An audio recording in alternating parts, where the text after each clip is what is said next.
Am I the asshole for not correcting my friend when she called me grandma?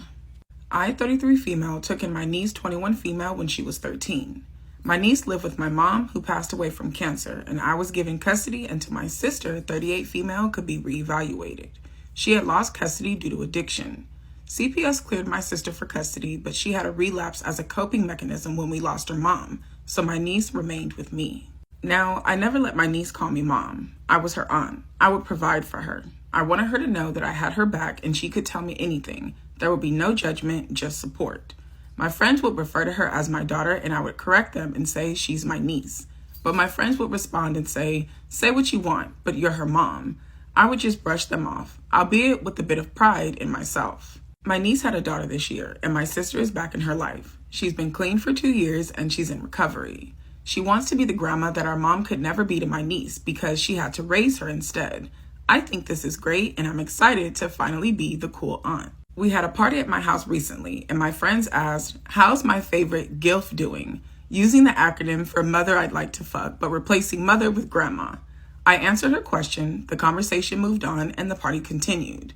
Afterwards, my sister approached me and asked why my friend called me a GILF. I said they've jokingly called me grandma ever since they found out my niece was pregnant. She made a face of disgust and started saying, but you're not a grandma. I'm the baby's grandma. You're just her aunt. Girl, it's not that big of a fucking deal. It's really not. It was a joke. Move on. Your insecurities are peaking. I just replied to her, I know that, but I was just excited to see her, I guess. It wasn't a priority to remind her. I shrugged it off, trying to imply that it really wasn't that big of a deal, but my sister wouldn't let it go. She then said, well, I find it rude considering I was right there. I'm the grandmother. They weren't talking to you. This was an inside joke you were not a part of, that you overheard, applied it to yourself, hurt your own fucking feelings. Now you think somebody owes you something. Bitch, get over yourself. Get over yourself. Nobody was talking to you. It was a joke between friends that you took offensively. Weird. Still, my sister believes I should have said something. My niece overheard and tried to tell her that it wasn't a big deal and that they were my friends and they always said stuff like that. When my sister asked for her to explain, my niece told her about how they referred to my niece as my daughter. This only upset her more. She then said, she's not your daughter. She's my daughter. I made the hard decision to let her stay with you because you could give her the things that I never could, but that does not make you her mother. Nobody said that it did. Nobody said that it did. No one said because you made the difficult decision to allow me to help you and raise your daughter that it took away your identity as her mother. Nobody is saying that. You're seeing me as competition when we are teammates.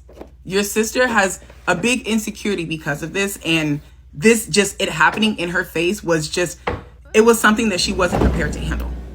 I don't think it makes you the asshole in the situation. I don't think you're the asshole. I think it's something that your sister is still battling with. My niece tried to defend me, but my sister wouldn't hear any of it. She took the baby in her car seat and went outside to wait for my niece to go home. She had gotten a ride to my house from her. I gave my niece a goodbye hug and I told her not to worry about it, that my sister would get over it. It's been a few weeks and she hasn't responded to my messages. I can't help but feel like she's making a mountain out of a molehill. I don't want her to think I'm trying to take her spot. She's worked hard to get where she's at, and I'm happy for her progress. Should I have just corrected my friend like I always do? So am I the asshole? I don't think you're the asshole at all. I genuinely don't think this was done spitefully. You've been correcting your friends for years. You've been correcting your friends for years. And I know this isn't the first time that they've said this or referred to you as GILF or grandma and you didn't correct them. I know more often than not, those things just slip through because you're so used to fucking hearing them. This was not a jab at your sister. This had nothing to do with your sister. Like I said, this was a joke between friends that she applied to herself when she overheard it and she got offended. And also, like I said, I think your sister's insecurities are peaking. Allowing her sister to raise her daughter because she was not in a position to do so was probably the most difficult decision she ever had to make. And even in her recovery, it's probably something that still haunts her to this day. It's probably something she has convinced herself that people judge her or look down on her for. And hearing your friends refer to you as grandma, it just kind of brought something that she wasn't prepared to deal with right to her face, and she lashed out. Maybe it's just me and the fact that I have a soft spot for those that are battling addiction and are going through recovery. Maybe it's just me. But while I don't think your sister was in the right to lash at you, no, babe, because that's not fair. That's kind of fucked up. And the things that she said were mean. Absolutely. I just think that she is still on her recovery journey and she's come across what is a sore spot and she still needs to work through it, and you were the easiest target, so she lashed out at you. I don't think it has anything to actually do with you. It's just her and what she still has to work through. You're not the asshole for not immediately correcting your friend on what you guys know is a joke between you guys. Your sister she just has some more that she still needs to work through. That's all. My husband cheated on me, so I slept with his son. Story time. So, me and my scum of the earth husband, Steve, have been together, married, for the past 4 years. But we've known each other for longer. Steve is in his late 40s and I am 25. Now, I'd had my sneaky suspicions about Steve being a cheater for quite a while now. So I made sure to pop an AirTag in this man's bag every time he went on a business trip. He was getting down to business, I can tell you that for free. And I noticed that if he'd tell me he was going to London, he'd go to a hotel in Manchester. And it was always the same hotel. So the next time Steve was like, oh babe, I'm so sorry, I've got to go away for work again. I was like, oh, don't worry, darling. When is it that you're going? Found out the dates and I booked the exact same hotel. I made sure to get there a little bit early so I could be sure to catch Steve checking in. And I got him. This is when I set into motion Plan Dave. So some little added context to the situation. Obviously there's a very large age difference between me and Steve. And how I got to meet Steve was that I actually dated his son, Dave. We broke up because Dave actually moved to New York to pursue modelling. Dave, the sexy model. Another thing about Dave, he hates his dad because the reason why him and his mum weren't together anymore is because Steve cheated on his mum, not with me. Dave went as far as to warn me about his dad's behaviour. So when I told him what happened, Dave was all up for helping. I decided I was going to give Steve a taste of his actual medicine. The next time Steve was on a business trip to London, Dave and I made our little booking at the hotel. So me and Dave headed down to the reception area. We sit at the bar, hand in hand, suspiciously close. And as soon as Steve walked in, I planted the biggest snog on his son's face. And I knew for a fact that Steve would have seen. But what was he going to do? Come and confront me with his own mistress? So as soon as Steve and his lady friend went up to their room, I had a bottle of champagne sent up with a little note that said, I know you enjoy a little drink after a really shitty day. Don't bother coming home. And I'd already had the divorce papers lined up because I sent the proof from the last few times he'd been on these little business trips. And they were also served with champagne. The biggest life lesson we can take from this, ladies, is stalk your husbands and then sleep with their son. Yeah. Am I the asshole for still getting on a flight home when my 2 young coworkers I was traveling with weren't at the airport yet and were obviously going to miss it? Update. I know. You've been waiting for your update. Bitches be on vacation. My bad. Like usual, if you don't remember the story or if you just need a refresher, the original video will be linked in the caption. This whole fiasco has really challenged my Reddit skills. But here's my update after the meeting this morning. The CMO didn't join. It was the other VP and director, plus the internship coordinator, who's in HR. The VP asked all the questions. It was over Teams, on camera, recorded, almost comically formal, like I was being deposed or something.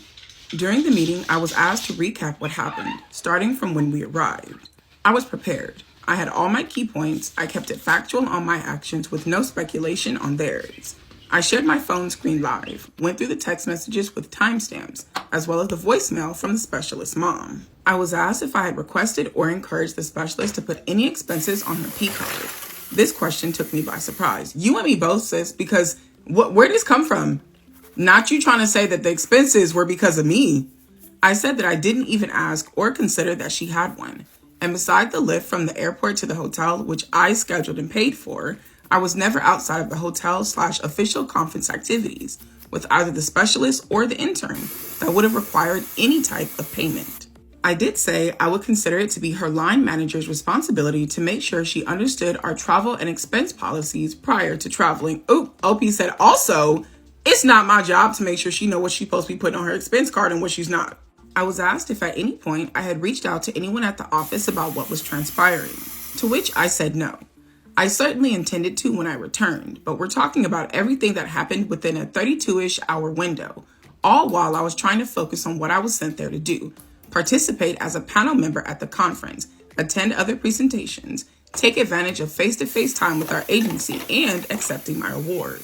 I said I felt it was reasonable to believe any other attendees would have expectations for participation and outcomes set by their leadership team, especially when coming from another department, where I wouldn't be knowledgeable about their goals and objectives. Similarly, if there were a different expectation of me based on other co-attendees, I would expect that to be clearly communicated in advance. You go, girl. You go. But you know what? This is a woman who's a director in corporate America. She ain't new to this. She true to this. She is so polite. She is literally telling these people, this don't have nothing to do with me. This has nothing. It's not my job. How am I supposed to know what you were expecting your employees to do? If there was something you were expecting me to do to guide them, it should have been told to me before I got there. I love it. I love it. I was not asked if I thought the intern and or the specialist should receive any sort of reprimand, and I didn't feel comfortable trying to interject something like that based on the flow of conversation. I'm under the impression that they're meeting with the specialist and the intern separately, but my meeting was first. After the meeting, I debriefed with a trusted colleague who shared the following from Friday's water cooler chats. I definitely offended the intern by pulling her aside about her outfit. She posted about it on Snapchat with a caption. Some other interns and employees saw it, dying to know exactly what it said, but the coworker said everyone who did see it agreed it was inappropriate for a work event. Allegedly, the specialist's mom had once called the previous director, the one who left, the director in the meeting today is the one who replaced him, about the specialist's working hours. It's known that several months ago, the specialist was pulled off of a high-profile project team. Apparently, when she was asked to put in some evening and weekend hours to meet a deadline, the mom called the director and complained. I don't know if I believe this to be true, but the mom stepping in could be a pattern. Are you fucking serious? Well, OP did say allegedly, but I mean, she called you about abandoning her 25-year-old kid. This isn't too far off. I wouldn't put it past her to call and complain about her daughter having to be at work to complete a project. What I'm hoping helps validate my testimony is separately on Friday, one of my agency partners I was with emailed my CMO about a conversation we had after the ceremony on Thursday evening with some ideas that he had. Typical agency salesy stuff, but he also unknowingly corroborated my alibi on Thursday night. So that's where we're at. Last night, I had convinced myself this all would result in me receiving a big apology or an acknowledgement of wrongdoing, and that I shouldn't have had to deal with this, but I didn't. This makes me feel like this is still a bit unresolved. I did send all my notes to my VP on Sunday, but his PTO is medical related, and I know that he's not really able to check in, so I'm just keeping my head down until I hear anything else. This is absolutely fucking insane. I know the specialist did not put the Country Music Hall of Fame on the company card thinking it was going to get paid for with no questions asked. I stand by what I said. These girls treated this work trip, this work event, as if it was a paid vacation.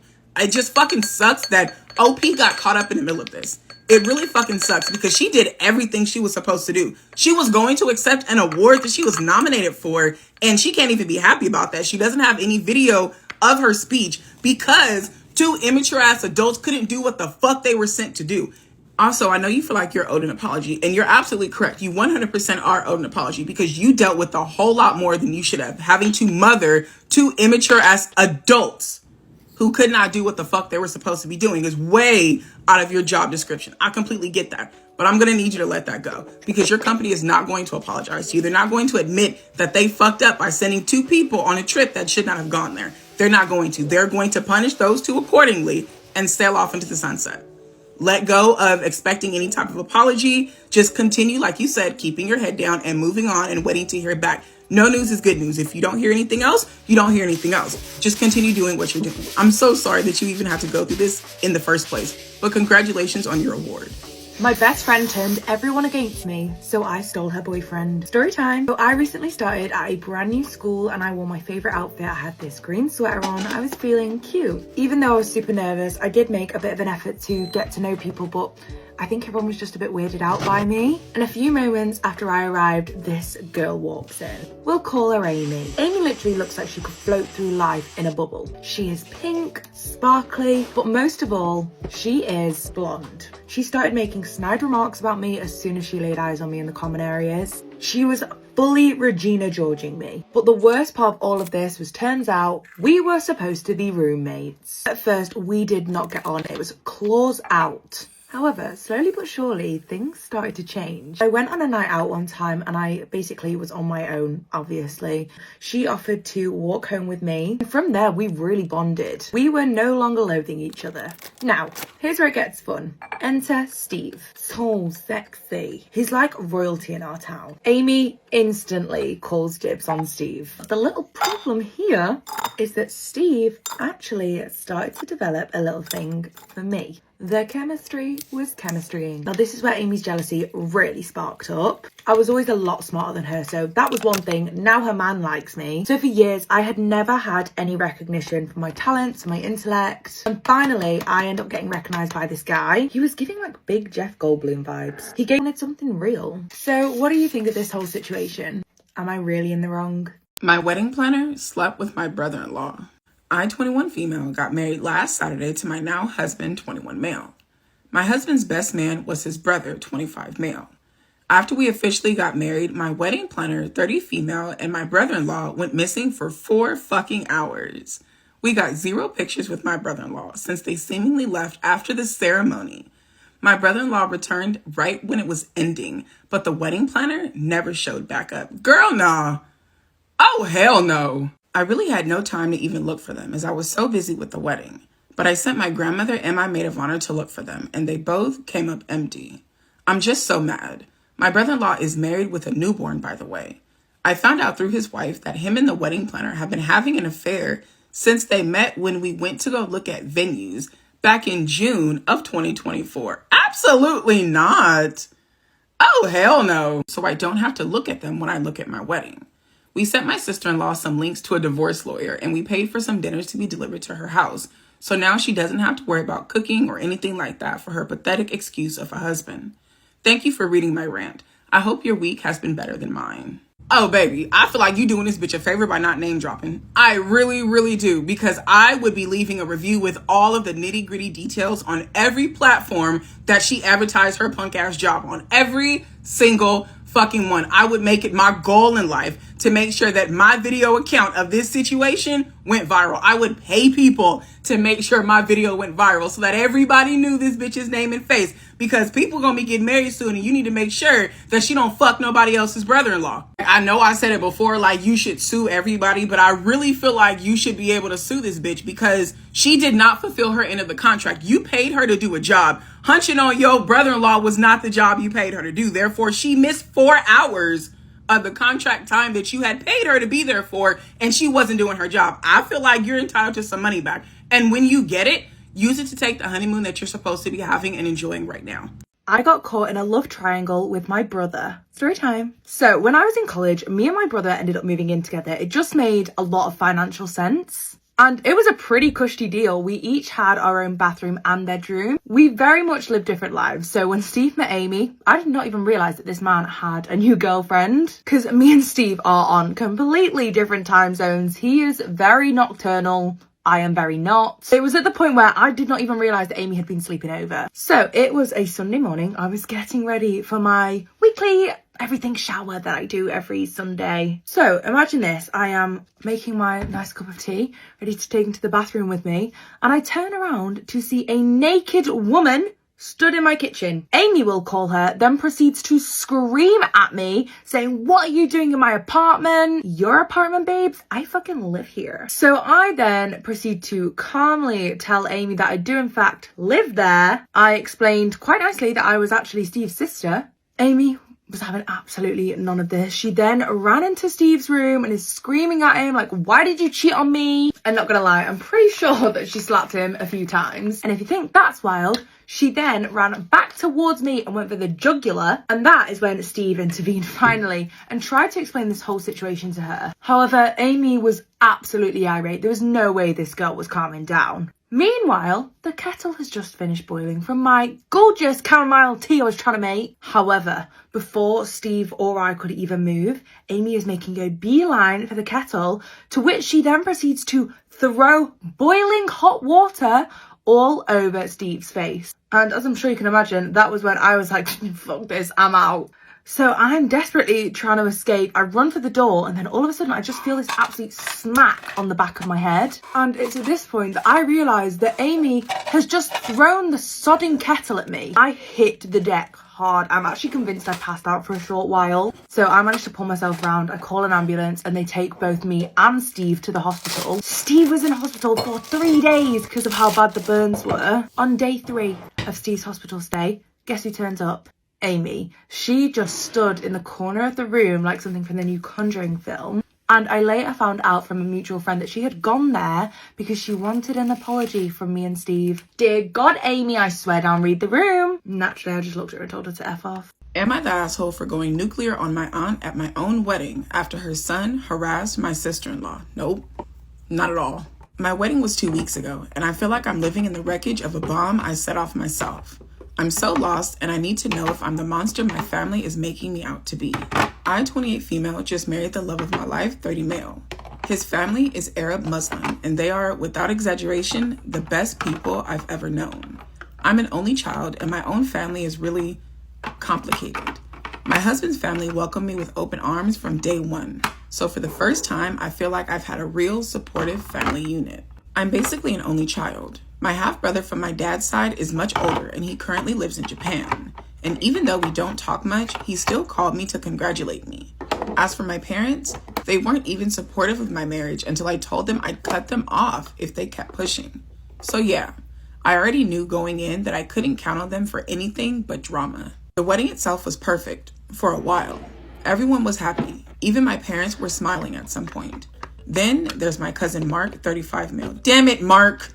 Fuck! My aunt begged me to invite him, and honestly, yes, I regret this. I couldn't really say no because I didn't want any drama. Well, look how well that worked out for you now, Toots. Mark is a walking disaster. He's a womanizer, has 3 children with 3 different women that he's abandoned. His own father is the one sending the money. He's just a user. But for my aunt, the sun shines out of his ass. So the night was winding down when I heard a scream, and not a happy one. I turned and seen my youngest sister-in-law, Layla, 19 female, backed against a wall. My cousin Mark was standing in front of her and he was dripping wet. She was the one who screamed and she was holding an empty water glass. When I rushed over, Layla was visibly trembling. My other sister-in-law told me what happened. Mark had cornered her and was telling her she was too pretty to be hiding under that thing. Her hijab. Are you fucking serious? I repeat, damn it, Mark. Fuck. Mark said that she was wasting her perfect face. Then the part that made me even angrier, he apparently reached out and tried to tug it off her head to see her beautiful hair. You son of a bitch. That shit pisses me off so fucking much. Like, no. You are not the asshole, because I already know that your auntie is about to come in and try to spout some bullshit about how Mark was just joking or he was kidding or that Layla's fucking sensitive. Fuck that. She deserved every fucking thing you told her. I don't even know what the fuck you told her, but when you tell her, she deserves every goddamn bit of it for fucking trying to defend this bullshit. A bit of backstory. My sister-in-law had a traumatic accident years ago, and ever since then, she's been uncomfortable around men. Even hugging her own dad and brother took years of patience and trust. So for her to be cornered at my wedding by my cousin, telling her to take off her hijab, saying she was too pretty to be covering her hair, and pushing her like that, she was literally shaking. My older sister-in-law, who's a force of nature, was already there and getting in his face. It was about to get physical. My father-in-law calmly stepped between them, looked at Mark, and said quietly but with absolute finality, "It's time for you to leave my son's wedding." I thought that would be the end of it and was ready to console Layla. But then my aunt, Mark's mother, stormed over. "You can't kick him out. He was just joking with her. She's being too sensitive." What the fuck did I say? What did I say she was gonna say? First, it was that he was complimenting her. Now, he was just joking. Before I could even speak, my own mother pipes up. I'm sorry, but she's right. This is a huge overreaction. Mark didn't mean any harm. That's just how he is. You don't get to say that. You don't get to say that. That girl is literally cornered up against a wall, literally shaking, vibrating in fear.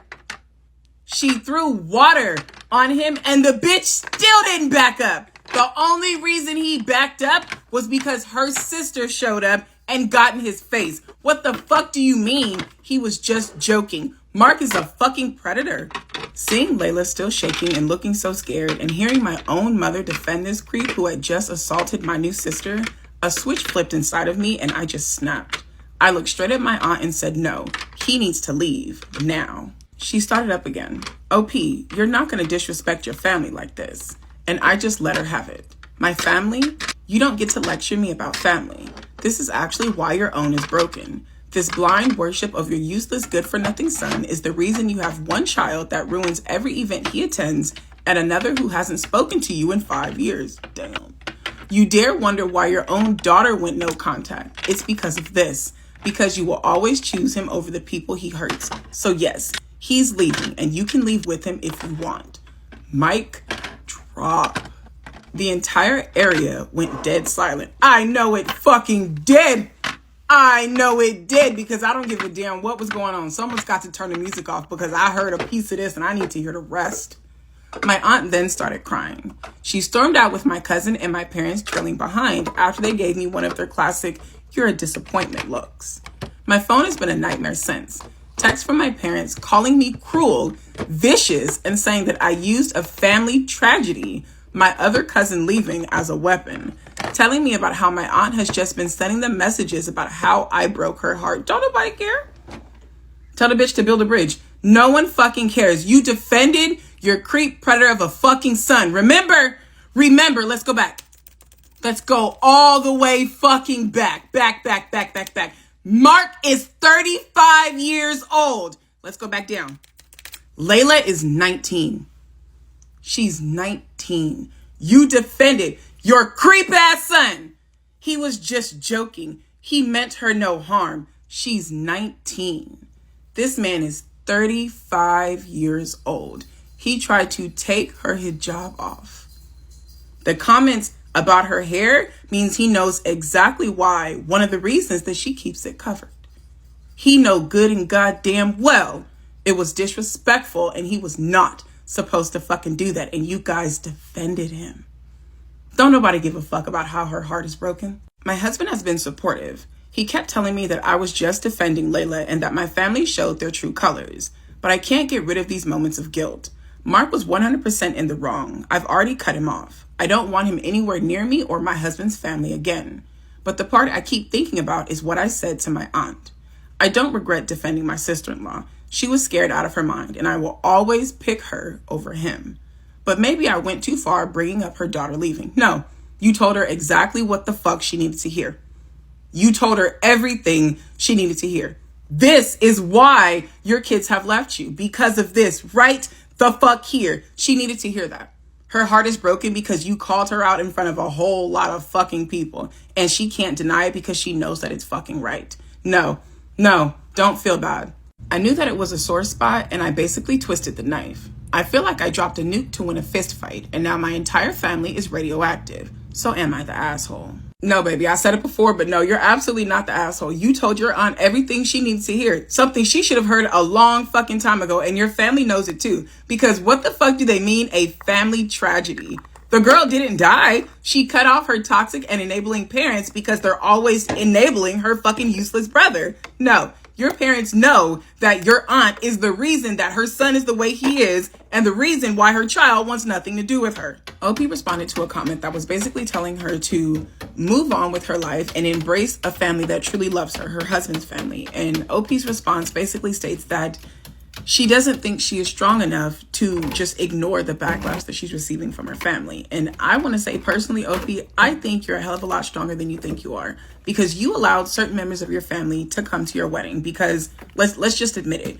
You were afraid of the drama that was going to come if you said they could not come. You were afraid to deal with that drama. But the moment you heard the scream and you looked up and you seen your 19-year-old sister-in-law backed up against a wall, cornered, shaking in fear, all of your fear went out the window. You geared up for a fight. You delivered a 2-piece and a biscuit, all because you seen someone who in the moment could not defend themselves and you wanted to defend them. You're a hell of a lot stronger than you think you are. Your family being a part of your life is a gift. It's not something that they're entitled to simply because the same blood flows through your veins. It's not. Believe what your husband says when he tells you your family showed their true colors. Ignore them. Your husband's family loves you, and you clearly love them just as much. Move on and embrace your married life. This is not something that you should have to deal with, and you should not be dealing with it. Cut off anyone that wants to say anything to you about you defending your sister-in-law from that predator.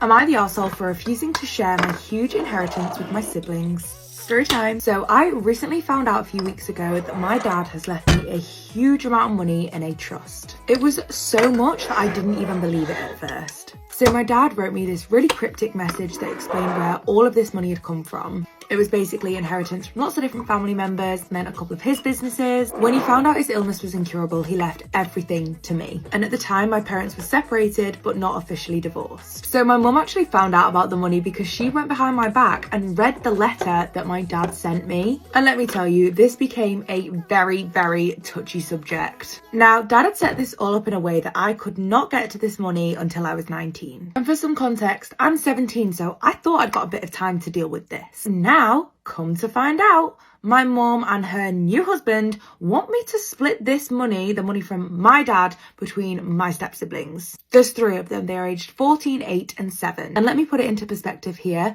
I could pay off my whole college, I could buy a house and still have money to send each of them to college. So for a bit of context on Steve, my stepdad. He and my mum started dating when his youngest was 1. Right, stick with me on this next bit. His current wife had died, but he was going through a legal battle with his current wife had passed away, but he was currently in a legal battle with the mother of his oldest daughter, who was currently in therapy because of the trauma caused by this parent. And his youngest was born with lots of medical issues and has loads of doctor's appointments all the time. So, as I'm sure you can imagine, between everything, money was a little bit tight. And also, I know for a fact that my mum and her husband don't have any savings. They have drained their bank account trying to keep a roof over our heads. And all of this has been told to me over and over again as a good reason as to why I should be sharing my inheritance with them. My mum has gone on to call me incredibly selfish. And she said that even though I don't call Steve my dad or call my step-siblings any form of siblings, we're still family at the end of the day, and family help each other in these times of needs. She said to me, we've struggled for so long and we've been through so much that this would just ease our suffering. And she said how incredibly generous I would look to everyone else if I just gave my step-siblings a couple of grand each. When I told her that I didn't have access to any of the money yet, she got visibly annoyed and told me that, well, whenever you do, you need to set up accounts for your siblings. She says, you'd be giving them the best chance at going to college and getting a good start in life. So I actually just feel like none of this is my responsibility. So what do you think? Should I be more generous in this situation, or is the money mine to keep? Am I the asshole for not going to the birthday dinner my grandparents were hosting for me? I've just turned 18, and my grandparents, my mom's parents, had arranged for the entire family to go to this fancy sushi restaurant near where we lived. They invited everyone but my stepmom. I love sushi. However, I love my stepmom, Katie, more, and I really wanted her to be there.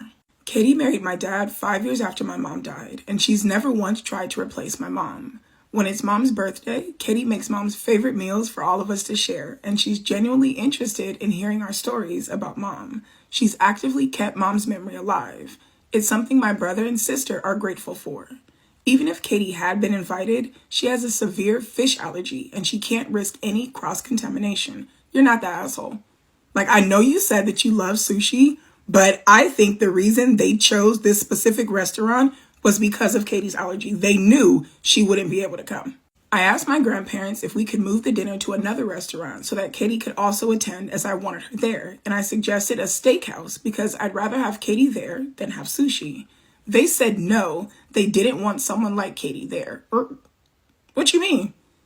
Now what the fuck is that supposed to mean? Long before Katie and my dad got together, Katie was an addict. It's not something that she's kept from us, and we all know about it. She's spoken about it at church, which is how my grandparents know. She's been clean for over a decade. Are you fucking kidding me? Are you serious? No, I wouldn't want to sit at a dinner table and eat with people like this any fucking way. No, my love, you are absolutely not the asshole. They also told me that Katie isn't my mom and that she needs to stop acting like it. This is your late mom's parents talking like this. Instead of them being excited and over the moon at the fact that their grandchildren has a woman in their life that loves them so much, she's actively keeping their mother's memory alive. They are upset that this woman has a past, but chose to better herself. Are you kidding me? Katie's better than them and they know it and they can't fucking stand it. My dad even spoke with them. They reiterated that they didn't want Katie there. Katie told me she understood why I wanted her there, but I shouldn't burn bridges with my grandparents. Your grandparents are the ones that are burning and blowing up all the fucking bridges. They are the ones that are pouring the kerosene and lighting the puts our happiness above her own isn't invited, then I'm not going. My dad said he understood and that he would handle my grandparents. He called them that morning and told them that none of us would be attending as I've made the decision that I didn't want to go if Katie couldn't come. Since the day of the dinner, I've had messages from my mom's family saying that I've been brainwashed by Katie and my dad to forget who my real family are. No, my love, your real family are the ones who act like it. These people aren't acting like family. You didn't fucking forget, and how the fuck could you forget when they worked so goddamn hard to remind you? I know Katie has abusive messages from them as well. I heard her crying last night as she and my dad talked about some of the messages that she received. Even my younger brother and sister have gotten messages telling them that this whole mess is Katie's fault. My grandparents have threatened to sue my dad for custody of my younger brother and sister, 16 and 15, again. Apparently, they tried and failed to sue for custody when my dad and Katie got together because of Katie being a former addict. I'm starting to feel like this is my fault because I refused to go to the meal. So am I the asshole? No, my love, you are absolutely not the asshole. Nothing that you said or did here makes you the asshole. Not at all. Not at all. You put a boundary in place and you held firm. When you were younger, there really wasn't much that you could do about it. But now you're 18 and you're letting your grandparents know that shit stops now. You will not treat her different around me and expect me to continue to come around. I'm so proud of you. I'm so proud of you. You are with your real family. You are. Because if your grandparents truly loved you, their love for you would outweigh their hate for Katie. But it doesn't seem to be working that way. No, my love, you did absolutely nothing wrong. Your grandparents, on the other hand, oh, they suck. They're absolutely fucking disgusting. I know you said that you love sushi, but I know for a fact they picked that sushi restaurant because they knew it would make it harder for Katie to be around, despite the fact they never invited her in the first place. I don't give a fuck. I know they did that shit on purpose because they're absolutely gross people. Suing your father for custody of his children after his wife dies because his new partner has a past is absolutely fucking gross. A past. It was not her present. It was her past, meaning she was already choosing to be better, but yet she had a past and that was terrible for them. No, my love. No, you're not wrong. My favorite part about this story is that this is a successful blended family. I can probably count on one hand how many times I've come across stories like this because this is Reddit and we thrive on drama over here. But when I do see them, they always make my heart sing. Am I the arsehole for telling my sister she is ridiculous for divorcing her husband over a TikTok prank? Story time. So my sister, who we'll call Amy, was married to a guy who we'll call Steve for about 3 years. And then they separated like 2 months ago over a prank that he pulled. Now, I had always thought that Steve was actually a really, really nice guy. Like, he was so easy to get on with. It was always a pleasure to be around. I'm not gonna lie, is why I thought this whole thing was so ridiculous over something that was clearly just a mistake. So, here's what happened. Steve had seen this prank on TikTok and he decided he was going to play this prank against Amy's 15-year-old son. Now, I won't go into what the prank was too much, but it basically involved my nephew falling over and banging his head. And that is the whole reason why she has decided to separate from him. And this bump on the head has now caused my nephew to be treated for brain damage. He now really struggles to eat because he has impaired motor control. Bless him, he used to be so chatty, but now he has very, very limited speech. And it's now got to the point where if you ask him anything, he'll just stare at you. He's become such an angry kid. Like, now when I look at him, all I see is his 7-year-old self that is masked by his 15-year-old body. Listen, these symptoms are obviously absolutely awful and they are quite possibly permanent. But I can't help but also recognise that this was just a massive mistake from Steve's part. Do we not think that divorce is a little bit far? Do we not have negotiated some boundaries here, you know, banned TikTok, just something other than divorce? Now, being completely real here, I've been trying to keep this decision of the divorce to myself, but quietly, I've been mourning the loss of my brother-in-law. Like I said, I've been trying to keep this to myself, but when I went over yesterday, the topic of the incident came up again. And I had had enough at this point, so I told her exactly what I thought. I said, I think you are being ridiculous. She was like, in what way is this ridiculous? I said, it was clearly just a mistake, Amy. I said to her, listen, Amy, I think you just need to take a little bit of time to consider your options here because clearly this decision was made very emotionally and on impulse. And then she came out with the weirdest response. She was like, listen, he'll be free soon, so when the divorce is settled, you can marry him if you miss him that much. Like, I'm sorry, how immature is that? And it was at this point that my mother also interjected. And despite my mom really liking Stupor 4, she was like, listen, you have no say in what your sister does with her life. And then even said that my precious brother-in-law ruined my nephew's life with his incompetence. I'm not gonna lie, I flipped and I was like, this society's inability to accept and forgive mistakes is the reason why we are all in this mess. So after about 10 minutes of us going back and forth arguing, I eventually got kicked out. What do you think? Am I the asshole here? Am I the asshole for telling my mother-in-law that her son doesn't want kids instead of the truth? I, 36 female, am married to Dan, 34 male. We have discussed having kids in the future. I found out last year, though, that I have a low chance of naturally having a kid. Fertility treatments in my area are very pricey, and my insurance only covers it after a certain time of trying naturally. I am pretty old, so my chance of naturally conceiving is low anyway, but I initially didn't want kids. It's only changed since meeting Dan. We saved up for a round of IVF, but it was unsuccessful and a sore topic for the both of us. Dan wants to discuss it, but it's something I struggle with. My mother-in-law is a lovely woman, but she can be invasive. My sister-in-law had a miscarriage, and my mother-in-law was very helpful, staying with my sister-in-law and helping out around the house, but she has a fix-it mentality and asked my sister-in-law about trying again, adoption, fertility treatments pretty soon after. She didn't mean it in a malicious way, but I know if I told her, she would have the same questions for me that I am not prepared to answer. I initially told my mother-in-law we both didn't want kids, but she kept asking me why. I told her Dan didn't want kids actually, just to get her to stop. She started asking Dan why, and he is upset at me because I lied to his mom. Am I the asshole? Am I wrong for giving my friend freezer meals after she gave birth? I'm 28 female and my friend 30 female had a baby a week ago, and before she returns home, my husband and I decided to give her and her husband freezer meals for approximately 6 weeks. We decided to give them that because when we had our baby 6 months ago, my stepdaughter gave us freezer meals for a few weeks and it was a great help. My friend loved that detail and was delighted to have food prepared by my husband for more than a month because whenever my friends come home, he is the one who cooks and everyone loves it. But for the rest of our friends, the fact that we did that was invasive because that's something that their family is supposed to do and we are not their family. I know that we are not family and it was never my intention to invade their privacy or want to replace their family. We just wanted to help like my stepdaughter helped us. My husband and I spent many days planning the meals and desserts we were going to cook for them. And it makes me feel so bad that someone thinks we are just invading their privacy or that giving them that was tacky, because that's what some of our friends said it was. What the hell? You need new friends. Am I wrong for giving that to her and her husband?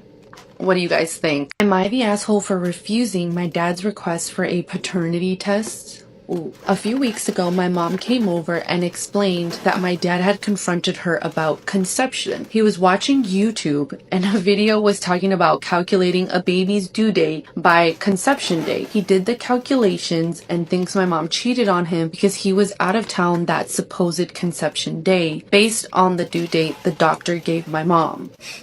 Bro needs to stay off YouTube. My mom asked if I would take a paternity test so that she has proof I am his daughter, and then he would stop bringing it up. I was shocked. I said I would, but now that he bought the test and is asking me to take it, I am having doubts. My dad has always been paranoid and accused people of wild things. My mom obviously didn't cheat on my dad since due dates are a guess. If I don't take the test, he will keep bringing it up. He can't let go of an intrusive thought. So would I be the asshole if I told him no to the paternity test?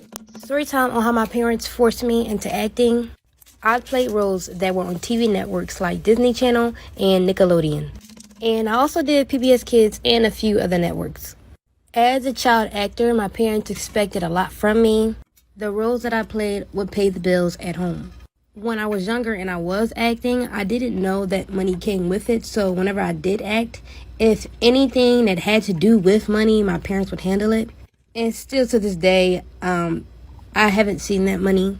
But anyways, so during my time of acting, my parents put me in acting classes, singing, and dancing. They really wanted me to be that triple threat. But when it came to these shows that I played in, I would never get the main character. I'd always be casted like an extra that had a few lines. When I finally got my big break, I was casted in the Hannah Montana show. But you will not believe what my parents had to do for me to get that role. Part 2 on how my parents forced me into acting. So finally, I got a major role in a Hannah Montana show. For my role, I necessarily didn't audition. My parents built up a contract and forced my signature. In order for me to play the role, there were certain things that I had to do. When it came to getting clothes, I had to make sure I bought my clothes. With the money that I made at my previous acting jobs, I had to make sure my own makeup was done, had to make sure my own hair was done, and I also had to do janitor work, as in like sweep, mop the floors. Maybe a good 2 months before the show had started, I had to get the stage set up and, the scene. 2 months of working and not really getting paid for it. The head of Disney had found out about the contract and forced to sue my parents if they had continued with it. After the whole situation, I never got the role, and I put all that work in for no compensation and no role. Storytime on how I joined a cult that believed in preteen marriages. And I'm talking 10, 11, and 12 years old. Now, when I first joined, I didn't know it was a cult. I just thought it was a place where people just praised God. So coming into it, I recently had just lost my father, and my uncle suggested that I come to these circle meetings. And the meetings help with things like grief. When I joined, everything was fine, and I was getting the help. Instead of thinking deeply about my heart, they got me to think deeply about my brain and my mental health. And our teacher, he didn't like to be called pastor. He just talked about the ways of the world and God's plan. One thing I noticed that with his lessons, he would never use a Bible. I never questioned it because I believed it's because he knew a lot about it. But that was a red flag. I'll be back with a part 2. Restocking Part 2 on how I joined a cult. for the week. So our teacher, aka, was kind of like a preacher. One of the red flags were the fact that he never read from the Bible. And I always assumed because maybe he just knew a lot. So anyways, as I'm spending my time at this cult, they were telling me how I should be dressing, how I should speak to others, and always staying with the family. And anyone that didn't believe what we believed were looked at as devils. So after a couple months, I started back up with college, and I started hanging out with my friends again. So one day there was a block party going on, and of course I went with my friends. Then I saw this one guy from my church. I said, hey, gave him a hug, and he asked me about my friends. They turned around and said hey to him, and then he looked at him strangely, pulled me aside and said, you should not be hanging out with these girls. He was talking about how they were dressing and how they're basically Satan. Part 3 on how I joined a cult. So the guy from my church that I saw at the block party, he was talking about how my friends were dressing, how they talked and saying that they were Satan. He told me to stay away from them. And he was telling me that if I continued to be around them, that I will be cursed. He said that he was going to tell the group about my situation with me hanging out with them, and that he prays that I stay away from them. But if I continue to be friends with them, that I will be part of this whole demon tribe. And it's crazy because I looked at that man as one of the father figures inside the group, but now I just felt like that ad was controlling. I told him that they were good people and that we've been friends for years and that I'm not going to go anywhere. Then he took some water from his pocket, which I believe was probably holy water. He splashed it on his hands and put it on my forehead and said, "Rebuke the devil." Literally in the middle of the block party, everybody was looking at us like we were crazy. I told him to get off of me and he would not let go. And he was squeezing my arm so tight to the point I was... So, in the middle of the block party, he literally puts holy water in his hand, slams it into my face and says, "Rebuke the devil." And I'm telling him, "Please get off of me." And he squeezes my arm so hard to the point it's bleeding. The blood wasn't dripping from my arm or anything like that. It was almost like an Indian burn bleed. And my skin was torn, which is why I was bleeding. And anyway, these group of guys got him off of me. And the group of guys were telling him to leave and don't come back. And on his way out, he was speaking in tongues and throwing holy water at me and left. I was so scared, and my friends told me, "Do not go back to the group." So after the whole incident, I didn't go back for months. When I finally came back, it was around Christmas time. And I went back to the group because the date of my dad's death was coming up. When I came into the room of the group, everyone looked at me like I was crazy. Everyone screamed for me to get out and called me all types of Satan and devils. And I never went back. See, the one thing about men is they're gonna have the audacity. Get ready with me, story time! While I explain the story time to you guys, I want you to leave down in the comments after you're done watching the entire video if I was the one being dramatic or if my feelings are valid, which I believe they're valid to a certain extent. I met this guy friend, I want to say in the middle of the year. It was honestly extremely random, but he immediately became one of my really close friends. I do want to give a little backstory on how our friendship was. Our friendship was the type where we wouldn't text every single day. We wouldn't talk every single day. It would only message each other, to check up on one another. And I honestly really appreciated that friendship because never in my life have I ever met somebody who generally cares about me. Like, I'm not going to sit here and bash him because till this day, he's such an amazing person. Like, I feel like he's one of the good guys left in this world. I will forever cherish that about him. For the longest time, him and I have always spoke about tinting our windows. And this was also during the time where I lived in Los Angeles. I was always the person who kind of knew the people because I'm from Cali, whereas he, on the other hand, isn't from the United States. If you know me, I'm all about helping people and finding the best deals and just being there for my friends. If you're my friend, I'm going to go above and beyond for you. No question about it. Once you are in my circle, I'm going to take care of you. You're one of my people, and that's it. A couple of weeks ago, I was in Long Beach with my friend Teresa, and I received a random message from this friend. We're going to call him Charles. He messages me and says, "Hey Ash, I want to get my car windows tinted." And he knew that I knew two people. I respond back to him and I ask him which of the two guys he wanted to go with. And so I explained to him the first guy, which he already knew. We had a conversation already like 3 months ago when we were first supposed to get our windows tinted.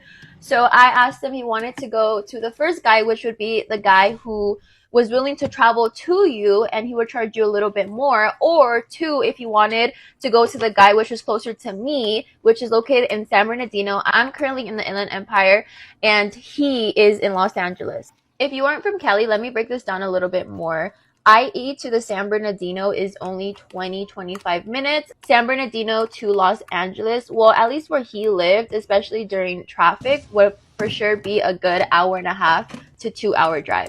Charles decided on gravitating more towards the guy that lived in San Bernardino, and he would be the cheaper alternative, but you would obviously have to make that hour drive, which honestly to me, an hour is nothing. I am literally willing to drive 2 hours to San Diego or stay like an hour and a half in traffic. Like if I really, really, really like appreciate your friendship, or if I really wanted to get something done, I would make that drive. It's true what they say, if you really wanted to, or if you really wanted to, you would. This next part is where I would appreciate your guys' opinion and tell me if I'm in the wrong or what I could have done better, or maybe he was in the wrong. I honestly just want to know somebody's opinion because I'm too nice of a person and I would love some feedback. Once I give him the two options, he responded back and he was like, "Dang, the guy is a little further out, but I feel like he would probably be my best bet. He's the guy I would prefer to go to." And I was like, "Okay, perfect. Let me go ahead and contact him and let me get you availability, times, and things like that." But yes, I am aware that I could have easily gave Charles this guy's number and he would have texted him. But since he was like my friend and I knew him and I went to him to go get my car tinted, I just thought it was easier for me to contact him. So maybe that's where I went wrong. But again, if you're my people, I'll just do the work for you. Like, I got you. I'll just let you know what time and day you have to be there, and that's it.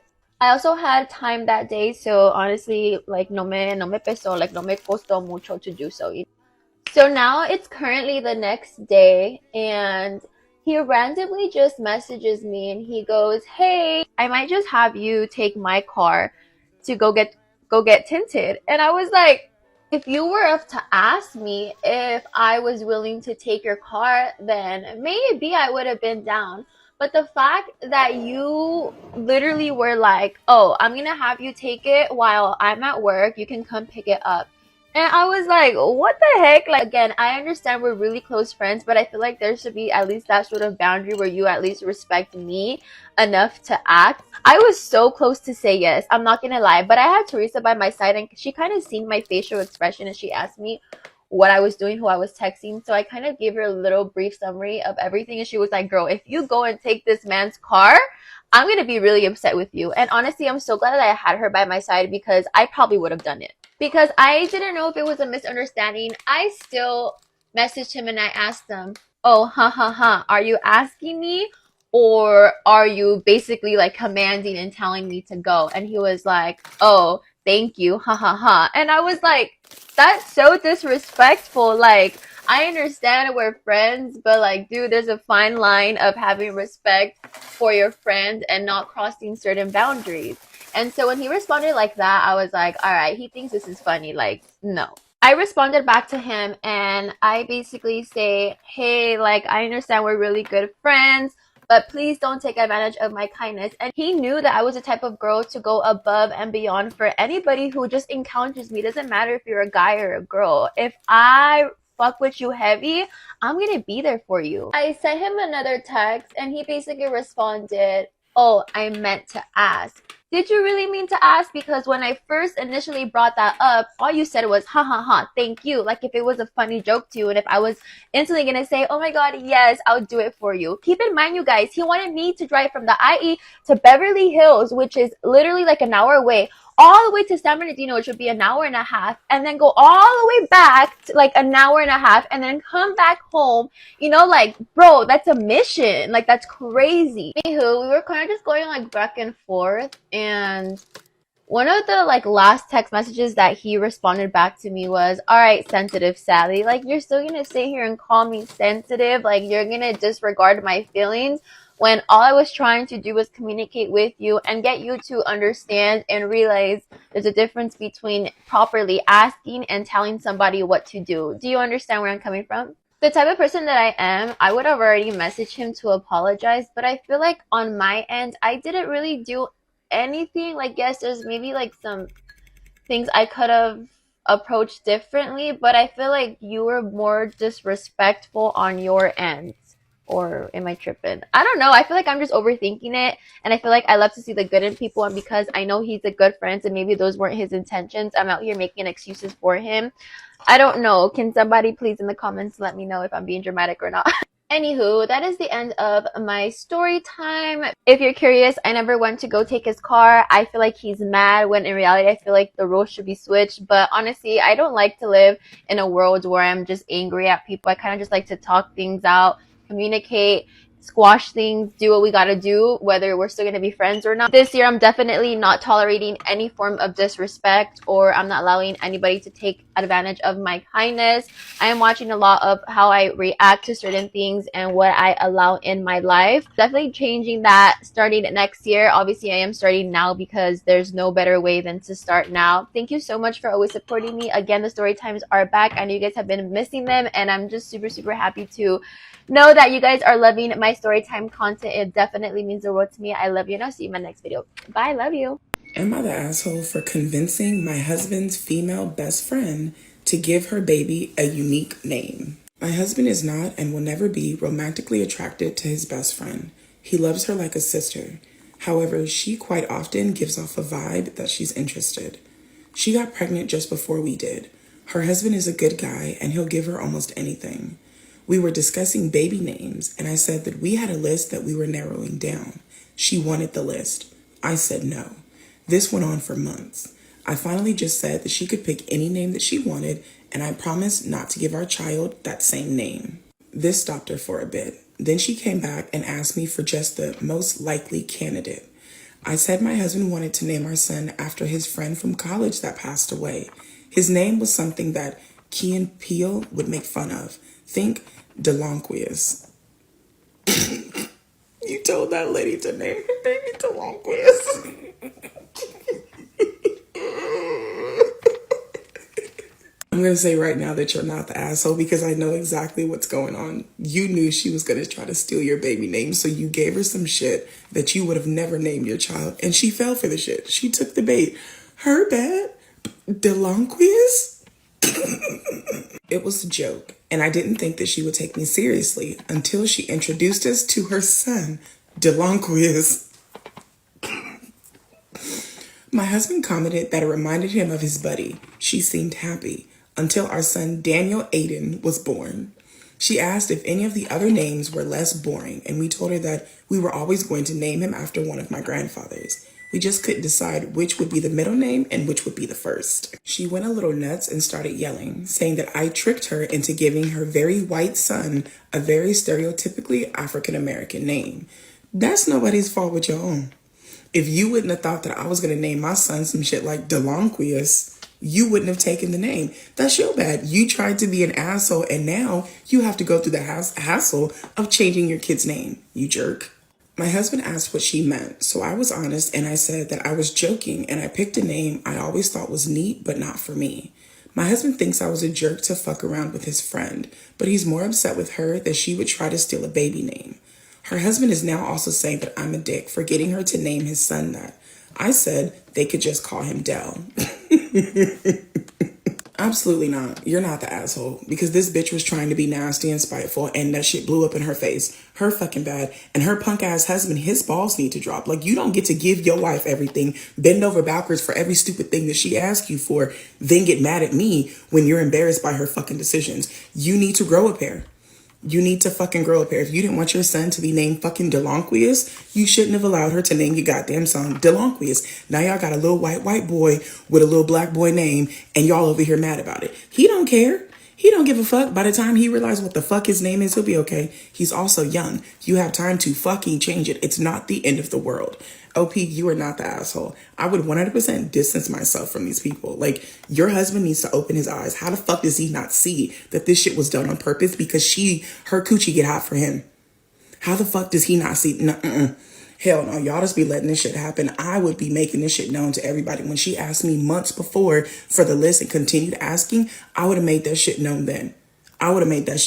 Y'all be trying to keep shit in to keep the peace. Fuck the peace. I will rock the boat, flip it over. I will burn the bridges. I will cut ties. Hell no. Hell no. Am I the asshole for telling my wife I absolutely will not allow our kids in any of her content? My wife runs a TikTok/Instagram account where she posts her routine as a mother, what she cooks, how she exercises, our house, etc. The accounts have picked up some steam, to be honest, where they're viable sources of income. She's hit a plateau growing, however. She claims her biggest obstacle to growth right now is the fact that I'm unrelenting in even allowing a single appearance of our kids, age 13, 7, and 4 in these videos. Most mommy influencers do this. It's kind of the point. I feel like if your platform has grown so much without posting your children, it's 100% possible for it to continue growing without you posting your kids at all. She says our kids would be absolutely perfect. They're extremely well behaved, do very well in school, and are exceedingly intelligent for their age, and they're very cute. She's got the kids to want to as well. The videos would be innocent, but I don't think literal children are capable of consenting to an online presence. Just because the videos are going to be innocent does not mean the people that are watching them are going to see them as innocent. We all know when it comes to these mommy influencers, look at the amount of saves that are on the videos that have their children in it compared to the videos of them just by themselves. Just because the videos are innocent does not mean they're going to stay that way in the eyes of someone who's going to be a creep.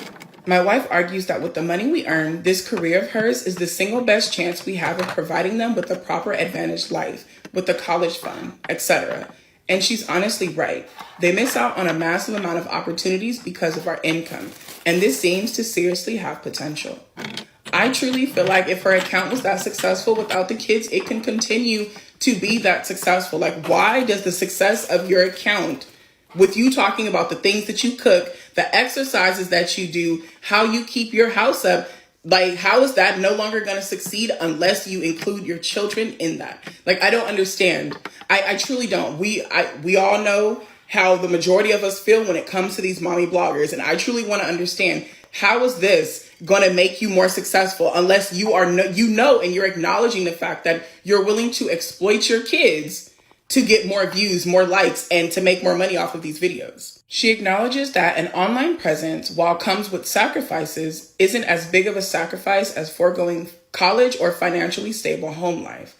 She says no kid nowadays is going to mind the extra online clout, and in fact, they would be grateful for it. She promises she wouldn't do any of the weird invasive stuff like a lot of TikTok families do, and would confer with me and the kids before she posted anything. I was pretty stuck to my guns at the start, but now I'm not so sure. I don't look forward to telling my kids when they grow up that the reason there isn't money for college and they don't have an online following of hundreds of thousands is because I said no. That's not important. An online following is not fucking important. And it's not all that it's cracked up to be. Trust me, it is not all that it's cracked up to be. You do not want hundreds of thousands of people interested in your 4-year-old.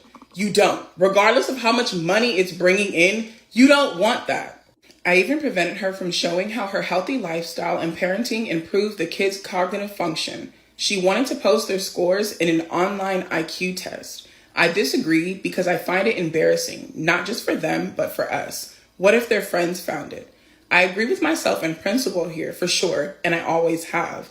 But in practice, as money is getting tighter, my wife is finding it harder to understand my reasons for disagreeing. Absolutely not, bro. I do not think you're the asshole in any way, shape, or form. The fact that she says that it comes with sacrifices, but they're not that big, is not going to college. So you're willing to exploit your children, but they'll be able to go to college one day, so everything's okay. That doesn't make it okay. That is literally dangerous thinking. My thing is, she was absolutely okay with her account being the way it was until she started getting attention. So now she feels like she needs to do something in order to gain even more followers. What's going to happen the next time when her follower count stops going up? What is she going to do next? How else is she going to exploit your kids? They're going to become invasive with those exact things she told you she wasn't going to do so that she can gain even more followers? Absolutely not. There's no way this is going to play out the way that you want it to if you allow your wife to post your kids on the internet. Absolutely not. Can someone please explain to me why other girls always prey on other females' downfalls? We're back with the story time. Get ready with me while I tell you the time a girl who actually follows me and apparently was supporting me was sending me some like crazy videos of like brujeria and the devil and all of that. Oh, get it away. We're going to call this girl Sasha. I usually always open my DMs and I respond to all the girlies. If you send me a DM on TikTok, because I just love to show my support back and I just love to respond to people in general. Like, I'm not gonna sit here and act like I'm not here because of you guys, The least I can do is respond to a DM. So I'm going through my DMs and I noticed that I have a notification that says Sasha shared a video. And usually whenever my notifications or my DM say somebody shared a video, that means I opened your message beforehand or we've had a prior conversation before. I click on the actual message and I notice that there is a video sent. And right off the bat, I can see that it's a TikTok of some like creepy like muñeca. I just know that God did not send this over. I don't want to click on it because what if it's some like bad doo-doo? I'm not gonna lie, I was already pretty creeped out on the cover of the video. Okay, so the fact that this message is already open, let me see if there's prior conversation. I'm reading our prior conversations and honestly it's a normal conversation. We're talking about one of my favorite artist and when he's going to release a certain album, certain songs, etc. Really quick, I do want to throw out there that I have had prior conversations with other girls regarding this artist. This person is blocked, so if you see this video, that means it's not about you. I do have this person blocked, so just a quick disclaimer. For this person, I had prior conversation. All right, let me just open the video regardless if it kind of has a creepy cover, right? So I opened the video and like, first of all, the way that the voice like audio is in that video is already super creepy. It's like one of those things where like your light is just shut off at night and someone's just creeping up like in your ear and like ready to like haunt you. Like it was one of those like creepy, deep, like scary voices. Me being the nice person that I am, maybe this person isn't doing any harm. Let me just watch a little bit more of the video. Girl, I was so freaked out. If you guys know, I'm extremely paranoid. I'm one of like the most paranoid persons ever. Getting red because of how freaking creepy it was. So wishing. I figured out my dad cheated on my mom decades ago with the woman he is currently partnered with. Between 2011 and 2014, my mom had cancer. She passed near the end of 2014. I was 24 years old at the time. Around 2013, I found 2 nude photos on my dad's computer. One was a woman around his age, which was around 60 years old. I assumed he had figured out how to use a computer for I was grossed out, but realized it made sense, and so I healed. In 2015, in under 6 months after my mom had passed, he went back to his home country to sort out some of his businesses. He was already dating some woman who he was friends with in his childhood. I suddenly had an intuition that this was the woman from the photos from his computer, but I couldn't remember the face clearly and had no proof anymore. I did try calling him out, but I was wishy-washy and uncertain. I asked about some scantily clad women on his computer. His response that he kept photos of all of his tenants in the apartments he owns in another country, so it was probably one of those. I confirm he does keep their WhatsApp photos on his computer so he can match faces to emails. So I dropped it, as I had no proof of anything and thought maybe it was Fast forward to now. I'm 33 years old at this point. My dad and the woman have been partners for a decade. I visit and have dinner once a month or so. I needed a cell phone for something and my dad gave me his old one. After a few weeks, I was going through some files left over the phone. I found dressed photos of this woman on the phone. I checked the metadata on the phone and some were from a year or two before my mom passed. So now I know that before my mom died, my dad was getting selfies from his current partner. Suddenly, a puzzle piece clicked too. Something about how she looked reminded me of the nudes on the PC. I still can't be 100% certain the nudes were hers, but it is 100% certain he was involved with her in some way before my mom died. My dad never admits he's wrong. Anytime I've called him out on anything, he denies or puts it on me. So I feel mentioning it to him will just harm me. I've tried discussing this in therapy, but the therapist seems to brush over it. I guess they don't know what to do with it either. To make matters confusing, they both care about me. They have helped me through some very difficult times and have been there for me. So what do I do? Found out that my wife is tormenting and harassing my ex-wife online. Is this good enough cause for divorce? Absolutely.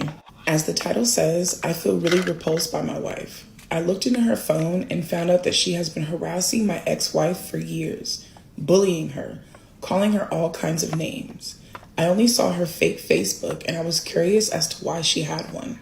So I saw her activities and she had a conversation with my ex. Her account was blocked. I called my ex and she brushed it off as childish behavior that didn't bother her, but I wanted to know everything. After some persuasion, she started crying, and she admitted that my wife has been tormenting her.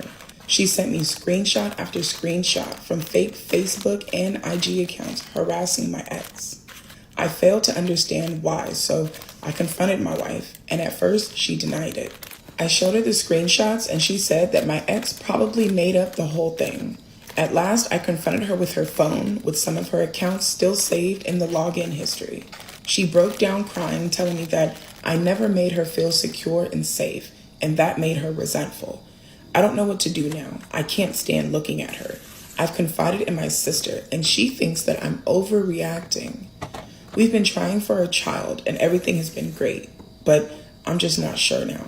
Bro, do not stay married to this woman, and you also need to start covering your ass. You need to start recording all conversations. You need to put up hidden cameras. You need to do everything, because if this woman is going to dedicate years of her time to inflict pain on somebody, she's 100% going to do something to punish you for leaving her. Y'all, I came to the comment section and OP answered a comment and says that she has 11 Facebook accounts. 11 accounts to torment one person is fucking crazy.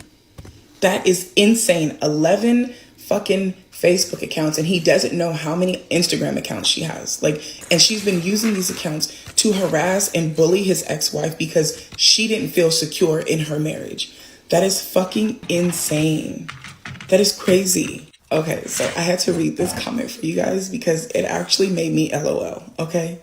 They said, lawyer up first, then you and the lawyer hand her divorce papers and slowly walk away from her, backwards, never breaking eye contact with her. Once you're out of sight, run for the hills and trip your lawyer just in case your soon-to-be ex is chasing you and is actually a bear. People are so unfucking serious and I'm here for it. Story time about how my friends made everyone hate me. So a little background information, I was 15 and in 9th grade, and we're going to call my best friend Charlene. Her and I were best friends from 6th grade all the way up till freshman year. Well, when we got into high school, she caught feelings for this sophomore who we're going to call Ben. And when I say she caught feelings for this boy, she was like in love with him. Personally, I didn't like anybody, I just got out of a toxic relationship. So boys were like the last thing on my mind. Well, instead of Ben trying to pursue things with her, he would always try to flirt with me instead. And I would never go along with it because duh, girl code. Well, instead of talking to Ben about this, she would run to all of her other friends and call me a slut. For me, quote, letting him flirt with me. Like, girl, I can't control him. The most I can tell him to do is stop. Anyway, so the one day we were waiting for the bus to go home, and all of a sudden Ben comes up behind me and gives me a hug and a kiss. On the cheek, of course, but still. So I push him off of me because, ew. Well, Charlene laughs it off like everything's fine, like for part 2 about how my friends made everyone hate me. So like I said, Ben comes up behind me, give me a hug and a kiss, and I say, ew, push him off of me, and then Charlene laughs it off like everything's fine. But then the next day at school, people are telling me about how she was telling everybody that I would force him to kiss me and hang out with me. And of course everybody believed her and no one believed me, which I'm not gonna lie, I feel like in high school, whenever there's a rumor starting, unless you tell your side of the story first, no one's gonna believe you. Well, thankfully, he ended up explaining the whole situation to everybody. So once those rumors were laid to rest, she started new rumors that she was gonna fight me after school. And I was tired of putting up with the shit, so I ended up beating her ass, and now I'm a senior in high school. And thankfully have found amazing supportive friends. As for Charlene, I haven't heard anything about her since, and I would like to keep it that way. Because why would you let a boy get in the middle of our friendship? Am I in the wrong for not picking up my phone on vacation and leaving my tenant, her mom, and my mom to deal with the cops for a couple of hours? I wrote my business suite out to my mom's best friend's daughter, Sally. I knew her growing up and I used to babysit her. The basement has 2 means of escape other than going into my area. It is fully up to code as an in-law suite. There is no reason for anyone to go through it into my space. I went on vacation and I left my door to the basement dead bolted. 3 days into my vacation, I got an alert from my phone that there's an unauthorized event at my house. I look at the video. It's my mom opening the door for Sally's mom. They freak out when the alarm goes off. Usually, if I need my mom to get into my apartment, I'll give her a temporary code. It's always the same one because she always gets confused by tech. But I have to activate it beforehand. I cannot do it retroactively. The only choice would be to call her and give her my personal code. I checked the cameras in the house, and strangely enough, my house is not on fire. I didn't leave the faucet running. There is no emergency. This is where I might be the a-hole. Once I saw that they were just effing around in my area for no good reason, I put my phone on airplane mode and I went back to the party. Maybe 90 minutes later, a concierge at the resort came and said I was urgently needed on the phone. My dad has written down my whereabouts and they called at the front desk for me. I excused myself and went for the call. I asked my mom what the emergency was, why she was getting me out of my friend's wedding reception, was my house okay, was my dad okay. She very briskly told me to shut up and talk to the cops and the security patrol. I talked to them and apologized for wasting their time. I asked them what the emergency was that brought my mother into the house. They handed her back the phone and let her tell me that her friend did not want to sit in the basement while she was visiting her daughter. So my mom agreed to come let them use my area and it would be a secret. I asked the security company to please lock my house back up and take my key back from my mother. She started to protest, but I hung up. I enjoyed the rest of my trip and my dad has agreed to pay any fines or penalties that come from the false alarm. Sally's mom wants her to move out. I don't need a tenant and was only doing it as a favor. Sally's almost begging me not to kick her out. She said that she didn't even know what our moms were up to until the alarm went off. My mom is pissed that I wasn't available immediately to get them out of trouble and she's furious that I won't give her back my key. She thinks I did it on purpose. I'm not sure how she thinks I forced her to break into my home without permission. So now I'm the a-hole for making them sweat until they got a hold of me and taking my key back since I can't trust her now? I don't know. Am I in the wrong? Am I the asshole for not letting a girl dressed as a slutty elf who ended up at my house borrow some sweats after she was uncomfortable and cold? Not sure where to begin with this. I guess last night, one of the more popular frats on campus was having a Christmas on the beach theme party. So all around the bar area was girls dressed in bikinis with vague Christmas themes. My roommate is dating a total nutjob named Sydney. As far as I know, they had broken up. Well, at like 2 a.m., he bombs through the door with Sydney and her friend in tow, both dressed like slutty elves, with way too much skin showing. My roommate and Sydney went to his room and still hadn't come out. I was playing Fortnite and the other girl said she was the designated driver and was stuck, and would I mind if she charged her phone and hung out while she knew what Sydney was doing? And I said, fine. Maybe 15 minutes later, she said something like, I know this is weird for both of us, but I'm not here by choice. I just don't want to bail on my friend, but sitting here with a guy I don't really know in a bikini is weird and I'm cold. Do you have some sweats I can borrow? I see you every Monday and Wednesday, and I promise I'll give them back. I told her no, I wasn't comfortable with that. She asked if I at least had a blanket. I found one in my roommate's spare room, but it was really small, and said I was sorry, it's the best I could do.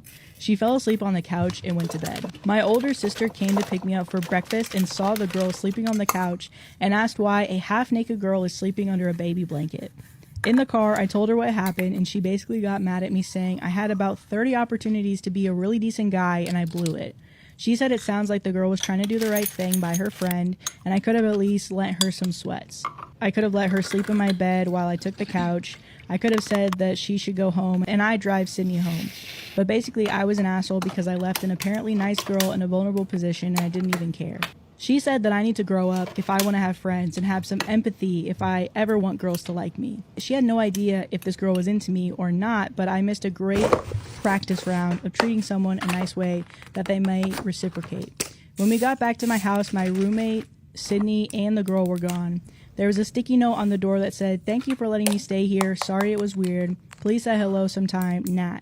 My sister said this was even more proof that I acted like an antisocial weirdo, and she was just being nice, and the reason I never had a girlfriend is the way I acted last night. Am I the asshole? Am I the asshole for making the neighbor's kid fail his exam? Disclaimer, this is not my story. I, 26 female, live in a condo-style complex. A lot of people have suffered due to a global event, and people in this condo have gone out of their way to help those less fortunate, myself included. My neighbor and her husband both had their income reduced. She was laid off and he got reduced hours. When they asked to borrow my Wi-Fi password, I also gave them all my online streaming passwords to be kind, as she wouldn't be doing much else besides looking for a new job and doing some housework. That was over 2 years ago. I don't interact with them or other neighbors in a day-to-day as I work a lot and I'm a private person. Last Thursday, when I tried to log on, I saw that attempts have been made to change my streaming and Wi-Fi password, and I spent hours on customer service line trying to get it fixed. The system locks you out after 3 attempts of changing a password. When it detects you are not the admin of your account, I got new ones. Saturday morning, I was woken up by what I thought was someone kicking my door in. Am I the asshole for making the neighbor's kid fail his exam? Disclaimer, this is not my story. Saturday morning, I was woken up by what I thought was someone kicking my door in. With a bat in my hand, I checked through the spy hole and it was my neighbor and her husband. They were angry that I had kicked them off their network. Their son was taking an online exam, but the school informed them that I wasn't registered, as while he was doing the exam, I had changed the password and he didn't notice. He got an incomplete grade and has to redo these 3 months and another exam in the summer. I told him I was unaware that they were on my network still, as she has gotten a part-time job. Therefore, I didn't feel the need to check with them to make changes to my account after a hacking attempt. To this, her husband said they tried to change the password. They said I'm away 5 to 6 days a week working, and his wife wanted to give online streaming passwords to our new coworkers, and there can only be 2 guests on my account. They wanted them to have it so they could discuss their favorite shows. They expect me to pay for the exam their son has to retake and summer schooling. So am I the asshole? Am I wrong for telling my mother-in-law that if she expects me to get a DNA test for my son, I want her to get one for my husband? Damn! I'm just kidding. I, 30 female, and my husband, Steven, 32, have been happily married for 5 years and now have a 4-year-old son. I met my mother-in-law at his uncle's funeral, and before I met her, his cousin said she wasn't the nicest person and had impossibly high standards. Of course, I asked my husband, and he agreed that mother-in-law can be quite judgmental, but not to worry and that he'd be there for me. I felt like they gave me the sugar-coated version because she was terrible. She made a scene about bringing a stranger to a family funeral, but my husband cut her off and said his aunt, who was his uncle's widow, said he could. She spent the rest of the funeral giving me nasty looks and making passive-aggressive comments. She even made a scene at our wedding, but that's a different story. When my husband told her I was pregnant, she surprised us both and was very excited to be a grandmother. Her attitude was great until she said she wanted to see my son being born, but I refused, but she did apologize. And when she first held him, she looked at me and said he was beautiful, but I went to the kitchen to get us a drink, and then I could hear my husband telling her to get out. She started yelling that he needed to get the baby tested because he doesn't look like anybody in their family. After she left, she took it to social media and told everybody that I cheated on my husband and my husband needs to get a DNA test. So I made my own post and said I'll get a test when she gets a test for her son, and that made everything worse.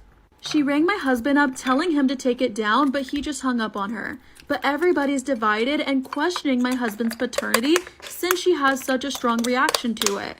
Now my husband's wondering if I went too far. Am I the asshole for telling my family their comments about my son's name are not making me regret the name, but instead are making me regret them? Okay. Interesting. My husband and I welcomed our son into the world in November. We chose the name Reed, R-E-I-D, for him after some searching. Neither of us got our first choices, but we love the name and it fits our son beautifully, if you believe. I know my son's name is a bit of a standout among my family. They like to reuse the same names that are popular and always seem to float pretty high in naming charts. For boys, the top 3 in our family are James, Benjamin, and William. Okay. Good Christian name. Good Christian God-given names. But Reed isn't a weird or unheard of name. No. My family were all very quiet when we announced the name, and almost immediately they started dropping comments about, quote-unquote, people making weird naming choices for their children. Oh my fucking god. Why does everyone do this? I don't know! Why? Okay, why is it... is this just like... Is this wedding and baby making season? Like, what the fuck is going on? Like, because it's definitely... I think genuinely it's just these are moments where people decide to make it about themselves. You know what I mean? That is fair. That is, yeah. Any fucking way possible. People need attention, and they need to make it a... I need drama. I need to have drama. And it's going to be about as little as, like... Your fucking baby's name that's not even mine. Yeah. Fucking wild. Chill out. Chill TF out. People making weird naming choices for their children, which never directly mentioned my husband and me, but we both felt it was aimed at us. Yeah. Then they commented a few times how there's nothing wrong with good, solid, classic names that everyone knows and loves and reuses. Oh, yeah. What do you think of the fucking urinal piece in the art room while we're at it? Yeah, fucking right. You classical piece of shit. Oh, you think it's a piece of shit? What do you think about Rovco? Oh, it's so I little could paint too. that. Oh, you've never seen it. You've never seen it, yeah. Yeah, okay. Fuck you. But then they started to say Reed was an odd choice, or that they had no idea where we found such a name. Not an odd choice. Even though it's in the top 400 choices. My parents accused me of trying to be trendy and not thinking about my son's future. What do you mean trendy? Not thinking about my son's future. What? Oh, you have the name Reed? Resume gone in the trash. That's not... This is something that goes over my head so hard, dude. Yeah. Realistically, like an insane amount, because I don't understand why anyone is like... Be normal. If you don't be normal, you're gonna die. You're gonna die, yeah. Because I'm fat and autistic, and I've been this way my whole life, and I've never gotten the chance to fit in. Yeah. And I'm living, but I guess my life is hell to other people. I guess, yeah. I guess. I'm having a great time. Yeah, but God, no, it's not good. You're not normal. You can't. You just gotta be normal. It's gotta be normal, Sarah. Be normal, Sarah, or else hey, it's gonna Sarah, go. Sarah, you and your successful Reddit podcast, how about you stop doing that and just go work? Not even that. I garden. I crochet. I have a great time. Well, you should stop doing all those things. I guess I should be miserable. That's based on actually, what all the neurotypicals. Yeah, you should actually be miserable. You would actually really enjoy going into the office 9 to 5. Actually, let's move out to the suburbs real quick too. Let's get out of central Orlando. 2.5 kids. Yeah, have 2.5 kids. Yeah. Have a third kid, chop them up in half. 2.5 kids. I decided to confront my family without my husband present because I felt like it wasn't fair to drag him into it more. Fair. I asked them what their problem was and why they were being so mean about the name. They told me they hated Reed and they felt it was a very unattractive name, and we did not think it through at all. Why do you want that baby is not gonna fuck? Yeah, why do you want to fuck that baby? Wait, why is that name unattractive? That baby with Reed, he is not fucking. Yeah, I'm not trying to sexualize my own baby. Yeah, you fucking freak. Jesus Christ. I'm joking completely. No, I know. They told me that we should have reconsidered and given him a real name, not something trendy that came up in the last 20 to 30 years. this is a lot of mental gymnastics to go around like, that name is not in the Bible. Yeah, you just say that. It's not in the Bible. Can you stop fucking hiding behind such coded fucking language and just say what you mean, you fascist? Like, come on. But you're so right. They're like, I need him to be named Jebediah. I need Jebediah. Like, what do you want? That's not a weird fucking name. Yeah, if I saw someone, Jeb. Dude. Yeah, you want... Okay, no, hold on real quick. After 2016, you want to name your fucking kid Jeb? Jeb? Exclamation point? Constantly asking people to please clap. Yeah, you're asking for a fucking subby little piece of shit. A subby? Yeah. Aw. Fucking... A little Jeb is a sub. Yeah.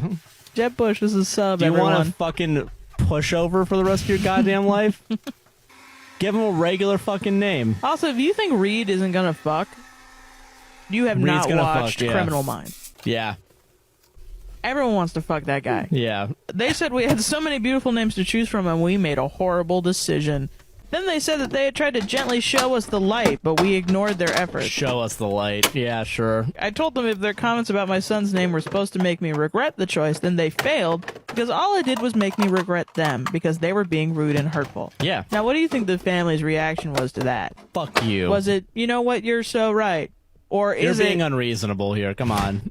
My family did not take my comment well and told me I was being rude and I was behaving like a child. Wow. Who can't accept the truth. It's everyone else's fault but mine. Am I the asshole? No, you're not the That's some asshole. prime projecting right there. Am I the asshole for taking potatoes off of a guy's plate at a wedding? I just got back from my friend's wedding in Mexico. It was at a fancy all-inclusive. Everyone mostly did their own thing with only a few group events planned, other than the wedding and reception, obviously. One of the group activities was dinner out at one of the restaurants that required a reservation. It was beautiful and the service was fantastic. One hiccup. The best man did not want potatoes. He wasn't allergic. Potatoes did not take out his parents in a dark alley. And he wasn't sworn to avenge them, as far as I know, anyways. What is this story? We got a comedian. Okay. I speak Spanish, and after he asked me, I asked the waiter to please not serve him potatoes. Well, you know where this is going.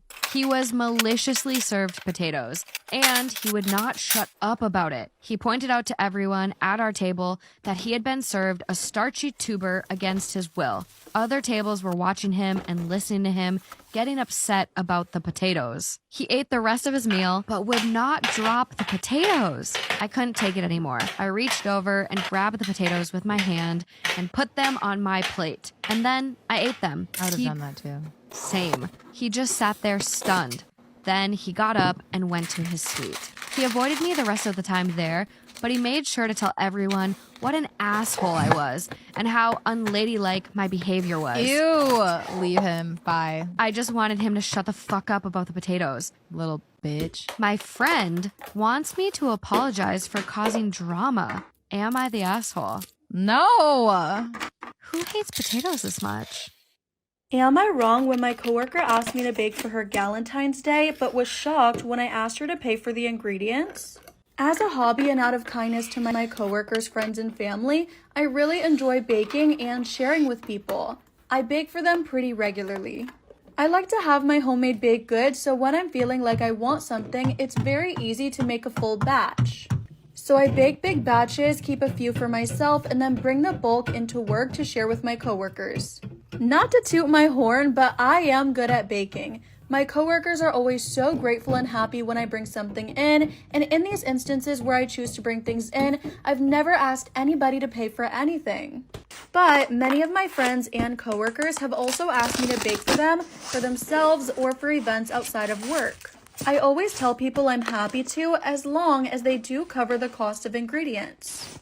And I don't charge extra for my time, labor, or effort. And my take on it is very simple. Am I wrong when my coworker asked me to bake for her Galentine's Day and was shocked when I asked her to pay for the ingredients? So one of my coworkers wanted me to bake muffins for her girls-only Valentine's Day brunch. I told her sure, what kind. She said mini muffins, chocolate ones, and blueberries. I tell her, okay, you can either buy the ingredients and bring them to me, or I can calculate how much it will cost, and you can pay me that way. She seemed absolutely stunned and reluctantly said, "Yeah, that's fine." She couldn't believe that I would charge her and even went as far as to complain to others in the office. No concern for my time, my willingness to do it for her and not making any profit, but so put off that I asked for this $10, 10 US dollars. For 40 mini muffins, 2 different flavors made from scratch with higher quality and more expensive ingredients. It just tastes so much better, and that's what she wanted. So, am I wrong?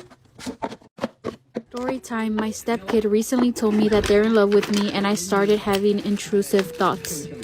This is not my story. I'm a 34-year-old guy. My wife is 41, and my stepdaughter is 20 years old. Non-biological female. We'll call them K for the purpose of this post. I've been around for 6 years. My relationship with K has developed over the years, to the point where we're very close. We talk about nearly everything, drawing the line at intimate experiences, and generally spend a lot of time together, as my wife is often traveling for work. In my mind, we are very close friends. I'm a little too young to be a father figure to them, and never took on that role. My wife had a blow up the other day. Actually, she has them a lot of days. They are usually targeted at Kay for being lazy and having no direction, even though she has a job and goes to school. Basically, she wants to push them out of the house because she didn't have it easy early on. So why should they? Sometimes I'm the target because I let Kay financially abuse me just because I support her.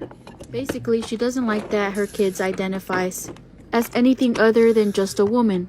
I don't subscribe to that way of thinking, and it's my house. Kay is free to stay here as long as they like. It could literally be forever and I wouldn't care. I make way more enough money to ensure this isn't an issue. And my wife doesn't have to work either. She chooses to. My wife has been getting irritated because Kay is still around. It's all she talks about. If she's on the other side of the country for work, her main priority is whether or not Kay paid rent, which they do by their own choice, or is doing chores, etc. It's incredibly frustrating for both Kay and I.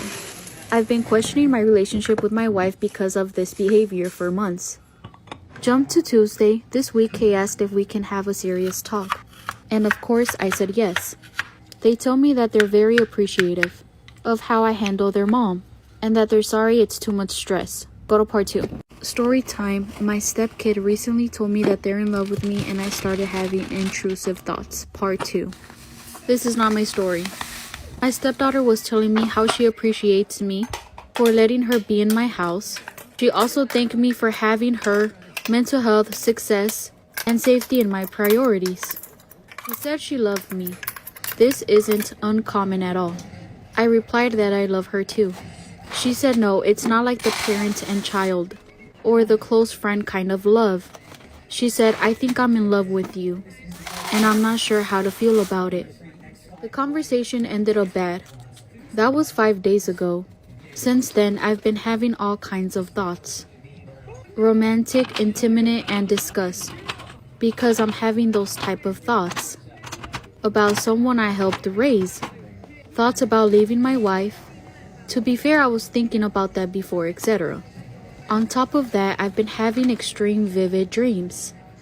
I'm just not sure what I'm supposed to do. I kind of want to go for it, but it's obviously very socially unaccepted, and I'd probably face accusations of being a creep. I have never done anything unsavory to her, nor have I ever tried to isolate or control her in any way. I know it's wrong, and while I usually try to do the right things, I find that I really don't care about the moral implications here. I don't know why. She's already on the verge of not having a relationship with her mother. The only reason they communicate is because they live in the same house. I realize this will probably get me eaten alive by Reddit, and probably anyone but actual therapists. But I'm extremely unsure of myself, in an uncomfortable situation, and I have no one to vent to. Quick edit, I should also mention that Kay confirmed these feelings to me a few times after the conversation. Sorry for making things awkward. I can't help how I feel, but I shouldn't have said anything. It wasn't just a misstep. A couple more things. I've already called a divorce lawyer and my therapy appointment. I'm going out of town to clear my head. I'm gonna give a chance with my stepdaughter. I, 32F, used to shop at the absolute best thrift store. They were pushed out due to a rent hike and replaced by a new shop that passes themselves off as the same concept. For a moment, I thought the area had actually managed to avoid further gentrification until I looked at the price tag on a coat on the nearest rack. $999. What? That ain't no thrift. Semi-damaged items were marked down, but good or perfect condition, full, outrageous price. I was so angry at this store for duping the locals into thinking they might have a worthy replacement for the last shop that I calmly continued perusing aisle by aisle and letting little silent but deadlies out as I weaved my way from the back of the store to the front. AITA? It's funny, but I guess I would say I don't really think this is very effective. I don't really think anyone was harmed, but I think I think it's leave a review.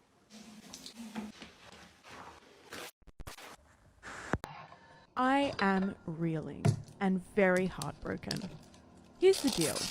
When I was 20 years old, I'm 27 now, I met my best friend at a uni seminar. When we first met, he was interested in me romantically, but I didn't reciprocate his feelings, so we managed to form a beautiful platonic friendship.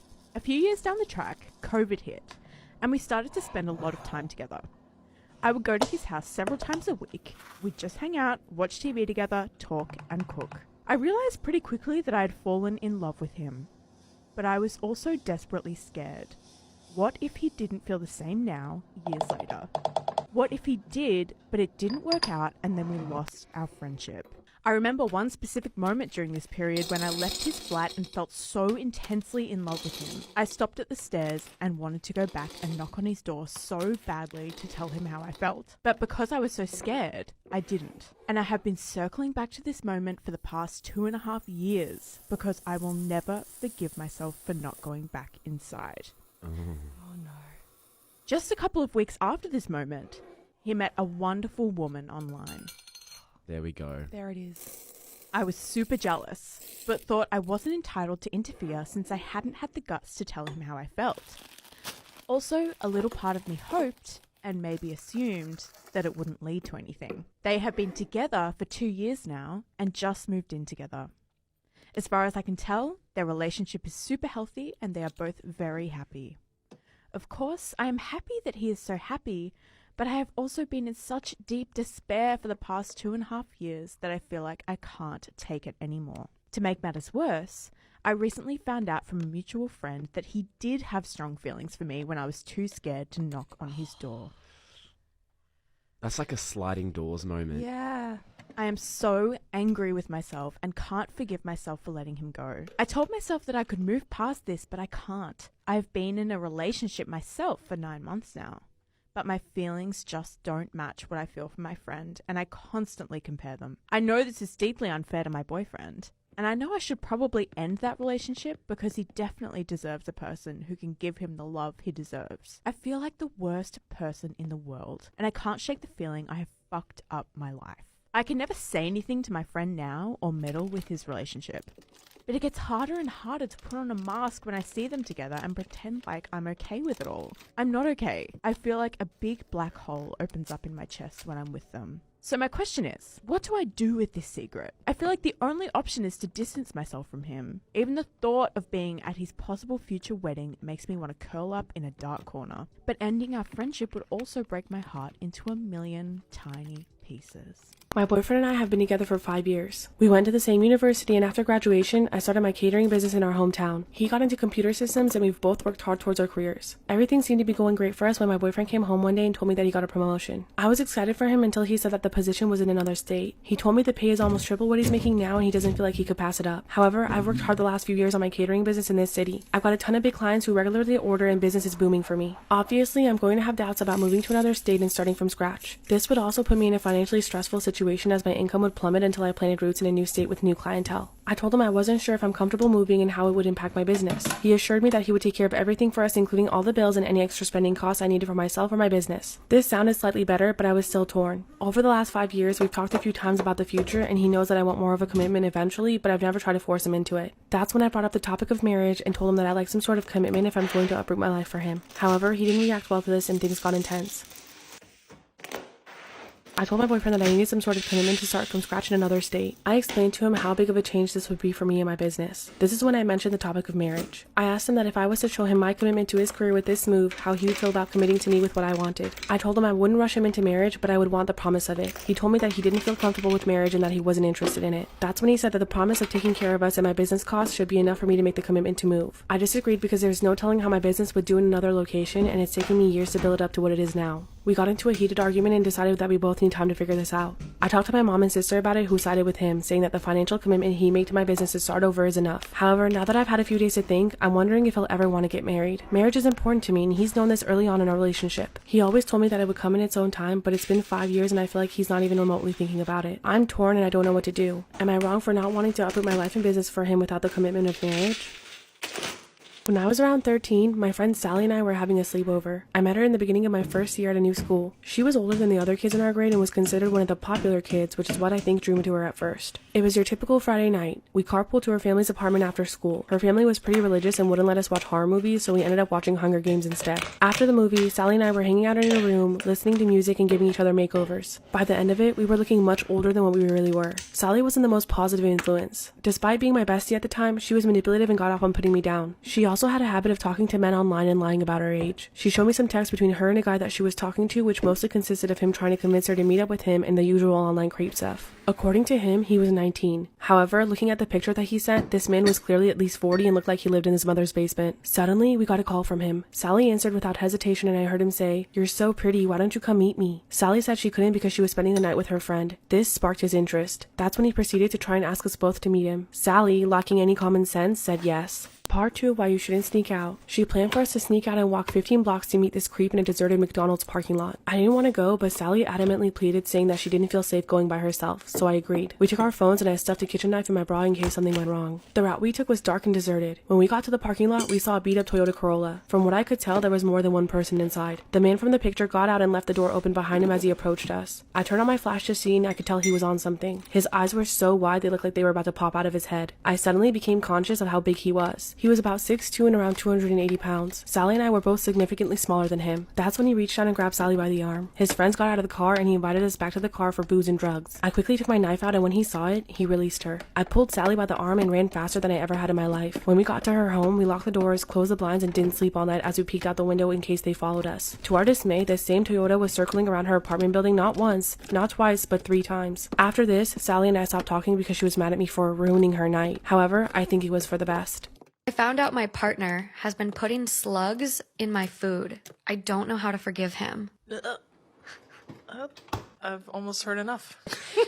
I, 22 female, have been with my partner, 24 male, for 4 years now. I have never known him to do anything like this, but I noticed he started acting a little strange around a month, maybe a month and a half ago. He started putting fruit on the floor in the garden, and I thought it was a bit weird, but he said he was feeding the mice family, so I thought it was sweet and helped him do so. He started being really nice to me around 2 weeks ago and making me food, baking me cakes and stuff, which he never usually cooks, ever, so I was so happy he found a hobby. I did notice sometimes I felt sick and dizzy after eating, and I just put it down to lack of sleep/hormones. A friend of my partner's came into my work today and said he needed to speak to me when I was free. He told me that my partner has been collecting slugs from the garden and putting them in my food, blending them up. He sent this friend pictures of bags of slugs that he had collected and the pictures of blended slugs. I feel really sick to my stomach. I don't understand why he did this. This is so out of character of him. I asked him why he was doing it, and he accused me of snooping through his messages, which I would never do, and got so angry at me for being not able to take a joke. Freaking bats. I feel disgusting. I love him to pieces, but I just don't understand his ways of thinking just now. Am I overreacting? I don't know what to do. I feel lost. Well, this I don't mean to laugh. Oh, poor girl. Because it's not funny. No, but it's like, it's so It's just fucked. so bizarre. It's like, the fact that he was like, you can't take a joke? The gaslighting. Bro, The gaslighting. what the fuck, dude? You've been feeding me slugs, and you're mad that I can't take it. Okay, first of all, Dog. What the? pack your shit up and fucking leave this dude. That is the most unhinged behavior I've ever fucking heard. Like, Truly. at least Does he want to it's kill just her? so fucking random. Like, after 4 years. I thought they were gonna say like they'd only been together for like a few months, so she doesn't really know him that well. That would be like if my boyfriend, right? Because we've been together for 4 years. That'd be like if he started feeding me slugs. In what universe? Like, check him into a fucking hospital, bitch. I think something's wrong. Am I the asshole for taking my wife and leaving the wedding reception early? My wife and I got married this December. We've been together for 7 years, and I really wanted to give her the dream wedding that she wanted.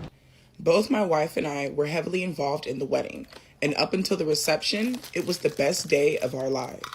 My wife is very shy and non-confrontational. She wasn't hard on anyone about gifts, dresses, kids, etc. We had a few simple rules, like don't wear white and don't do anything to take the attention from the bride and the groom. During the reception, her sister walks in, dressed in this little white dress with her boyfriend. She was late and had missed the actual wedding completely. Oh, hell no. Absolutely the hell no. If you didn't bother to come to the ceremony, don't come and drink my alcohol and eat all my food. You can stay home. You can fucking stay home. Unless I specifically asked you to only come to the reception, which I think is fucking weird, don't show up. If you're not going to come and see what I believe is the important part, don't show to the party. Like, what the fuck? Their mom went up on the stage and on the mic requested everyone to pay attention to Bella, the sister. And there, her boyfriend got down on one knee and proposed. As you can guess, suddenly all of the attention was on Bella. Their mother was still screaming, "My sweet daughter," on the microphone. That's fucking terrible. And their mom knows that all baby girl wanted was a day for her fucking self. Y'all only had 2 fucking rules. Don't wear white and don't do shit to overshadow our fucking moment. And they had to do both. Oh my fucking gosh. No one had warned or even asked us before doing this. I was angry, but my wife was just sitting in her seat trying not to cry. We hadn't even started the wedding speeches for us or cut the cake yet, and now all her family could think about was Bella. After about 20 minutes of her family just ignoring us and basically stopping the reception to drink and take pictures with the new bride-to-be, I was done. My wife just said she wanted to leave while trying to stop her tears. This poor thing. This poor fucking thing. Their reception literally stopped being about them. No one acknowledged them at their reception. That's absolutely fucking terrible. I am so sorry, sweetheart. You do not deserve that. I told my parents and our mutual friends to wrap up the party, and I took my wife and left. No one from her family stopped us. She cried the whole way to the hotel. After about 2 hours, our phones started blowing up. I shut our phones off, hopefully to get some sleep. The day after, we left for our honeymoon and celebrated New Year's in Kashmir. We didn't talk to anyone except my parents. Good shit. Good fucking shit. That is your job as her husband, to protect her from any and everyone that is out to hurt her. Her fucking family included, and you did a very good job. Good shit. Good shit. Get your bride out of there. She does not deserve the pain that they're putting on her, and you did the only necessary thing. You removed her from the situation so you could stop the pain as much as you could. Good shit, sir. I tip my hat to you. We returned home last weekend, and my wife's mother and sister came to visit. They were mad at us for leaving our wedding and embarrassing them. My wife just told them to leave and went up to the room and locked herself in. When my mother-in-law turned to me, I said she was a horrible mother for doing this to her daughter, and she can forget about contacting us for the foreseeable future. Bella called me an asshole for ruining the party for everyone. I called her an attention-seeking bitch in return. Period. Sir? Good shit. Good fucking shit. Some of our friends and relatives are saying they understand we were hurt, but that it was wrong to leave the party altogether. So, am I the asshole? No, because how the fuck is it wrong for me to leave a party that I'm motherfucking paying for that's no longer about me?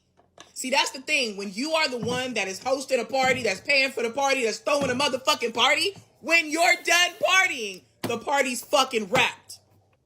That's the fuck it. These motherfuckers are not, they should not be called your friends or family. They're upset at you that you cut off their alcohol. You cut off them having a good time. They don't give a fuck why you're upset, because there's no way in hell one of my friends would come to me and explain to me what the fuck happened after their wedding just got shut down at a moment's notice, and I'm gonna look them in the face and tell them, I understand, but you're an asshole for wrapping up the party like that. Bitch, then you don't fucking understand. There's no possible way for you to understand if you're still upset about it. Because if you truly fucking understood, you wouldn't be upset. You would know and fucking understand why I did it. Like, are you kidding me? Everyone that is surrounding you guys is absolutely disgusting. They are trash. I truly hope that you guys went no contact, if not low contact, because these people are absolutely horrible. Like, how the fuck are you embarrassed that I left my goddamn wedding that you tried to make about you? Like, these people knew what the fuck they were doing was wrong, and they jumped to the defense instead of fucking apologizing. They do not deserve to be in your life. You or your wives. Hell no. Absolutely not. You, sir, you are standing up for your wife. You are making sure that she has boundaries, and you are validating how she feels. And that's absolutely amazing. Continue to do so, because if not, your wife is going to continue to let them run over her. And that is not okay. That is not okay. Her mother and her sister need to be cut out of you guys' lives for a long time, along with all of your friends and relatives that are telling you that you're an asshole for leaving your fucking wedding after your heart's been broken by your fucking family.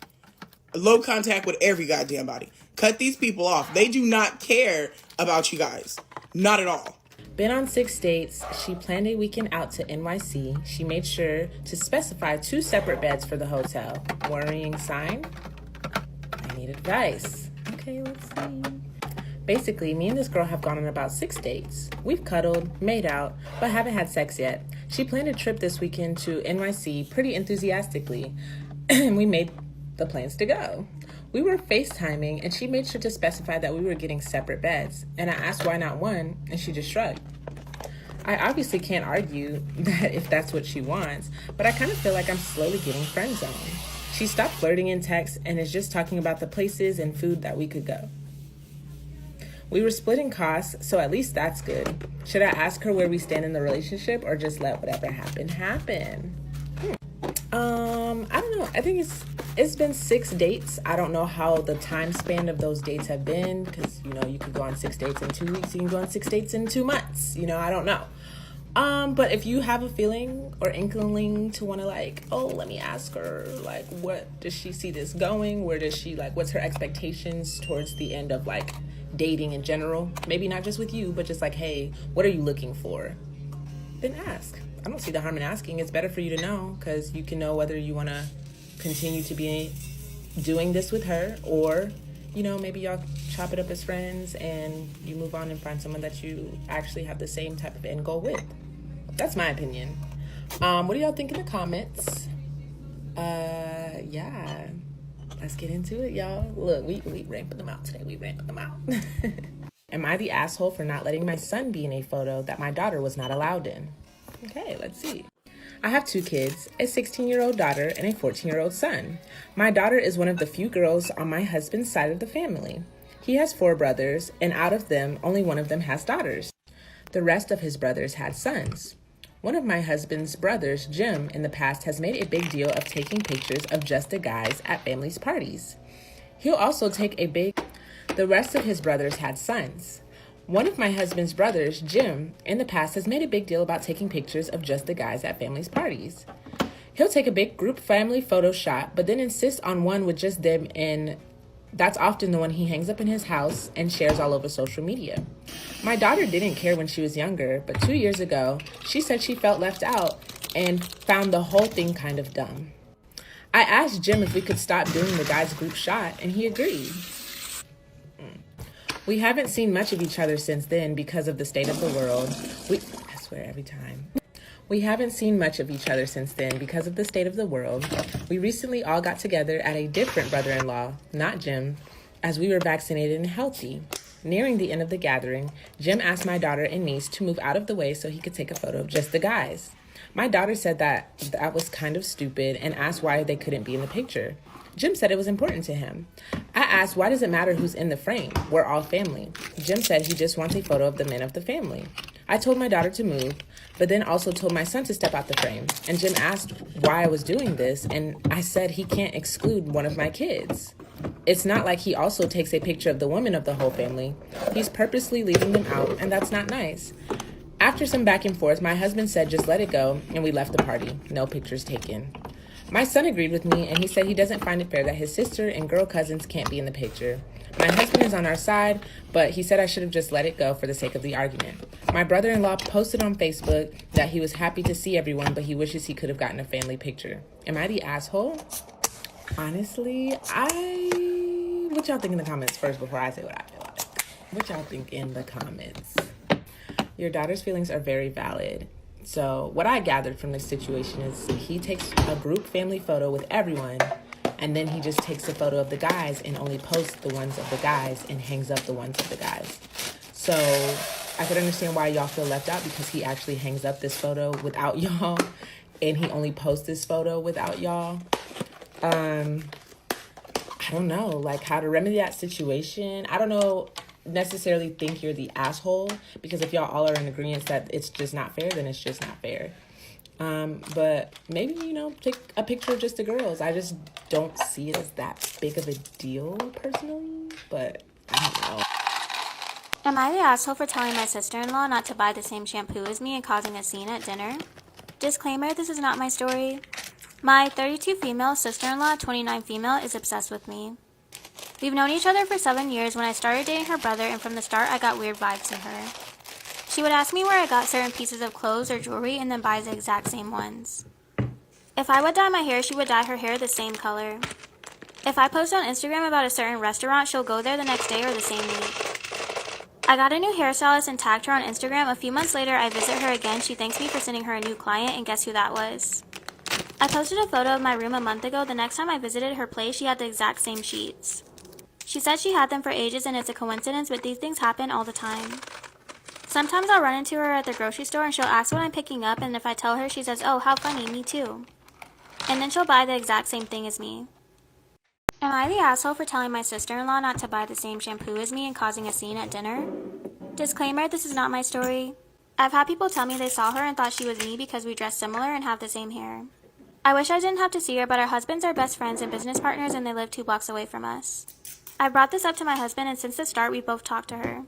She either denies it and says it's all a coincidence, or she says she thinks I have such a good taste that she can't help it. She then promises she'll stop, but never does. The other day, she asked me what shampoo I use, and I refused to tell her because I knew she was going to buy it. She started crying, and my husband just told me it's not a big deal. So I told her after. She assured me that she wasn't going to buy it, and she was just curious because my hair is always so nice. Yesterday, we went over for dinner at their place, and I decided to check and saw she had the same shampoo. I was so frustrated, I brought the bottle to the table and told her she's not allowed to buy the same shampoo as me, and that she needs to stop or I'll cut her and her husband off. My husband said I embarrassed him. She started crying and we left.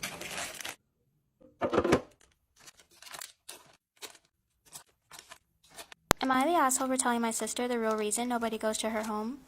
Disclaimer, this is not my story.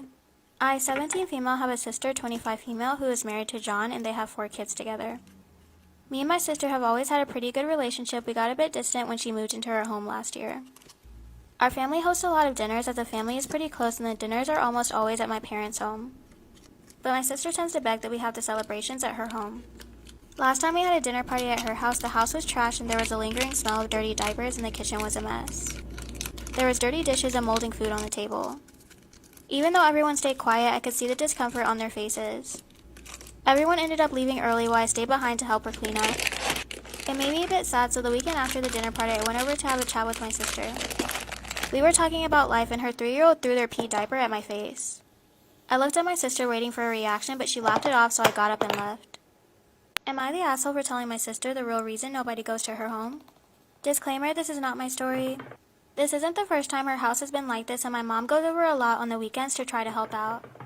And when asked why she can't clean up after her kids, she just rolls her eyes. And she says that's not my job, they can take care of themselves, and I'd rather not get my nails dirty with them, especially when I would rather have a cup of wine and watch TV. Her kids are 3 to 7 years old and can't take care of themselves, and their dad works long hours. Last Monday, the family was texting in our family group chat asking if the next dinner party would be at my parents' home. My sister started begging that we have it at her home since she'd been wanting to try out a new recipe. Everyone just kind of ignored her and agreed with having the dinner at my parents' house. My sister started spamming the group chat asking why nobody ever wanted to come over. I replied to her message saying maybe if you cleaned up after your kids and tried putting in the effort to clean your home instead of going to the club with your friends, we would come over. She then left the group chat and called me cussing me out, asking how dare I embarrass her in front of the family. Am I the asshole for insisting my pregnant sister switch bedrooms with me? Throw away because I don't want it connected to my main. My sister and I, both mid-20s females, I'm a few years older, share a house together. It was our parents' house and we both inherited it after they died. We have equal share/ownership of the house. The house has 4 bedrooms. One is the master room that has an ensuite and walk-in wardrobe. The other 3 just have built-in robes. When we both moved back in after deciding that neither of us wanted to sell, we agreed that she could have the master suite, but the 2 largest of the other bedrooms would both be mine. One as an actual bedroom and the other as a gaming room for me. The last and smallest bedroom is a guest room. Her boyfriend's been living here for a while and she recently told me that she's pregnant. I'm not particularly looking forward to sharing a house with a screaming baby, but it's her house too and she has every right to be here and raise her kid. Obviously, the baby will need a bedroom and I was expecting that to be the guest bedroom. It is the smallest bedroom in the house, but it's still the same size as a standard bedroom. But my sister wouldn't go for that. She's insisting I move my stuff out of my game room so that can be the baby's room. I told her that I'm not moving my stuff into the guest room because that wasn't our agreement. But then she informed me that actually I won't be able to do that either, as she would still need a guest room, especially with the baby coming, as her boyfriend's family will want to visit. So I said, fine, you can have my game room if you move into my room and give me the master room. She started crying and said that as a mother, she's going to need her own space and she deserves the master bedroom. I asked what she expected me to do, and she said I should just suck it up and keep all my crap in my own room. We're at an impasse and I can't get her to come to a real agreement with me. She keeps calling me a, quote, huge bitch and says that I should let her have both the master bedroom and my gaming room because she, quote, needs them more. Her boyfriend says I should just deal with it, that because I don't want kids anyways, I should just suck it up. My girlfriend, who also spends a lot of time here, is on my side and says my sister is being a spoiled, entitled little brat. Am I the asshole? Oh my God. I'm freaking torn. I'm not gonna lie. I'm torn. I'm not either. I'm not either. Well, let's hear why you're torn. Because I think that pregnant people are very emotional. Like, you don't quite ration the same. I've heard it from my friends who are pregnant and they're like a little confused. You made an agreement though, and I don't think it should be broken. But at the same time, if my sister was pregnant, I don't really care. Like, that's like my literal other half. Like, I would be sharing the space and I would be like, fine. I mean, it's annoying. You're going to have to do something for me, but fine. Here's what I think. I am torn in the sense of who is the asshole in the situation, yes. But I'm sorry, how old are they? In their 20s? She has a boyfriend that's living with them and about to have a baby. That sounds like a family. This sounds like it's about to be a family. You guys are in your 20s. I either think you need to sell the house and both move out so you can mend that relationship so you can continue on with both of your lives independently, because she has a family and the sister is just like living there then. That's what it feels like. I would feel left out. I would feel I'm not a part of this family and I'm just like taking up their space. I feel like I'd be a burden. I know it's the parents' house and it's inherited. Maybe it has some meaning, but maybe sell the house and both move out. Am I the asshole for refusing to change my wedding date even though my sister-in-law is pregnant? I'm in a bit of a dilemma and need some outside perspective. My fiance and I have been planning our wedding for over a year. We picked a special date significant to us and everything is set. Venue, caterers, and guests have saved the date. You name it. Here's where it gets complicated. My brother and his wife recently announced they're expecting their first child. We're all thrilled, but the due date is very close to my wedding date. At first, I didn't think much of it. Babies have their own timing, right? But last week, my sister-in-law approached me asking if I could consider moving the wedding date. She explained that she's worried about either going into labor at my wedding or being too close to the due date to attend. She's also concerned about travel as they live a few hours away. I understand her concerns, but changing the date now almost seems impossible. It's not just about losing deposits and coordinating with vendors. Many of our guests have also made travel plans, some even coming from overseas. My fiance and I are also emotionally attached to our date. My family is divided. My parents think I should try to accommodate my sister-in-law, considering it's a significant life event for her too. My friends say it's unfair to expect me to change everything for something that's not within anyone's control. I'm torn. On one hand, I want my brother and his wife to be a part of my special day. On the other hand, it feels unreasonable to overhaul our plans, incurring financial loss and inconvenience to many. Am I the asshole for sticking to my original wedding date? Am I the asshole for excluding my in-laws from an important family tradition that I only do with my kids? I'm a widow and I don't plan on remarrying ever. My wife passed when my youngest was born. We live in walking distance to where she was buried, and every Christmas Eve we will walk to her grave and put a flower on her tomb. It literally takes 20 minutes at most and is something my kids and I hold dear. When my son married, we all had a conversation and agreed that we will keep it private tradition. My daughter-in-law understood and just chilled at the home when we went on our walk. She started to make hot cocoa for when we get back, and now that is a little tradition. The issue is my son-in-law. My daughter has talked to him and explained that she doesn't want him during the traditions. I thought this was the end of it, and I was so wrong. I got a call asking me why I'm not family to him and that he needs to go to this tradition. I told him he is family, but this is a private moment. He called me a jerk and told everyone I'm excluding him. Now my daughter-in-law is in on it and she wants to go. That they are family, so I need to let them go. I told them no, and they are pissed. My kids are mad at their partners, and I am wondering if the family is a jerk for keeping them out. I destroyed my former employer's credibility on Glassdoor, and now they can't fill any positions. I worked for a nonprofit with toxic leadership. Nobody was doing exit interviews, so I took over. I told employees to leave a review, but don't leave a 1-star review because that shows you don't care. Leave a 2-star review because that shows you care. Most companies don't have any 2-star reviews from employees. This company has almost all 2 stars. Toxic workplace is trending in the reviews. Rating dropped from 3.4 to 2.4. CEO even planted 5-star reviews in her own company voice and branding, but it wasn't enough. Less than 200 employees and 30 plus empty positions at any given point. She's stepping down at the end of the year, and her statement sounded very scripted and her voice sounded very defeated. Am I in the wrong for demanding that my fiance stop teaching our kids bad manners? My fiance Lola and I have been together for 5 years, engaged for a little over a year, and we have twins, boy and girl at 2.5. Our wedding is in 2 months. Lola usually takes care of feeding the kids in the morning since I work early, and so I never noticed this until recently. I took a week vacation from work just to spend time at home with the kids and Lola, and started to notice something that bothered me. Lola has been teaching our kids bad table manners and sees nothing wrong with it. I hadn't noticed this before, as I didn't eat this type of food for lunch, dinner, snacks, or eat it all the time, so I guess I just missed it, as I wasn't home or she fed them other things on the weekends. This morning I was helping Lola make breakfast, and then I got the kids ready while she brought their food out for them. As they were getting ready to eat, I noticed they didn't have forks and spoons, so I told Lola that I would get them, and she said there was no need. I watched instead, and she gave the kids tortillas that she ripped into pieces, and they were using their bare hands to grab food using pieces of tortilla. I asked her what she was doing and that she should be giving them utensils, but she seemed shocked that I was concerned and said that's how they always eat. I told her that she was teaching them bad manners and making them think it was okay to just grab food with their hands. She told me that they do that anyway when they have chips or grapes or tacos and pizza, and also listed a bunch of other snacks and fast food you eat without utensils. But I pointed out that those things are usually made to be eaten quickly or on the road, like fast food, so utensils aren't needed. She said I was being offensive by calling her way of eating gross and saying it was having bad manners. But I do think it's gross to see someone grabbing at food with their bare hands like that. She said that she grew up eating like that and would always use tortillas to eat things like eggs or meat, rice, beans, and it wasn't gross because she's always made the kids wash their hands before they ate. I ended up giving my kids forks for them to eat, which they didn't want to use, which made me even more frustrated with her because now they're used to this. Lola has been really annoyed the rest of the day and wouldn't let me help her with lunch, and earlier she was walking around the house speaking to someone, probably her sister, in Spanish about me, and I'm starting to feel a bit annoyed. So, am I in the wrong? My fiance suddenly doesn't want to marry me anymore because of a disagreement we had a year ago. What now? I'm 32 and she's 32. I've been with my fiance Lola for almost 7 years now, and we've been engaged for 2 of those years.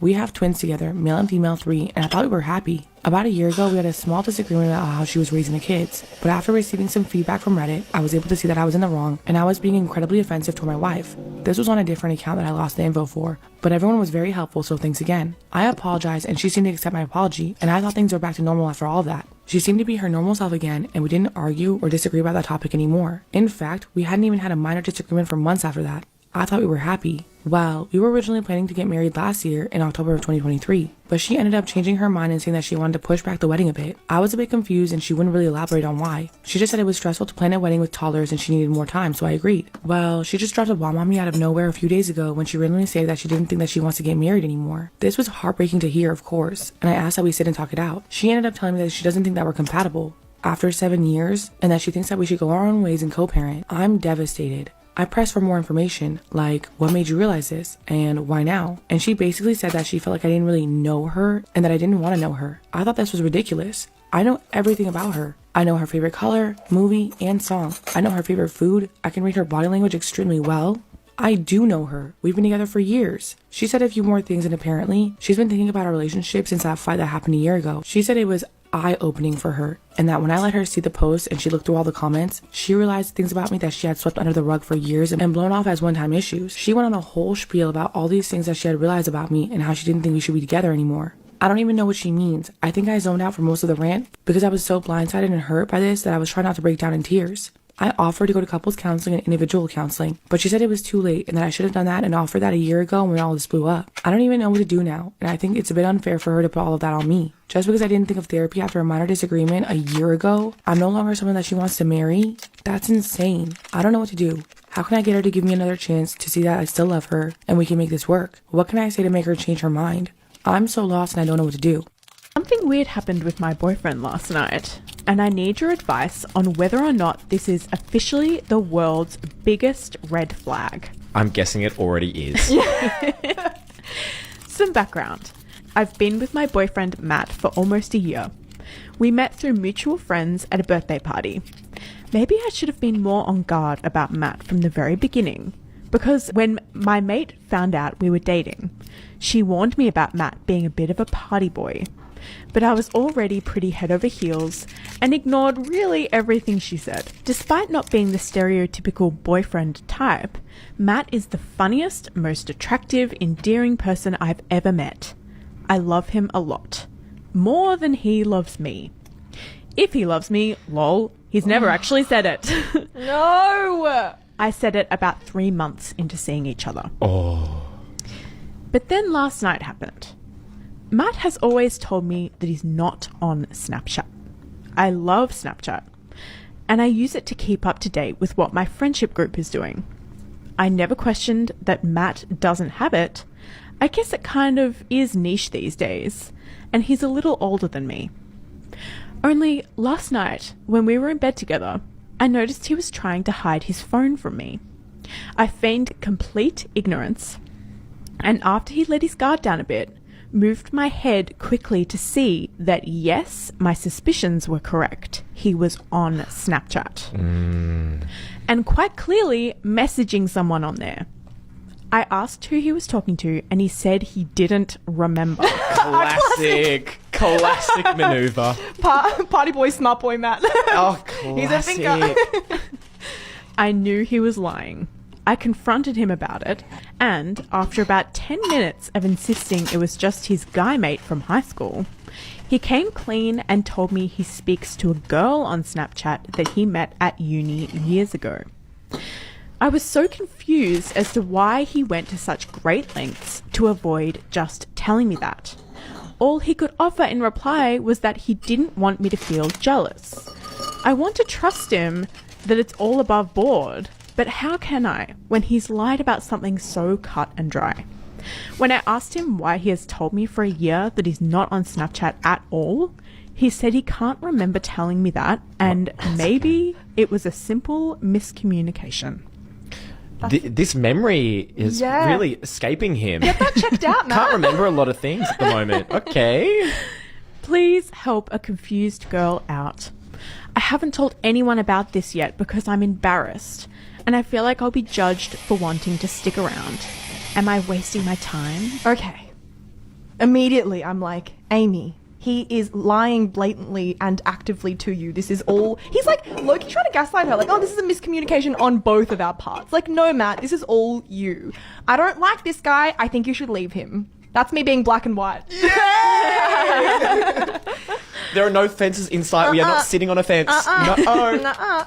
I completely agree. Am I the asshole for pranking my girlfriend on my buddy's birthday? Now, I, 26 male, have been friends with the same group of guys since we were kids. We are all extremely close with one another. One of the things you need to know about us is that we are all bonded by a shared sense of humor. We are huge fans of doing pranks on one another, and we have our own games and inside jokes. The best way to describe us is we're like this friend group in the movie Tag, parentheses, 2018. Now, recently, one of my buddies, let's call him Jackson, 28 male, got into a car accident. He's partly recovered, but he's still taking some rest, and he's been kind of down in the dumps. His birthday was coming up, so we wanted to cheer him up because we hate seeing our friends like that. So we got the idea of pranking my girlfriend because she's really posh and prissy, so her reaction would be great, and the prank we had in mind would knock his socks off. As kids, we used to play this game called Pizza Roulette. We'd order a large pizza, put each slice on 8 different plates, either face up or face down randomly, and then each of us would be blindfolded and have to take one of the slices and flip the plate over on another one, and then hold it up like a sandwich to eye level. If both of the bread slices were facing outwards, then congratulations, you got a calzone. Enjoy. If the bottom was sauced down, but the top was bread up, then it was kind of funny because they picked up the wet side. But if the sauce side was up, then the guy sitting next to you smashes the whole thing in your face. We used to have tons of fun, and Jackson loved the game. So Jackson's birthday comes. We blindfold my girlfriend and rig it so that she gets the pizza face up, and we do it successfully. But she gets really mad and leaves. Now, the guys are annoyed because she ruined the vibe of Jackson's party, but some of the girlfriends in the group said what we did was wrong. I thought it was funny at first, but am I the asshole? So it's like if it becomes like, so face up is just normal style pizza, right? It's like you're like double deckering your pizza normal style. Honestly, I'm not super invested in the semantics. I want to know the semantics of the. I hate pranks personally. I think we all know that by this point. If my boyfriend did this to me at what's supposed to be like a really fun party, I would absolutely go home too. Am I the asshole for telling someone they're selfish for asking a 22-year-old to become a child's guardian? My 22 female boyfriend, Malcolm, 22 male, has a half-sister, Elena, 12 female. They have the same dad, and he's not involved in their lives. Their moms became close friends, and they were raised seeing one another. Malcolm's mom moved abroad a couple of years ago. Elena's mom, Sandra, was diagnosed with cancer last year. She went through treatment, but it's been determined that there's nothing they can do but make her comfortable. Sandra will pass sometime this year. She has no other family. Malcolm has spent a lot of time helping care for Elena, driving her to school, making them meals, etc. Recently, Malcolm sat me down. He said that Sandra asked to speak to him. She said she understood if the answer was no, but asked for him to take on custody of Elena sooner rather than later. That way she could adjust to him being her guardian before she passes. Malcolm would move in with them, and Sandra had a sizable life insurance policy and an accountant to help him care for Elena. To my surprise, he agreed to all of this without consulting me. I pointed this out, and he said we've only been together for 6 months. I asked, didn't he feel too young for all of this? He said sort of, but he'd do it for Elena. Without further discussion, he subleased his apartment and moved in with Sandra and Elena. Saturday, I stopped by to pick up Malcolm for lunch. He hadn't returned from work yet, so I was waiting with Sandra. We were making small talk. She mentioned how grateful she was for Malcolm and that he was a sweet boy. I asked if he was really her only option. I mentioned his mom. Sandra said Elena is losing enough. She doesn't want to force her to move abroad on top of everything. She also doesn't feel right asking Malcolm's mom to move back. I said I found the whole thing a little selfish. Malcolm is only 22. He shouldn't be tied down raising a child. Sandra got defensive and said she wished she didn't have to ask him. Plus, he said yes. I asked what else was he supposed to say. Sandra told me I was upsetting her and asked me to leave. Malcolm called me later, screaming at me. He said that I upset Sandra. I said I was trying to defend him and point out options she may not have thought of. Malcolm told me to butt out and to get on board with this or walk away. He hasn't spoken to me since. I saw Elena at the mall on Sunday and she ignored me. My mom told me I screwed up big time. Am I the asshole? Yeah. I liked that the mom was like, I don't want him to have to do that. Honestly, if it were my choice, I would be her mom. I That's don't what I really think she would want to die. If it were my choice, I wouldn't, but it's not, so. I don't want to have terminal cancer. Like, so maybe try not having cancer. You might as well just said that to her. That's crazy. You're selfish. Yeah. You're telling a dying woman she's selfish for trying to ensure that her daughter, who is a 12-year-old, is taken care of when she's gone. And then the way you went, we've only been together 6 months. Relax. I love that he said that. We don't live together. Why would I tell you? 6 months is nothing. I don't, do you know their middle name at 6 months? I mean, the fact that she even knows all of this at 6 months, that's a lot of information to know about someone, for sure. Yeah. I mean, at 6 months, I didn't even know if Justin wiped standing or sitting. And that's important to know. And these are important questions to ask your significant other. I'd be more worried about that. Am I the asshole for going home after my fiance told me to sit down and shut up? Disclaimer, this is not my story. I, 26 female, have been with my fiance, 34 male, for 2.5 years. We had a long-distance relationship mostly, but I moved in with him after the engagement. We agree on most things, but there's a few things he finds unlikable or, in his own words, unbearable, and one of them is me using public restrooms. He has expressed how disgusting public restrooms are and has been trying to convince me not to use them unless it's very urgent. But he would try to talk me out of using them even when it's urgent and tell me to hold it in. He's a lot like his mom and she has the same mindset. We went out to a restaurant to celebrate her birthday, and after we finished eating, I tried to excuse myself to use the restroom. His mom looked at me jokingly and said, "Oh, don't worry about fixing your makeup, it's still fine." But I got up and politely said that I needed the restroom for another reason. My fiancé looked at me with an upset look and told me that we already talked about using public restrooms. Am I the asshole for going home after my fiancé told me to sit down and shut up? Disclaimer, this is not my story. He told me that we already talked about using public restrooms and how I should avoid them at any cost. I flat out told him that I needed to pee. Apparently I said it loud enough for others to hear, which made him feel embarrassed. He then told me to sit down and shut up. I felt so offended I nearly cried because everyone heard and his family was looking at me. I collected my purse, phone, and keys and decided to go home. He freaked out, asking where I was going, and I said I was going home. He followed me, trying to get me to go back inside for the sake of the celebration, but I got in my car and drove off. He left about 10 missed phone calls. When he came back, he told me I spoiled the entire celebration for everyone. I told him he disrespected me and tried to deny me access to the restroom. He said I can't play the victim because he told me about the restroom thing and that it's my fault for embarrassing him and walking out. I refused to argue anymore, but he said that I can only blame myself for the situation. Our final secret comes from Steph. I've been with my partner now for over 2 years. I'm 23 and he is 24. We have known each other for 4 years and built a very loving friendship before pursuing something romantic and becoming boyfriend and girlfriend. Congrats. It was his birthday last Saturday, and he wanted to have a boys' night out with his guy friends. He organised a nice dinner with them all, and they planned to go out after. That night, his phone died early on. I was messaging him to check in that he was okay because he hadn't had a drink in a long time. I didn't get a response, which was slightly disconcerting, but mostly fine, as I know his friends well, and my brother was with him, so I knew he would be safe at least. I didn't question it, and when I saw him the next day, he filled me in on what sounded like a great night with the guys.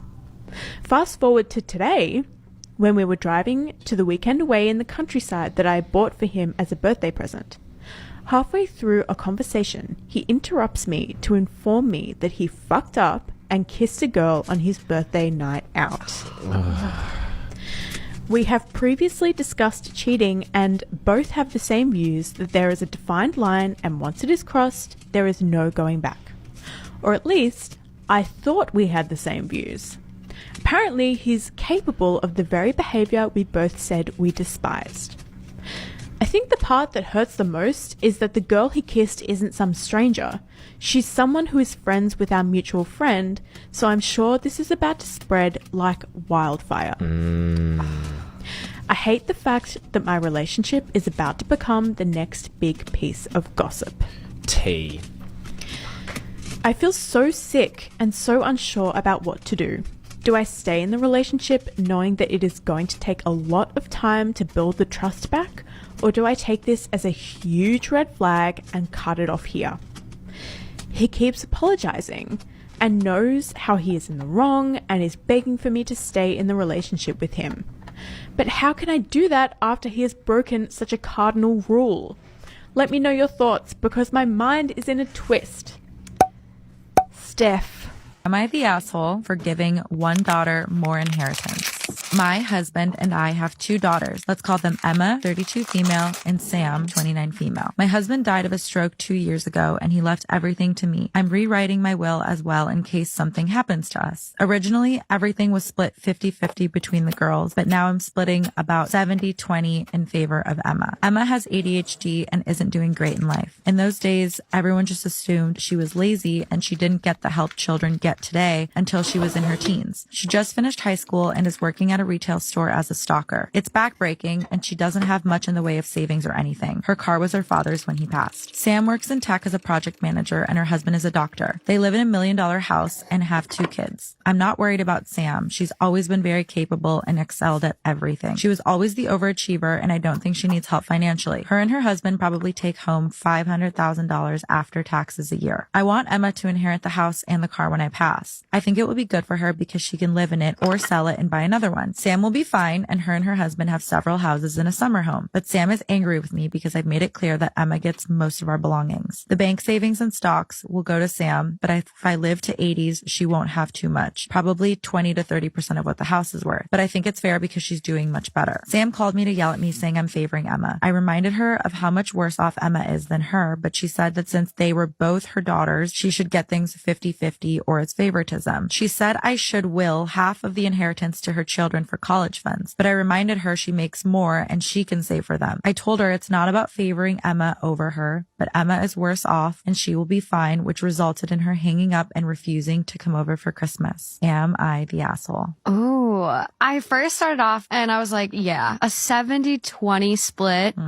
which I don't know where the other, 10% charity, whatever she's doing. But I think it's really hard because this will was written when her husband was alive. And so it was also his intention to have his daughters equally share their assets and everything. So it's hard when one partner goes first and then the will is changed kind of without their decision involved. But I get having ADD. It's something I really struggle with. And I get having to work harder and go the extra mile to get, what it might take someone who doesn't have that a quarter mile to do. I have to go a mile and they go a quarter mile. But at the same time, Emma is really young and she's got a lot of opportunity, a lot of life ahead of her to get to that other place where her sister is. But I don't know. I think if you want to make sure she's going to be okay, I think you leave her the house if it's paid off. She doesn't have to worry about a place to live. She can afford the property taxes, hopefully. And if she can't, she could sell it to buy a more affordable house. But I think leaving everything to Emma, I would feel like I was getting slapped in the face by my mom. I would feel like there's heavy favoritism at play. It's not a good feeling. No, not at all. Am I the asshole for begging my daughter not to have any more children?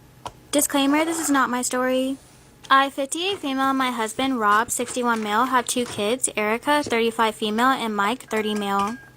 Both kids are married, but Erica and her husband, Steve, 38 male, live nearby to us, and this issue concerns them. They work full-time and have 2 kids, 5 male and 4 female. 5 years ago, my daughter asked my husband and I if we would be willing to become their full-time childcare so she can continue to work and afford their comfortable life. We agreed, but we didn't discuss much more than watching the baby and their expectations. I was a teacher and retired 2 years before I could take my pensions, and my husband continued to work. We made many sacrifices so I could take my full pension at 55, and my husband retired a year later. The arrangement worked and we enjoyed having the kids, except by year 3, 2020, we started to feel like they were taking advantage of our help. During the lockdown, they were both working from home and expected us to keep the kids all day. Am I the asshole for begging my daughter not to have any more children? Disclaimer, this is not my story. They expected us to keep the kids all day and we wanted to split the time. We settled on 2 with them and 3 with us. Things got better when the kids were able to go back to school. My daughter and I were casually having a conversation the other day and she mentioned that she had an OBGYN appointment and test. I asked if everything was okay. She said Steve and her were trying for baby number 3. I said, what are her childcare plans? And she looked at me like I was crazy and said us. I said that it would be nice if she told me this before trying for another baby. She said it was none of my business. I said it is if I'm providing 5 more years of babysitting. I then told her we are not a viable childcare option for a new baby and begged her to reconsider. She said that we are making her choose between her dream of 3 kids and financial stability. I argued that she has 2 beautiful children and they are financially stable. They shouldn't ruin that with another baby. I never agreed to a lifetime of raising their kids. This is why you should choose your friends wisely. I work at a hotel and around 3 p.m. this guest came to check into her prepaid reservation. Despite it being prepaid, we have a $300 security deposit that's mandatory. Her card was declining for the deposit, so we couldn't check her in. She left around 4 p.m. and came back at 11 p.m. with her friend. Her friend spent $100 on an Uber to come to our hotel and put his car down for the deposit so that she could check in. Then he had to Uber back and spend another $100. The next morning, she brought me down a piece of paper filled top to bottom with her demands. She wanted her entire stay comped, additional nights comped in the future, and she wanted free room service. Her reasoning? We didn't let her check in due to her card being declined. We had a back and forth conversation about how I couldn't give her any of those things because her card declined. She kept saying things like, "So you're basically blaming me for everything?" and how she was a movie producer from London who was traveling, which is why her card declined. When she realized that I wasn't budging, she left the front desk. Luckily, that day was her checkout date, so we wouldn't have to deal with her for much longer. Or so I thought. She called a little later and asked for a late checkout. I told her I couldn't offer that to her because every room was booked up. She got mad and hung up on me. Around 11 a.m., security informed me that a guest was outside bothering the other guests. Part 2, why you should choose your friends wisely. While I'm walking over, a few hotel guests tell me that a crazy lady is bothering them. As I walk up to her, she's sitting with 2 random guests. I asked the gentleman if they're okay. They said, it's fine, we're okay. Which is when the lady tells me, the only person bothering them is you. I ignore her and double check with the other guests who confirm that they're okay. That's when she says, bye, you can go now. To which I replied, remember, checkout is at 12. Oh, and if another guest complains about you bothering them, you'll be kicked out of the pool. Eventually, 12 p.m. checkout time hits. I send security to her room first as part of the do-outs. They inform me that her bags are all over the room, but she's not there. We smell cigarettes in her room, and after an inspection, find out that she's been extensively smoking in the room. That's a $500 fee. I authorized the $500 on her friend's card since it's the only one that we have on file. 1 p.m. hits, then 2, and finally she arrives at 6 p.m. I post a $300 checkout fee to her room as well, along with the resort fee totaling $850. When she came back, we told her we couldn't release her things until the cardholder signs authorization for the charges. This is when she throws a huge tantrum and leaves. However, it doesn't end there. Part 3, why you should choose your friends wisely. The next day, I get a call from the crazy lady's friend asking why he's being charged $850. I tell him everything and he's in shock. He said that she's having a midlife crisis right now and her mental state isn't normal at the moment. He then said the $850 charge is outrageous, followed by not knowing what he signed up for when he put his card down. I told him that putting his card down for her was essentially him taking responsibility for her reservation. I explained that I feel bad about it, but charging his card wasn't my decision. I also said that since we couldn't release her items to her bags are still in the room. Also, that the card on file will continue to be charged for each day the bags remain in the room. We'll only move the bags out of the room once we get an authorization form signed for the charges. He said he'd gladly pay the $350 for the late checkout, but the $500 smoking fee was too much. He threatened to open a dispute with his bank if he's charged for the full $850. I spoke to my general manager and the most we could do was offer him 50% off the smoking fee. I also let him know that if he tried to dispute the charges, the hotel would pursue payment in court. He ended up accepting and signing for the charges. We took her bags out of the room and the crazy lady came to pick them up at 3 in the morning. Overall, I just felt really bad for her friend. Am I the asshole for kicking my boyfriend and his friend out of my car in the middle of our road trip? Disclaimer, this is not my story. My boyfriend, 27 male, and I, 26 female, decided to go on a road trip like we do every year. This year, he said he doesn't want to ruin his new car and suggested we go in my car. He also requested to do the driving, but I told him it's my car, then I should drive it. He tried to make comments about how my driving is slow and inconsistent, but eventually dropped it and we went. He brought his friend with him and they both sat in the back. Once we got on the road, my boyfriend started making comments about my driving while asking me to let him drive instead. I ignored him and kept driving, but then him and his friend kept saying things like, "Oh, P, you're driving like a girl. Wait, you are a girl." Then they would laugh and say, "You're driving as bad as our old neighbor."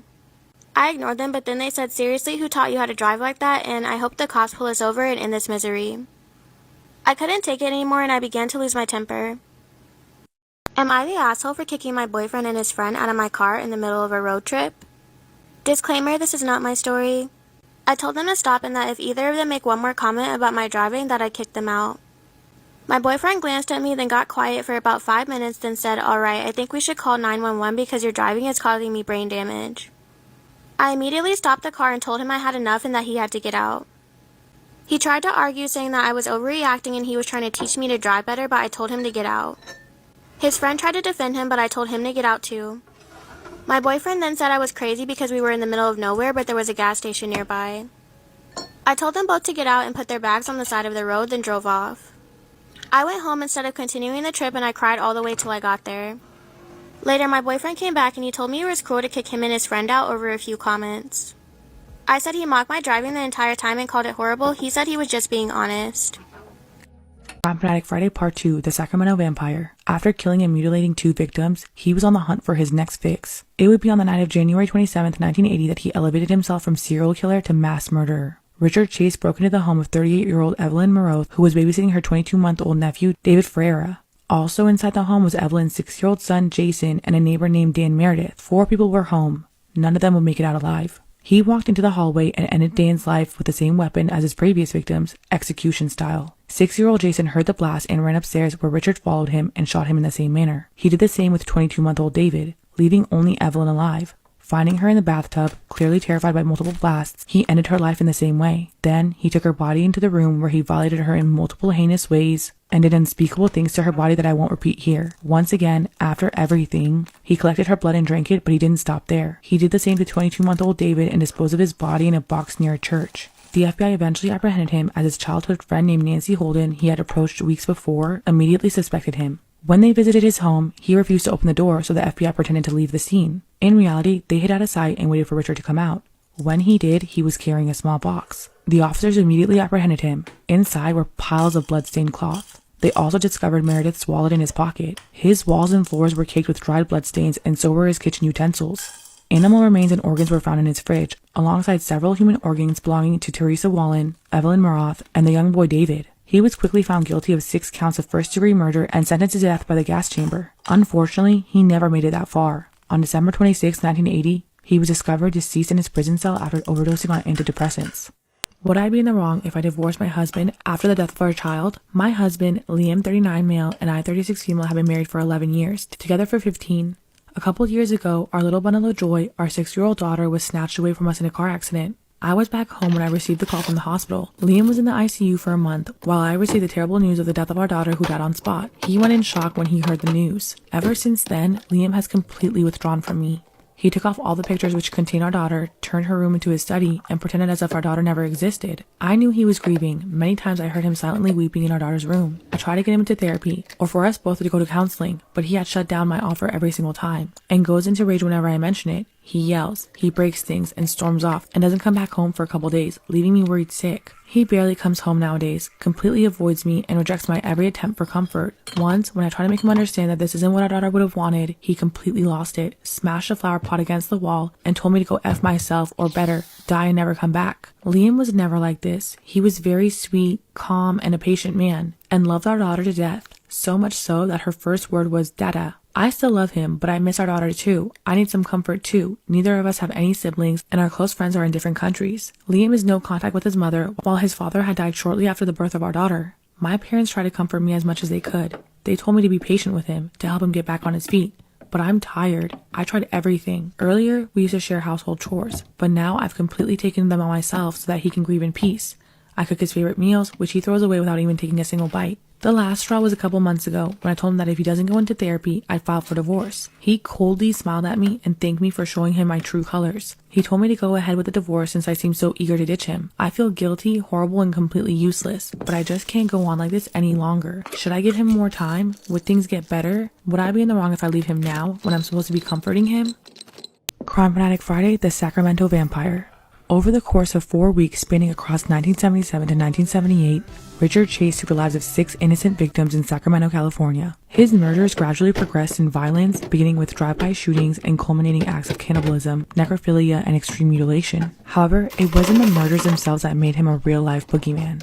He harbored a strange obsession with blood, claiming that his own was gradually turning into powder as a result of Nazi poisoning. He would often claim that his heart had stopped beating. He also believed that his bones and skull were gradually changing shape and accused his own mother of attempting to poison him. It was obvious that he suffered from psychosis, schizophrenia, and extreme paranoia, which manifested into the brutal acts that he committed. He even once injected rabbit blood directly into his veins, which is actually what got him admitted to a mental institution in 1975. However, he escaped in 1976 but was apprehended and sent to a hospital for the criminally insane. This is where he became known as Dracula to the other inmates, as he exposed his vampiric tendencies. Later, in 1976, he was released for no longer being a threat to society. He returned to his previous life and then immediately started torturing neighborhood animals and drinking their blood. On December 29, 1977, he committed his first murder with a .22 caliber pistol against a 51-year-old man named Ambrose Griffin in his Sacramento home. There was no rhyme or reason to it. Ambrose Griffin was just in the wrong place at the wrong time. His next victim was a 3-month pregnant woman named Teresa Wallen, and on January 23, 1978,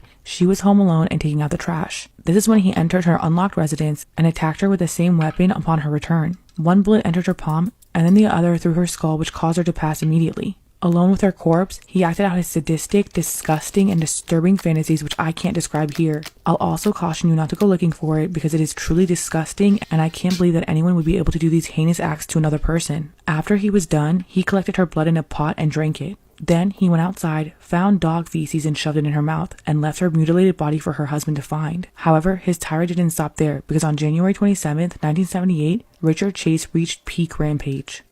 This also wasn't the only time that I cheated on my fiance. All right, fuck here yeah, Amber. No. Here we go. Not long after I slept with the guy in the elevator, I had a one-night stand with another guy. Only this time, it was someone that my fiance and I both knew. Unforgivable. No. Simply no. This time, I came clean to my partner and told him that I'd slept with the guy we both knew.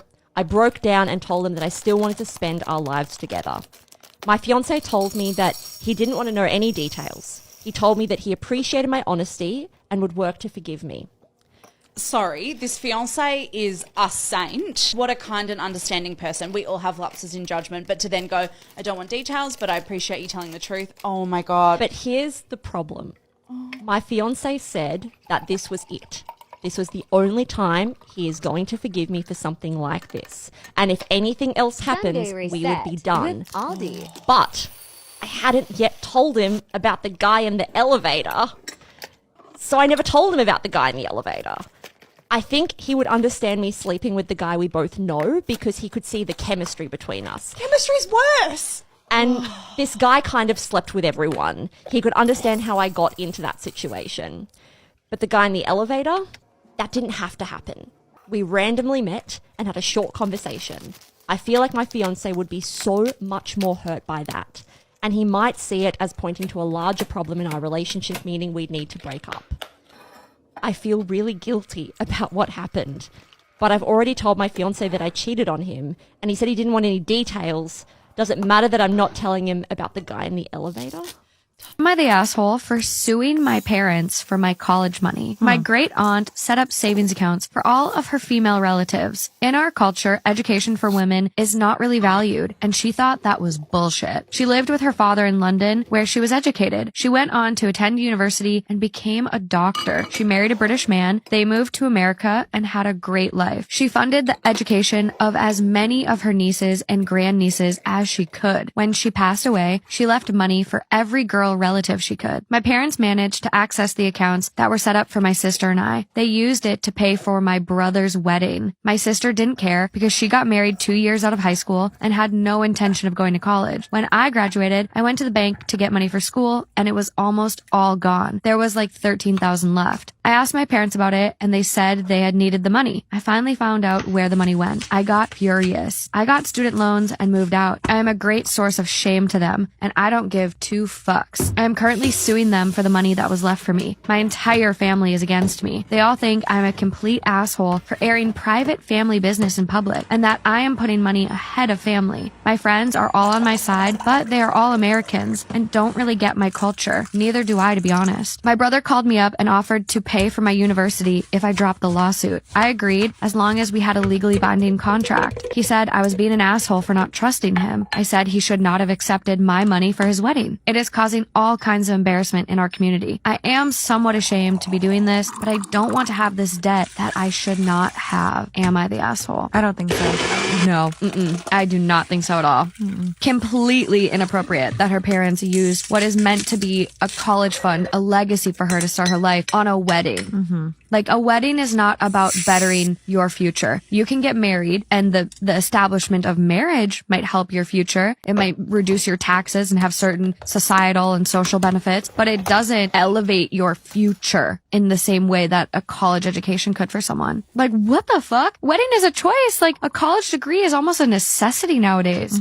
You can't do shit. Or, like, society has made us perceive that we can't do anything without a degree. Right. This one really frustrates me. I agree. Yeah, I think you said it best. Move on. No other thoughts? No, let's go. You want to wrap it, baby? Not the asshole. Move on. Let's go. Come on. No, people are going to be like, oh, no, that's it. I want to hear your thoughts. You heard my thoughts. Not the asshole. I feel like you're not suing over money. You're suing over opportunity. And it sucks. But at the end of the day, like, truly, a family does not exempt you from wrongdoing. Like, your family member committing an offense on you, you're not safe because you're family. Yeah. There's a different understanding when you're family. There's different arrangements when you're family, sure. But no, I think that this was an opportunity that she's being potentially robbed of, and she's defending herself and protecting herself. Am I the asshole for calling my fiance a jerk? Disclaimer, this is not my story. My 28 female fiance, 38 male, proposed to me last week. We've been dating for 2 years. He has a 15-year-old daughter from a previous marriage. Her mom passed away 5 years ago, and I have a 6-year-old son. When my fiance and I started to date, I noticed that his daughter had the master bedroom. I found it weird because I've never seen a child taking over the master bedroom before. He brushed it off, saying the house was hers, so it was normal she slept there with no further explanation. I thought he meant as inheritance from when he passed away, which was still weird because he was still alive. I didn't say anything because we were only beginning and I knew it wasn't my business. Now that we're engaged, I said that I wanted to move here to live together for a while before we decided the wedding date.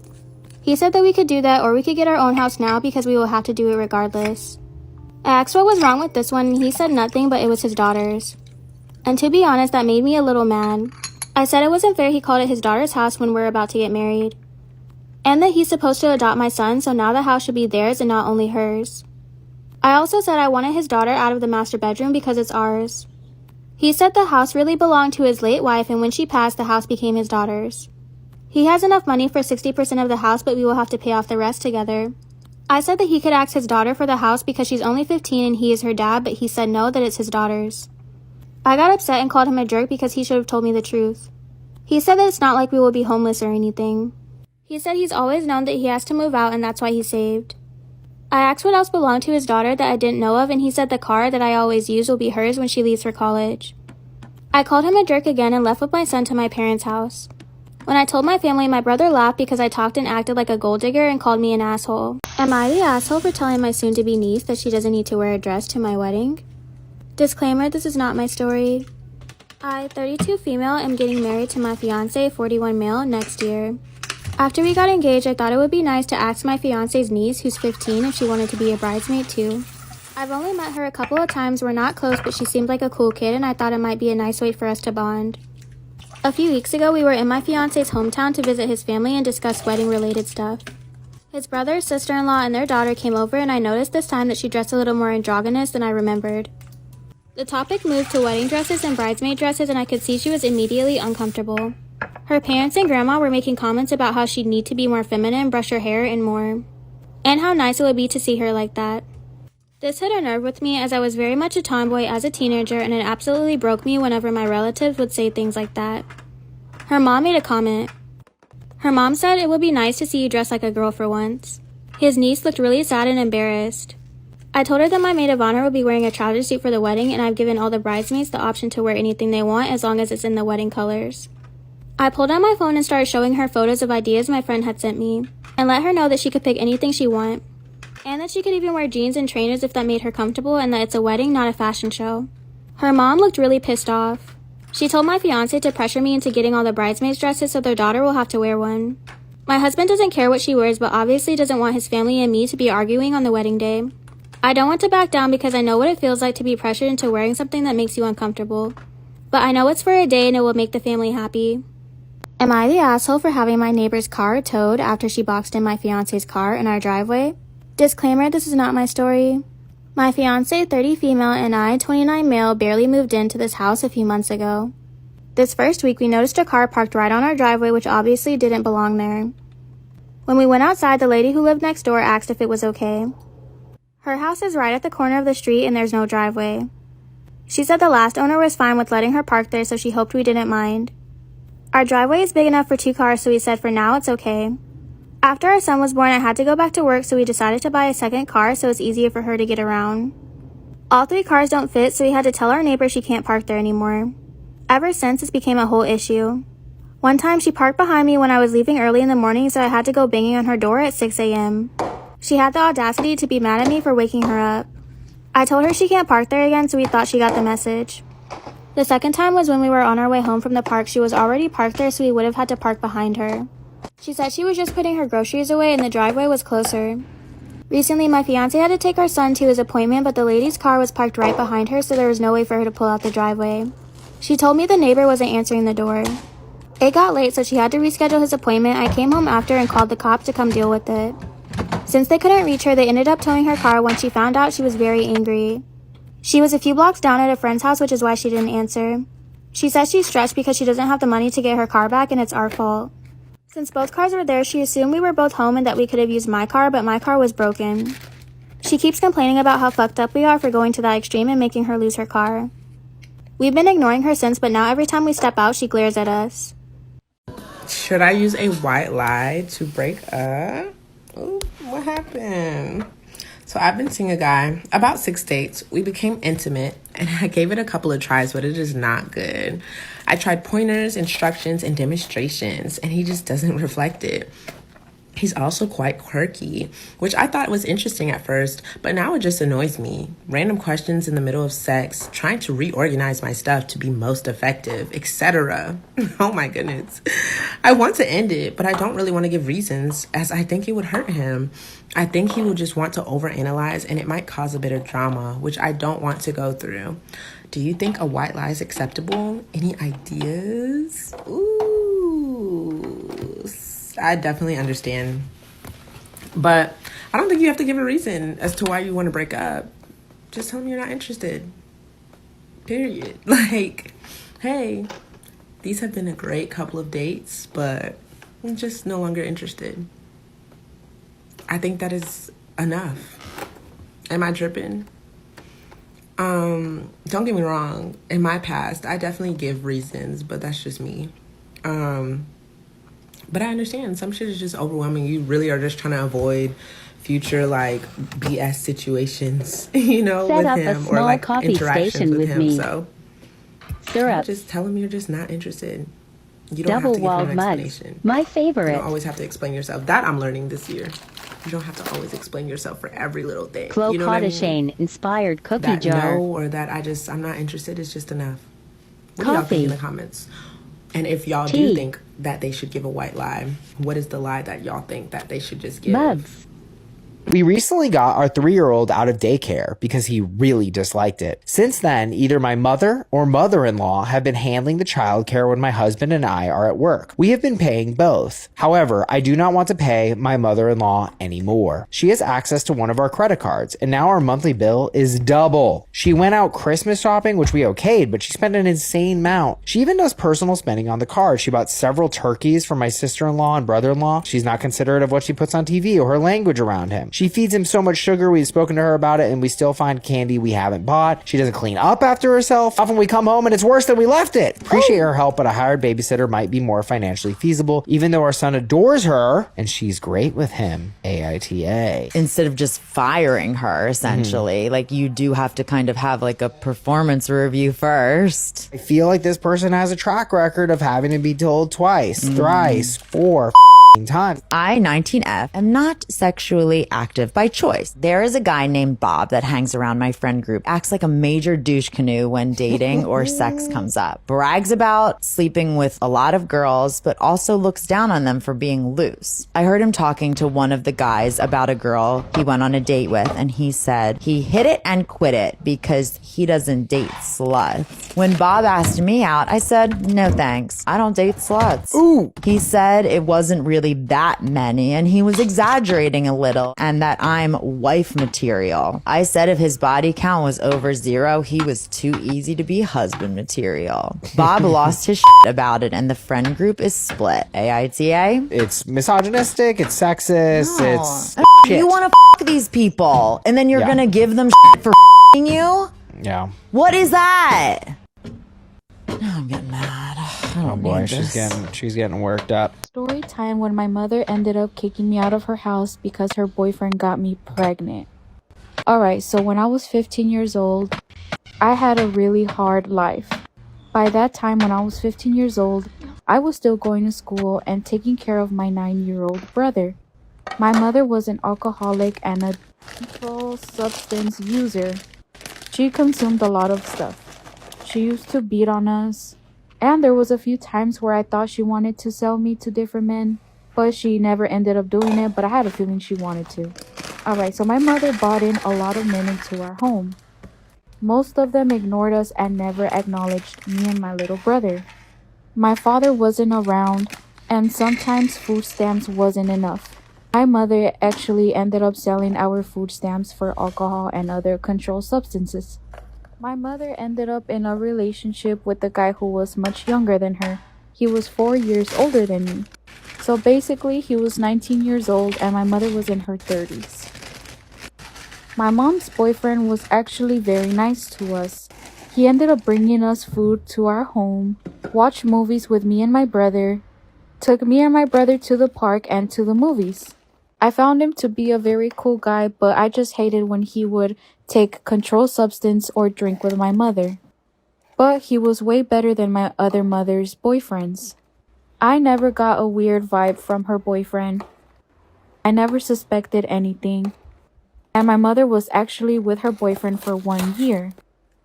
So I was 16 years old when my mother's boyfriend asked me if I had a boyfriend. I told him no, that I've never had my first kiss, I've never had a boyfriend or any guy friends.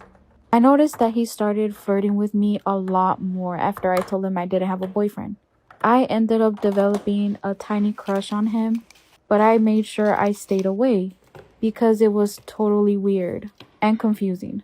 My mother never stopped drinking. She actually ended up cheating on her boyfriend with other men in the clubs or at the bars.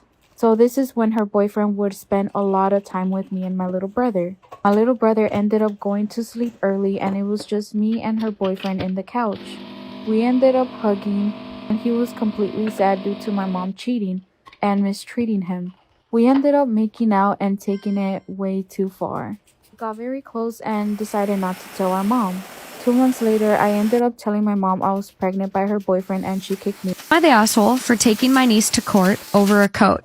I, 28 female, have a niece, 16 female. She is my only sister's only child. 2 years ago, I married a very wealthy man, 34 male, and because of the pandemic, last Christmas was my first with my in-laws. My mother-in-law gifted me a coat that is worth more than $20,000. I saw her wearing it, asked her where she bought it, and she said that it will be my Christmas gift from her. I didn't know how much it was. I knew it was expensive, but I thought maybe $3,000 at most. I was visiting my sister last January when my niece saw it. She Googled the brand and showed me how much it really was. I won't lie, I didn't wear it after that because I was afraid of ruining it. Last week, I wore it while visiting my sister. While I was putting it back on to leave, I felt something go splat on my back. Then my niece started cackling and the smell of paint hit me. I was so pissed off while she was not apologetic at all. Her mom screamed at her and said she was grounded. Then she said she will be paying for the dry cleaning. While I was in my car, still in shock by the way, I got an alert that my niece posted a reel. It was of her doing a prank on me. And she said, quote, "I'm going to hit my aunt's $20,000 coat with a paint-filled balloon to see how she reacts." I saved it on my phone, sent it to her mom, and told her that a week's grounding is not enough. She did not reply, but I saw that my niece took it down. It got less than 5 views by then. The next day, I found out my coat cannot be saved. So I called my sister and told her that her daughter has to pay it back. Well, we got into an argument and she said that they will not be paying it. And if I wanted a new one, I should get my husband to buy it for me. I think that they should pay for it. They can afford to. In my opinion, they should sell my niece's car and pay me back my money. We will not reach an agreement, so I told her that I will be suing and reminded her that I have video evidence that her daughter, A, did it on purpose for online clout, and B, knew exactly how expensive it was. People in my life are not objective at all. I have some calling me an asshole, some saying they are assholes for not buying me a new one, and some so obsessed with the price of the coat that they are calling me an asshole for simply owning it and wanting a new one. So, am I the asshole? You are not the asshole that niece is. I'll be sure to post the link for this one. A lot of comments from OP, but let's get to the update. So, here's a quick update, since the situation has been resolved. When my husband got home, I told him what happened and showed him the video. He asked if I spoke with my brother-in-law, and I said no. All of my conversations were with my sister. He said that he will take care of it. Now a disclaimer. I understand nothing when it comes to insurance claims, and this is what my husband told me /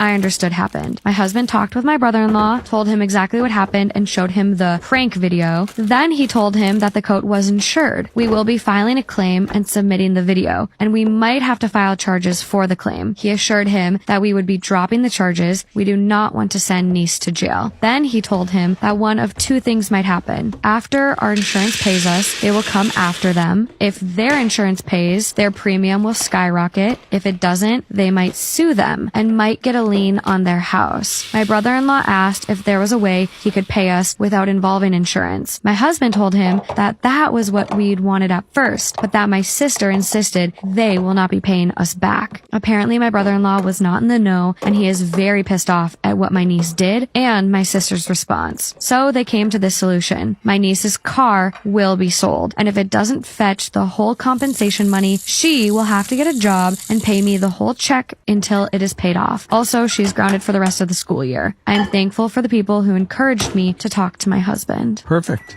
I the asshole for asking my fiance not to hang out with his female coworkers. Disclaimer, is not my story time. Send me on Instagram. Though send me your stories on Instagram. Fiance and I have been together for 3 years. He has never had a girlfriend before me. Never wanted to be in a relationship because he thought it would tie him down. When we first started hanging out, I told him that I definitely wanted a relationship and that I was looking for something serious. He told me that he was open to the idea. 4 months into the relationship, he still didn't want to call himself my boyfriend or me his girlfriend. Whenever we would go out together, he would always claim that I was his girlfriend to people. So that let me know that he liked me, but he wasn't ready for like a serious relationship. This is around the time when I brought up monogamy and he agreed that we should just be exclusive. And when he said that he wanted to be exclusive, I said that maybe we should just be boyfriend and girlfriend then. This is when he hesitated but said, okay, fine. First, I felt guilty for trying to rush him into a relationship, but if you're trying to cuff me up for 6 months, I need to know that you're going to be serious about me, which is fair enough. He was finally introducing me as his girlfriend. He also started posting me on his Instagram and his story. All of this made me feel really secure about the relationship, which was great. It's been a couple of years now and the relationship is pretty good. We really don't have a lot of conflicts except that he has a job that requires him to travel. He was actually offered a position where he doesn't have to travel, but it means that he has to move. That's when he asked me if I would be willing to move with him. Now, I never thought I would leave my hometown. I love where I live, my family is there, and I'm extremely, extremely close to my family. He made it really clear that he did not want a long-distance relationship. So essentially, I had to choose between breaking up or staying with him. I decided to move so that we could be together, but now I kind of regret it. His new job is great, he's earning a lot of money, I'm studying online. This means I'm home most of the time. It also means that it's been hard for me to make friends, but he, on the other hand, has amazing coworkers. Most of them are male except for 2 females. One is significantly older than him, and then the other one is about 5 years older than him. And his coworkers love going out after work, especially on the weekend. They all love to get together. Now, I have met his coworkers and the 2 women. The younger one is definitely a little bit flirty with him. When I noticed that she was flirting with him in front of me, I asked him if he'd gotten the feeling that she was attracted to him. He said no, but sometimes I see that she messages him after work. She'll offer to give him rides. At this point, we don't have a car because we just moved here. I told him I had a big problem with that and that she needed to stop messaging him, especially offering him rides. This is when he told me that I needed to stop being jealous. To me, it has nothing to do with jealousy, it's all about respect. I moved away from my family to be with him, and I expect him to respect me too, which means not hanging out with young female coworkers. A few days ago, I come home from the gym and he's getting ready to go out. When I asked him what he was doing, he said he was going to go to the bar with his friends. I asked him if the girl would be there and he said yes. But here's my problem. He didn't even invite me. He also didn't tell me he was going to the bar. I had to ask him where he was going. I asked him not to go to the bar because we hadn't spent a lot of time together, got really angry, and left anyway. He didn't care that I was crying, he still left. When he came back from the bar, he was kind of drunk and started apologizing. He told me that he was an asshole and that he shouldn't have done that, but he told me that he doesn't want to single her out or make her feel bad because they all work together and they're all coworkers. So essentially, he's saying that he's still going to hang out with her if she's around. So I packed my bags and came home. My parents don't want me to go back. What hurts me the most is that he hasn't been looking for me. Should I break up with him or should I give him another chance? Softcare sister out.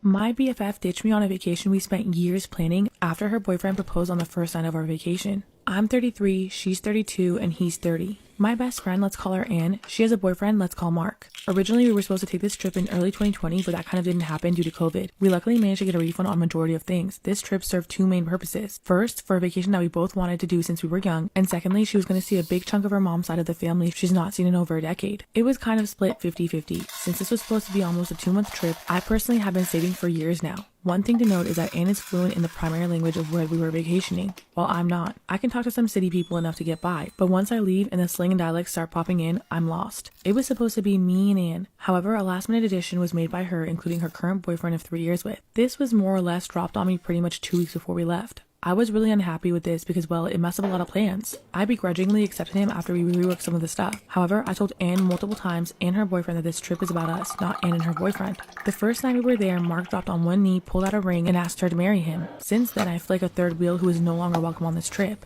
This has changed everything.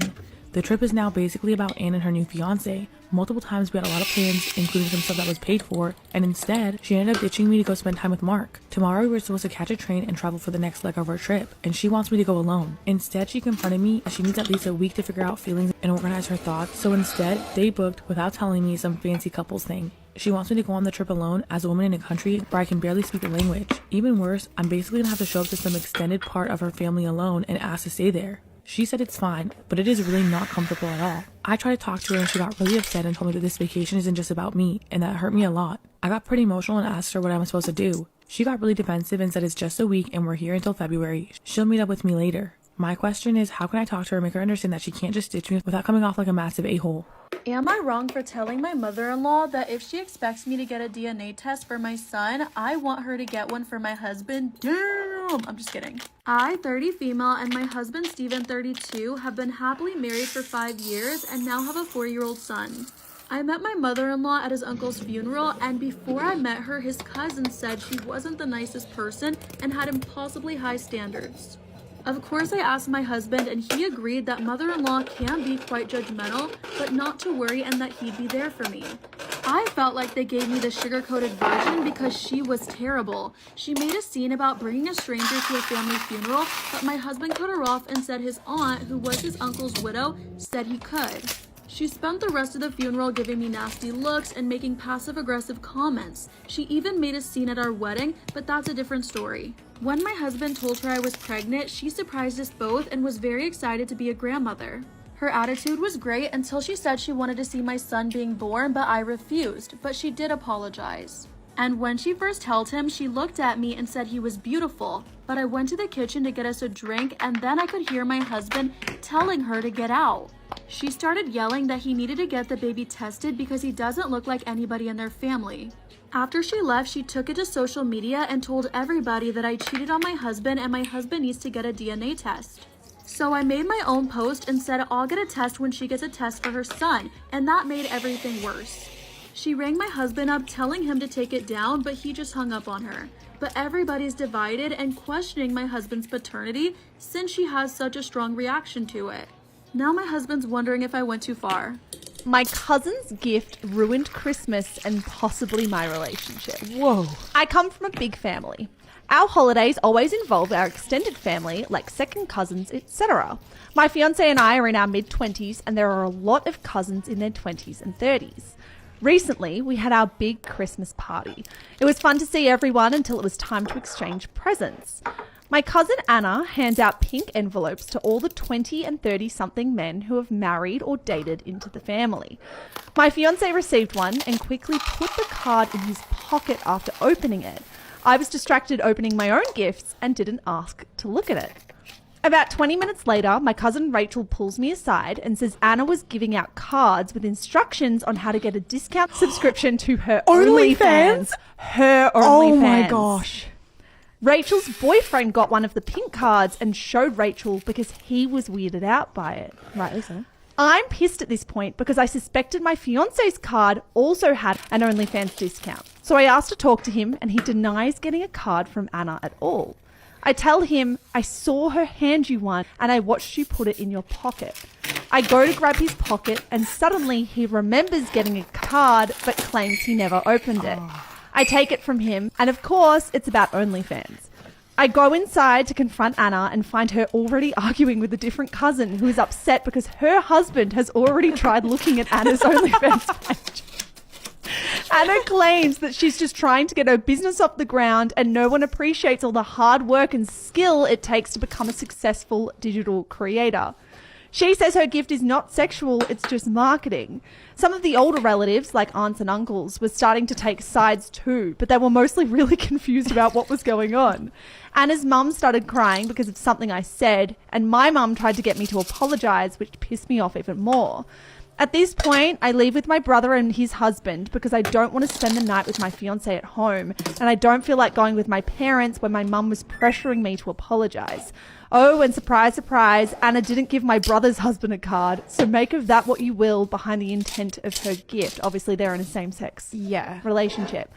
I'm seriously considering calling off my engagement over this, and I'm pissed at my cousin for ruining both Christmas and my relationship. Oh my God. Those family functions are dramatic enough. Why, Anna? Why? And especially to only give the cards to the straight men in the group. And also, I would feel differently about this. I wouldn't love it regardless. I would feel differently if Anna gave all of the men just a discount to any OnlyFans subscription. Still just random. It's still weird. It's still weird.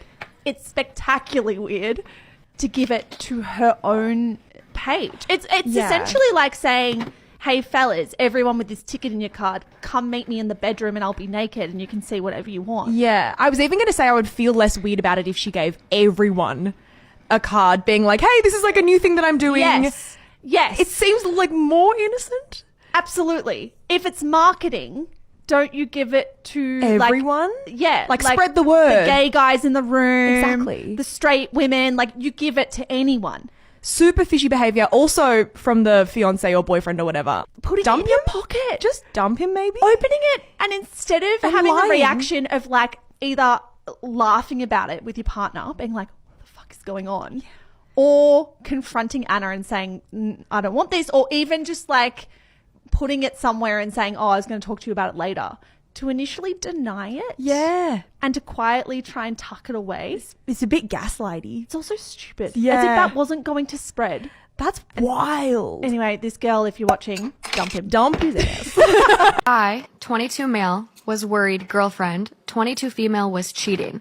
So I hid in her coat closet while she was having a girls' night at her apartment. Her friend found me, obviously humiliating me and girlfriend. Is there any way to recover from this? I got some weird vibes from my girlfriend this week, and when she said she didn't want me to come over last night, I was really concerned my worst fears were coming true. I was so panicked, I decided to hide in a coat closet she never uses to see what was up. It turns out she was just having a girls' night, and my girlfriend basically told her friends all the same issues she's talked to me about. Work, failing LSAT, gyno problems, etc. And was even very complimentary of me. I felt super guilty, so I figured I would just stay put until she went to bed, then I would quietly leave. Shit hit the fan when a friend spilled something, and girlfriend told her to get the vacuum out of the hall closet. To my absolute horror, the door opened and the friend screamed when seeing me. My girlfriend was furious, and I didn't even try to lie.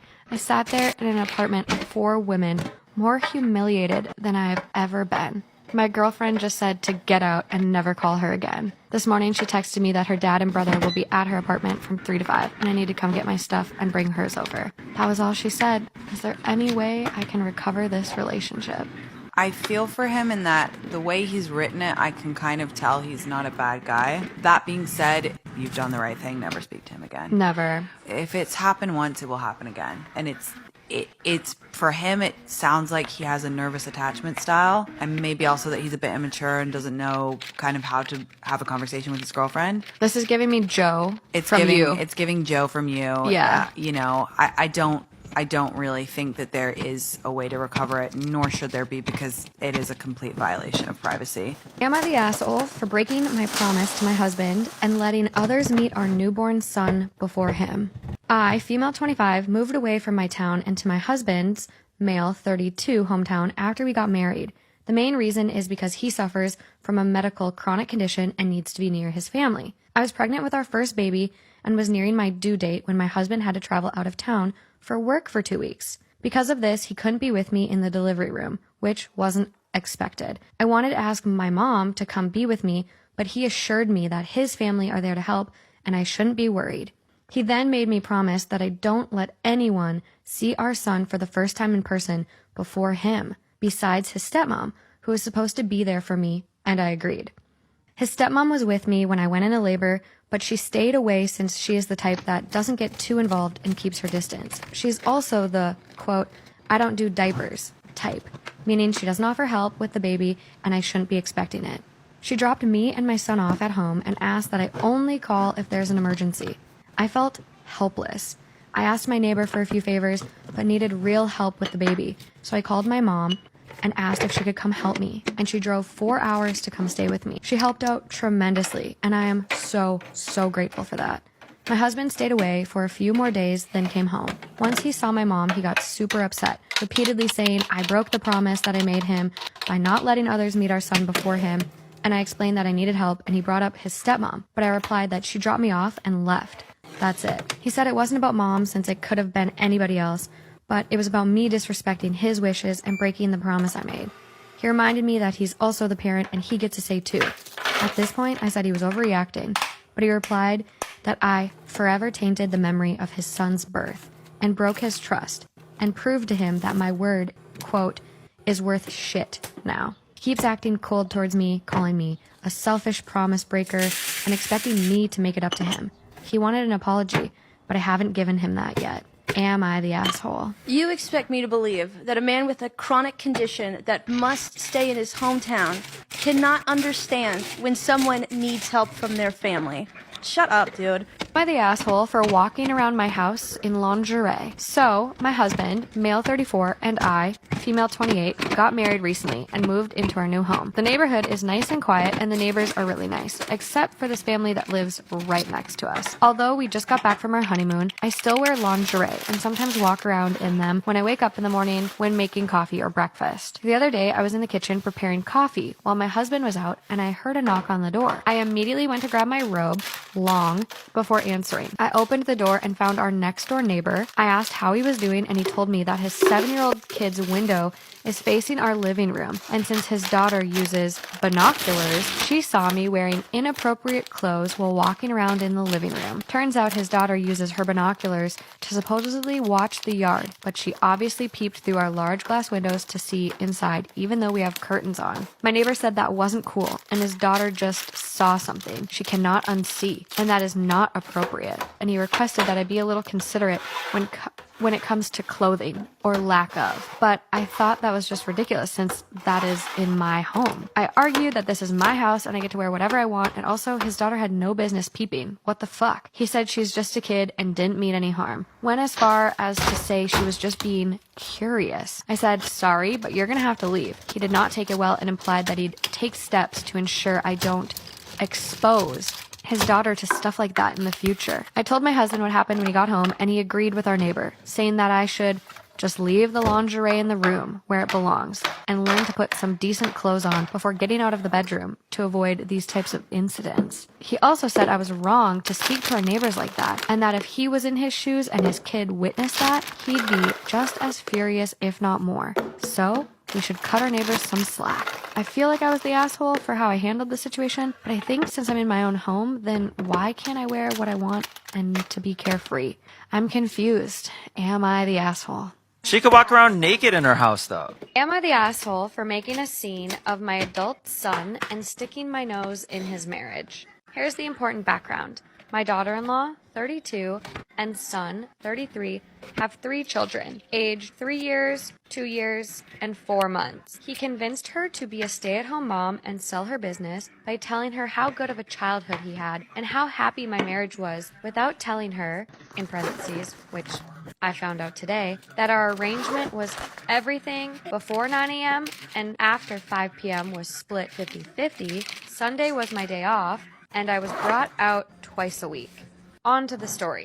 On my last visit, I noticed my daughter-in-law was struggling mentally. So I, my sister, 55 female, and her girlfriend, 53, pulled our money together and paid for a spa weekend for them while we'd babysit the kids for her birthday last weekend. I was preparing on Thursday evening for the kids to arrive when my daughter-in-law rang me, holding back tears, saying they won't be going because my son's friend came to town and he said he wanted to spend the weekend with his friends catching up. I pressed her a little and I'm talking a little about her situation. She came clean about him doing no chores, no date nights, and her basically doing all of the childcare because, quote, that's what stay-at-home moms do. I was honestly disgusted. I convinced her to drop me off the kids and bring a friend to the spa. I even dipped into my savings to give her £500 to buy herself something nice. When she dropped me off the kids, I begged her to tell me where my son was. After 5 minutes, she told me the bar. She left for the spa, while I left for the bar. Here's where I might be the asshole. I went to the bar where he and his friends were. I sat down next to the group and asked my son, quote, Did I fail you as a mother, or was it your father? Because we both thought your partner comes before your silly drunk friends. Long story short, I humiliated him and got myself banned from the bar. My daughter-in-law said she will be taking the kids to her parents when she gets back tomorrow, and my son is calling me an asshole for humiliating him, sticking my nose in his marriage. Maybe I should have stayed out. I don't know. Oh, I got stuff on this one. Wow. Okay, y'all already know what time it is. Let's get into it. I am being given an ultimatum by my fiance to move out of my family's home where he can't be in a relationship with me. Ooh. We've been together almost 5 years. We're an interracial couple. I'm Hispanic and he's Caucasian. It's a combination of difference in culture and, for me, financial stability. To keep the peace with my family, I wanted to do things more traditionally, get married, and then live together. He asked for my father's blessing, but when he asked questions about what his plan was, my dad was not feeling the answers. I calculated how much he and I both make, and together we can afford XYZ. My dad then came to me and asked, why would I want to leave my current living situation where I don't pay rent to drop myself immediately into debt where I'd live in some hole in the wall and live paycheck to paycheck? I don't want this. And my dad helped me realize that I was selling myself short. So I asked my fiance to wait until we were both more financially stable. He lives in a house with 2 roommates and pays $300 a month for rent. He initially agreed, and this was around June. Then he randomly came back from a trip and decided to give me an ultimatum. That is us moving in together or my moving out in general, or he can't be with me. He said he was embarrassed to have to explain to people why I'm not at events I'm explicitly invited to, and why I don't go out of town with him, and why we've not ever spent a night together. Who are you explaining this to? His family, maybe? I mean, it's still already in there, but okay. To give further context, being a Hispanic woman is complex. I'm not allowed to stay out late. I'm not allowed to spend the night anywhere. And when I was younger, anywhere I went, my brother had to be with me.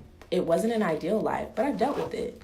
I've had to work around my restrictions, and I did so a lot while I was in college, so my fiance and I spent more time together then. Now, we both work a rather demanding full-time job where we are trying to pursue a career. We have date night every Friday, occasional extra date nights or days off together where I'll spend the day with him at his house, and I stop by where he works to visit him every day on my way home from work. So here we are, to leave my parents, respecting their wishes while still fulfilling my own. I've done the math. I've done research to figure out how I'd live on my own, and the numbers just don't add up. I'd still be just barely making it by, but even if I'd make it, I've tried thinking about all of this for the past few days, and I was willing to wait until we were more financially stable with money saved, and us having taken serious steps in our career as we both are at great jobs. We'd be moving up in the next year or so, but he's tired of waiting, and he said as much as he loves me, he'd rather not be with me if it were to be this way or any longer. He even said once we finally lived together, he'd probably resent me a bit for making us wait. I've come to the conclusion that if I did move out, it would have to be on my own, but I'm still not ready for it yet. I'm thinking what could help us a lot is to see a financial advisor and a couples therapist. I want to say he'd be open to the idea, but he could also see it as a way to stall for time. So in short, what would be the best move? Is there more that I haven't thought about? I'm terribly scared of losing him. Sorry. But also seems as if he won't take anymore. We love each other dearly. So the too long to read is basically paraphrasing all of this, saying I'm a Hispanic female, engaged to a Caucasian male. She's 26, he's 28. They've been together for 5 years, and they have a combination of cultural differences and financial stability issues, and they're looking at one of their greatest challenges right now. What do y'all think in the comments? Because this is a very complex situation. I could kind of get why he feels frustrated, because I guess they must have started in college where they probably have been together more. And then now that they're actually like older and out of college and working their full-time jobs, he wants to see his woman. He wants to be with her, be able to like spend the night with her, all that stuff. Cool, whatever. But also it's not fair for him to give her that ultimatum. But sometimes people need that push, you know? But at the same time, she did give a very realistic, solution is like, okay, well, can we just wait one more year? We're both going to be getting raises at our jobs. We'll be financially more stable, blah, blah, blah. And yeah, so I don't really know. For anyone that's been in this situation or hasn't been in this situation, please leave your thoughts and comments in the thoughts and opinions in the comments, and let me know what y'all would do or what's y'all advice for her, because that sucks. It seems like she really wants to like be fair and be on the right path, but he does seem just fed up, just over it. But I don't know, I feel like he was ready to go, but at the same time it seems like he really just wants to be with his woman. I don't know, but he's not even in a financial position to like, I was gonna suggest like, why don't they just go ahead and get married, but they're not financially there yet.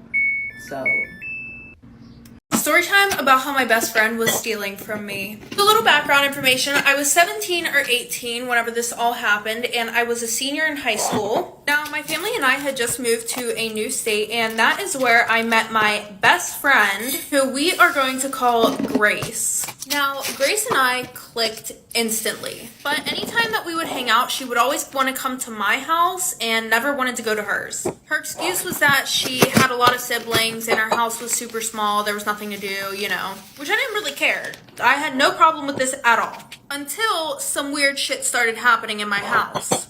And when I say weird shit, I mean that stuff in my house literally started disappearing. Now, at first I wasn't that suspicious because it was just my clothes. And y'all know how things get lost in the laundry sometimes. But then it started to become stuff like my shoes and purses. So, you know, I go and I ask my mom if she's seen any of my clothes or shoes or purses. And she goes and looks through her things to see if anything might be mixed in, but while she's doing that, she's realizing that some of her shit is missing too. So at first we're thinking that it's the cleaning lady, which I feel super bad about, but you know, before we blame anybody else that, you know, we love and trust and we think would never steal from us, we would think that it would be more logical for somebody who doesn't really know us to steal from us. So we confront her and she denies everything, but just to be sure, we did something to test her and she did not steal our shit. But after this, we're getting a little bit worried that other stuff in the house might be missing, so we go and look and our jewelry is missing as well. So now we only had 2 suspects. First we had my cousin, because she would stay over sometimes, and then we had Grace, which I thought was very unlikely because she was always with me. But nonetheless, I started to be more cautious around her. I would try to be more aware of where and what she was doing while she was in my house. And for a few days, nothing happened. So obviously, after a few times of her coming over, I was 99.9% sure that she wasn't stealing from us. But then, of course, the one night, she must have not realized that I was still awake because she got up to, I'm assuming, go to the bathroom. So I keep pretending to be asleep. And when she walked out of my room, I saw her walk towards the living room. And I decided not to go out there. Instead, I was gonna wait until she came back with shit because that would be super awkward if I just went out there and she really could have just been getting some water or something. Well, what do you know? She comes back with some of our shit and she stuffs it in her book bag. So I decided not to confront her. I actually wait till the next day to just tell my mom about it. And that's when she told me that I just wasn't allowed to speak to Grace again or see her. But I wanted my shit back, so I go to her house to surprise her. Her sister ends up answering the door and she lets me in. So, you know, she brings me into the living room and I'm sitting on the couch, and whenever Grace comes into the living room, you all should have saw her. It looked like she's seen a fucking ghost. And then she goes, "Why are you here?" Like, girl, you're not even gonna pretend to be happy to see me after you just stole all my shit? After you just robbed me? How rude of you. No, but I actually told her that I was there to finish a project with her, so she was like, okay, we can do it in the living room. And then I tell her that I need to go to the bathroom, and I go back. I find her room. As soon as I walk in, I see my shit. So I pull my phone out and I record everything. And she walks in her room. I don't even care. I'm literally still recording everything. Like, she's crying and saying, "Oh my goodness, like, you know, my mom made me steal this stuff because we're low-key down bad right now and we need money, da-da-da-da-da, and she knew y'all were rich." Like, babe, do me a favor. Save the sob story for someone who cares. And okay, just for shits and giggles, let's say that you are struggling. If you're struggling that bad, you would have been sold my shit, because why is everything still in your room? So, you know, I threatened to call the cops on her unless she gives all my shit back, and she didn't want that, so obviously she gave it all back. Well, I did find out a few days later that she was, in fact, trying to sell my stuff. But I don't care. You should have just came to me instead of fucking somebody over who actually cared about you. My husband wants a divorce. How do I tell him I'm pregnant without being manipulative?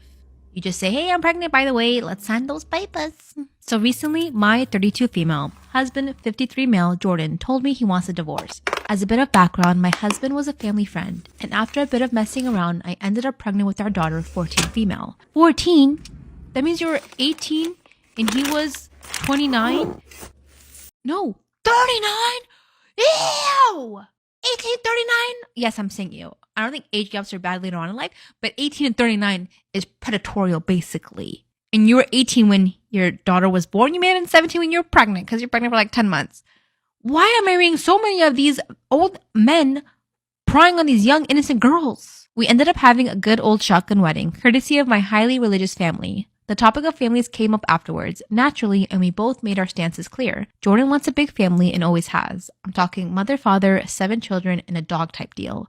Meanwhile, I wasn't super opposed to the idea of 1, although I felt 7 was a bit much. Anyway, life goes on as we settle into newly married life. He gets a promotion and is working longer hours. We decide I quit my job to start caring for our daughter full time, so we can save more money from our daycare cost. And when she turns 5 and starts kindergarten, we decided to start trying for another child. Well, roughly 2 years into this, with no results, I get cancer. We put the family thing on hold and I opt for treatment. My doctor did warn me that the chemo drugs I was on had a high risk of causing permanent changes to my fertility, but we decided to go through with it anyway. Please don't tell me this man is leaving me because he's going to have more kids. And you had cancer. There was a rather scary period of time where it looked like treatment was making it worse, but I managed to pull through.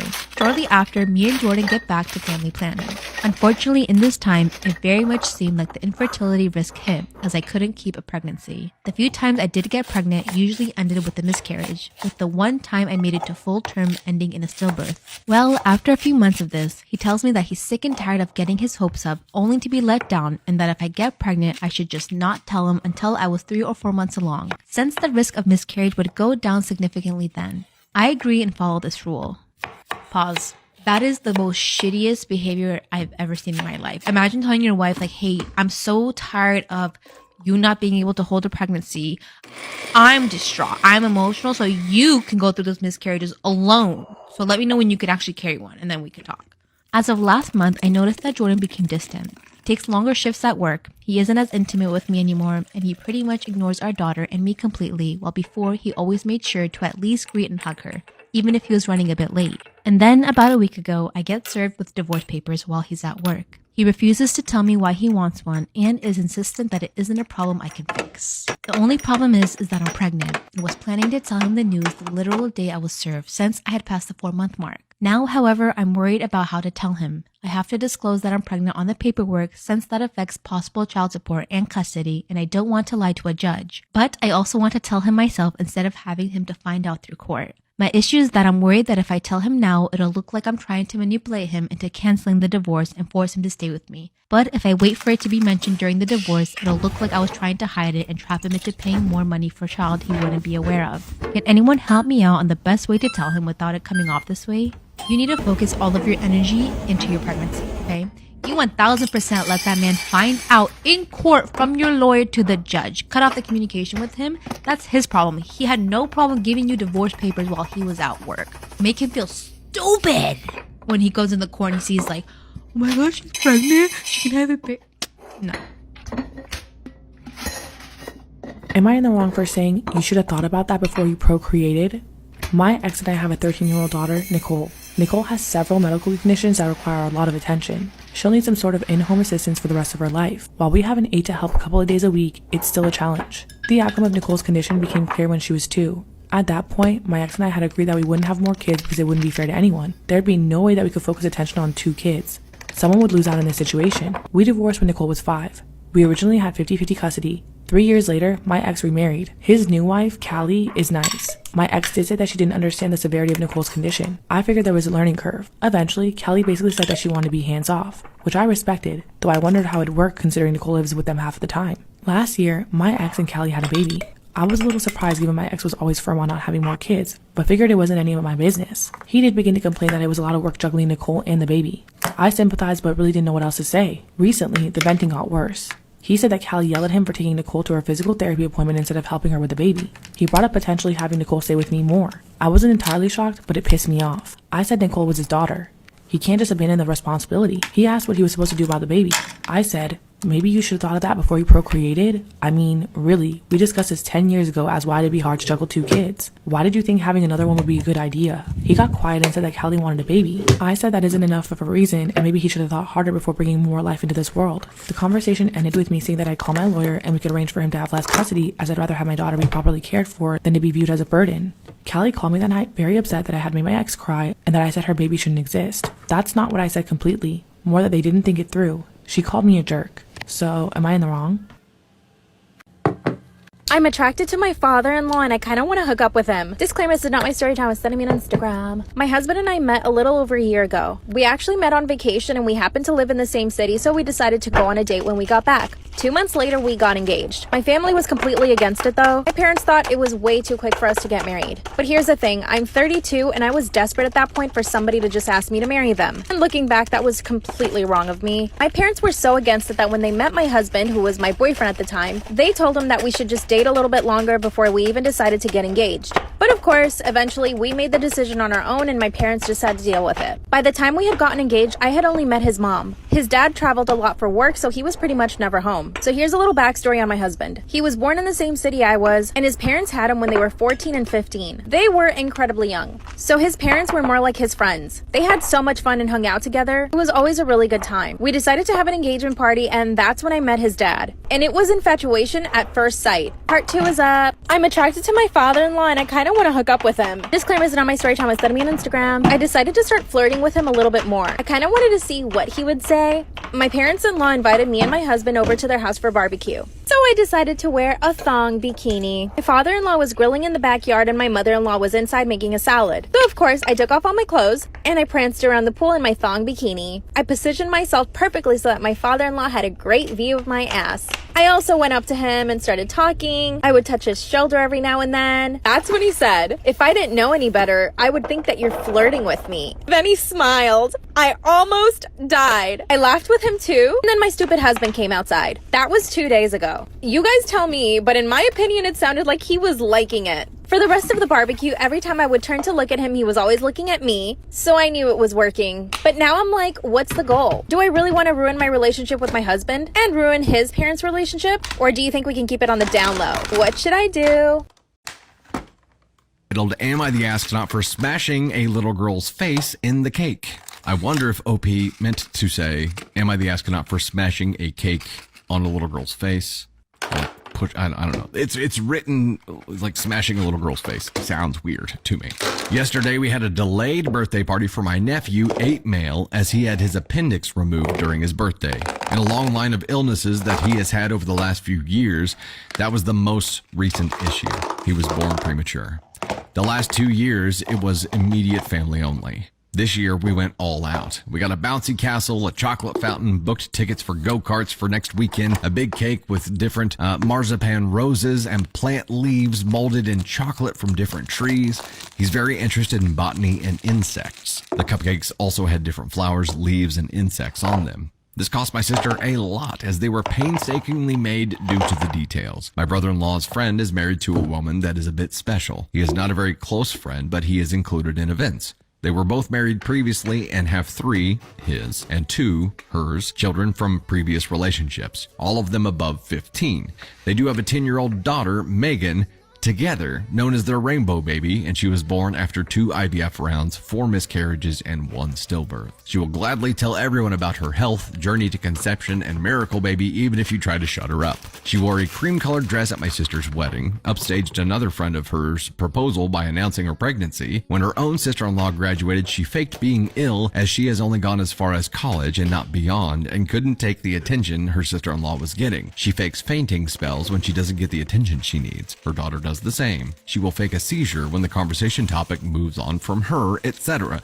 Oh, like a bunch of the scenarios that OP just listed here, I think we've read the stories for. I think the person that he's referencing has been the subject in several stories that we've read. That is wild. At the party, I was in charge of the food, and I set up the cakes, cupcakes, and other refreshments in the front room, as there would be lots of children running around, and we didn't want grubby hands all over them before my nephew blew out the candles. Megan kept disturbing me, going in and out of the room, and her mother egged her on. She asked if she could take pictures of Megan eating a cupcake, and then they would join the others in the garden. I said no and locked the door after I had everything set up and put the key in my bag. After about an hour or so of games, people started to move towards the table area, and my sister asked me to go get the candles and cake ready. Megan ran ahead of me as I entered the hallway. She unlocked the door, which to me was a surprise, as the key should have been in my bag.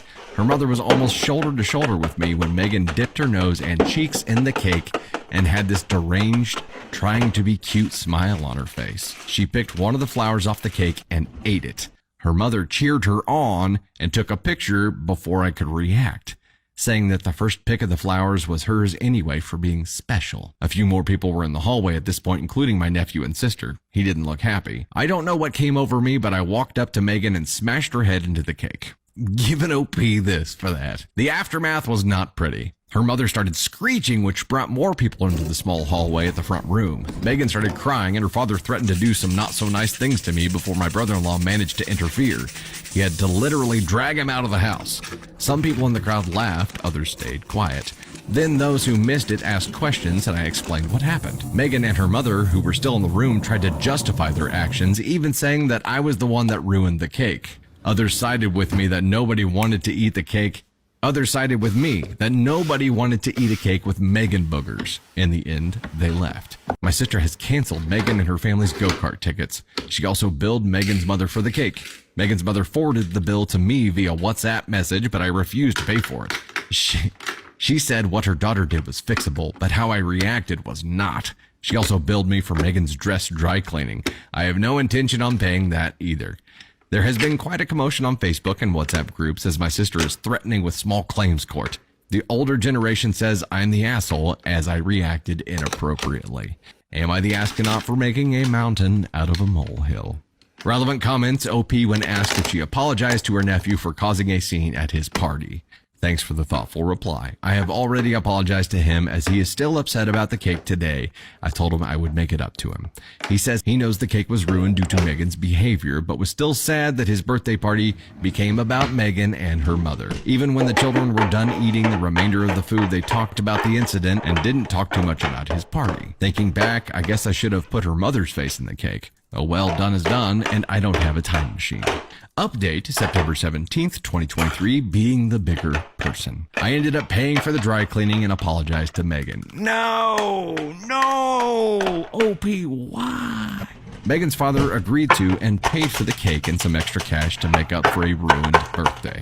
Megan's mother is banned from future family events. Her father will only be invited to certain things minus his wife and Megan. My nephew has put it behind him, and I will take him to an amusement park of his choice and pay for him and his closest friends. This kid sounds awesome. She's 10. Megan is 10 and acts like this. The nephew was 8. So at first when I was reading this, I was thinking that OP was a male, and I was like, there is a difference, like it or not, there would be a difference between a dude shoving a 10-year-old girl's face into a cake versus a woman shoving her face into a cake. It would be different. It would be worse if it were a dude. Relief to hear that OP is a female, because that makes it not as bad. And also, it sounds like everybody's tired of Megan's shit and her mom's. So, anybody could have found themselves in this position and done the exact same damn thing. How spiteful And I don't know, Candy Thunder, if this is what Ava Thunder would call a pick-me girl or what it is, but how attention-seeking can you possibly be to be told no and then to shove your way into the room as soon as the door is unlocked and start ruining shit on purpose? Because you get the first pick anyway, because you're the special child. Navy Thunder's our rainbow baby, and we would never let her act like this. Never. The fact that Megan's parents are raising her to be this way makes them the biggest assholes here. Both of them. Sounds like more so mom, but dad's an accomplice. Dad enabled it. Those two people end up right here for not giving a single shit about anybody else on the planet and just letting Megan run rampant and egging her on, enabling this kind of behavior, basically telling her that's the way she should act. She deserves to act. She gets the first pick of the flowers off the cake anyway. You can ruin whoever's birthday party you want, sweetheart. They're raising Megan to be asked on one as well. She's 10 and she's already there. It's going to take a hard pivot to get her away from there, and I don't think it's going to happen. I think these are the kind of people who, instead of changing the way that they're parenting or changing the way that they're behaving, would rather burn bridges and find new people, and burn bridges and find new people, and burn bridges and find new people. And hey, the internet probably loves her, so everything's groovy. It would suck to have Megan and her mom in your family, would it not? My 26 female husband, 33 male, uses the same mop water for weeks and refuses to stop. My husband has only a few household tasks. One of them that he took on is mopping the floors. He has a bucket full of water, maybe 3 gallons, he will use to mop. He puts 2 or 3 cups of Pine Sol in the bucket, then fills it up. When he is finished mopping, he will put the mop inside the bucket and put the bucket on the porch.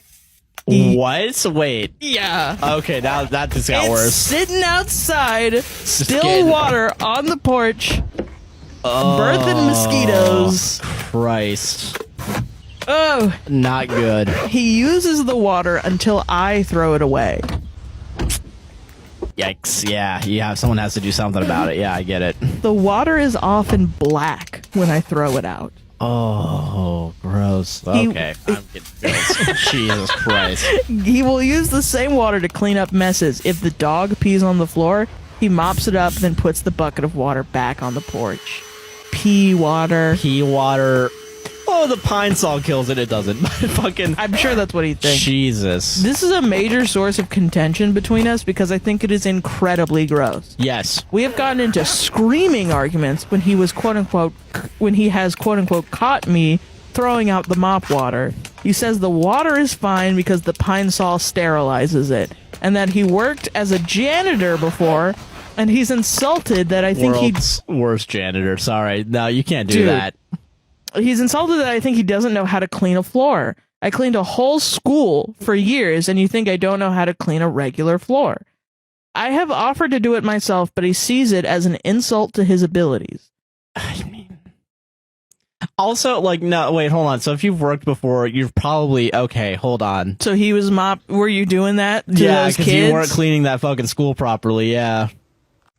There's rules, there's laws. I don't know. I've never been a janitor. If anyone's been a janitor, go in the comments. I've never been a janitor me. either, but I have had to clean shit for food. I feel like that shit's crazy. Yeah, you've been.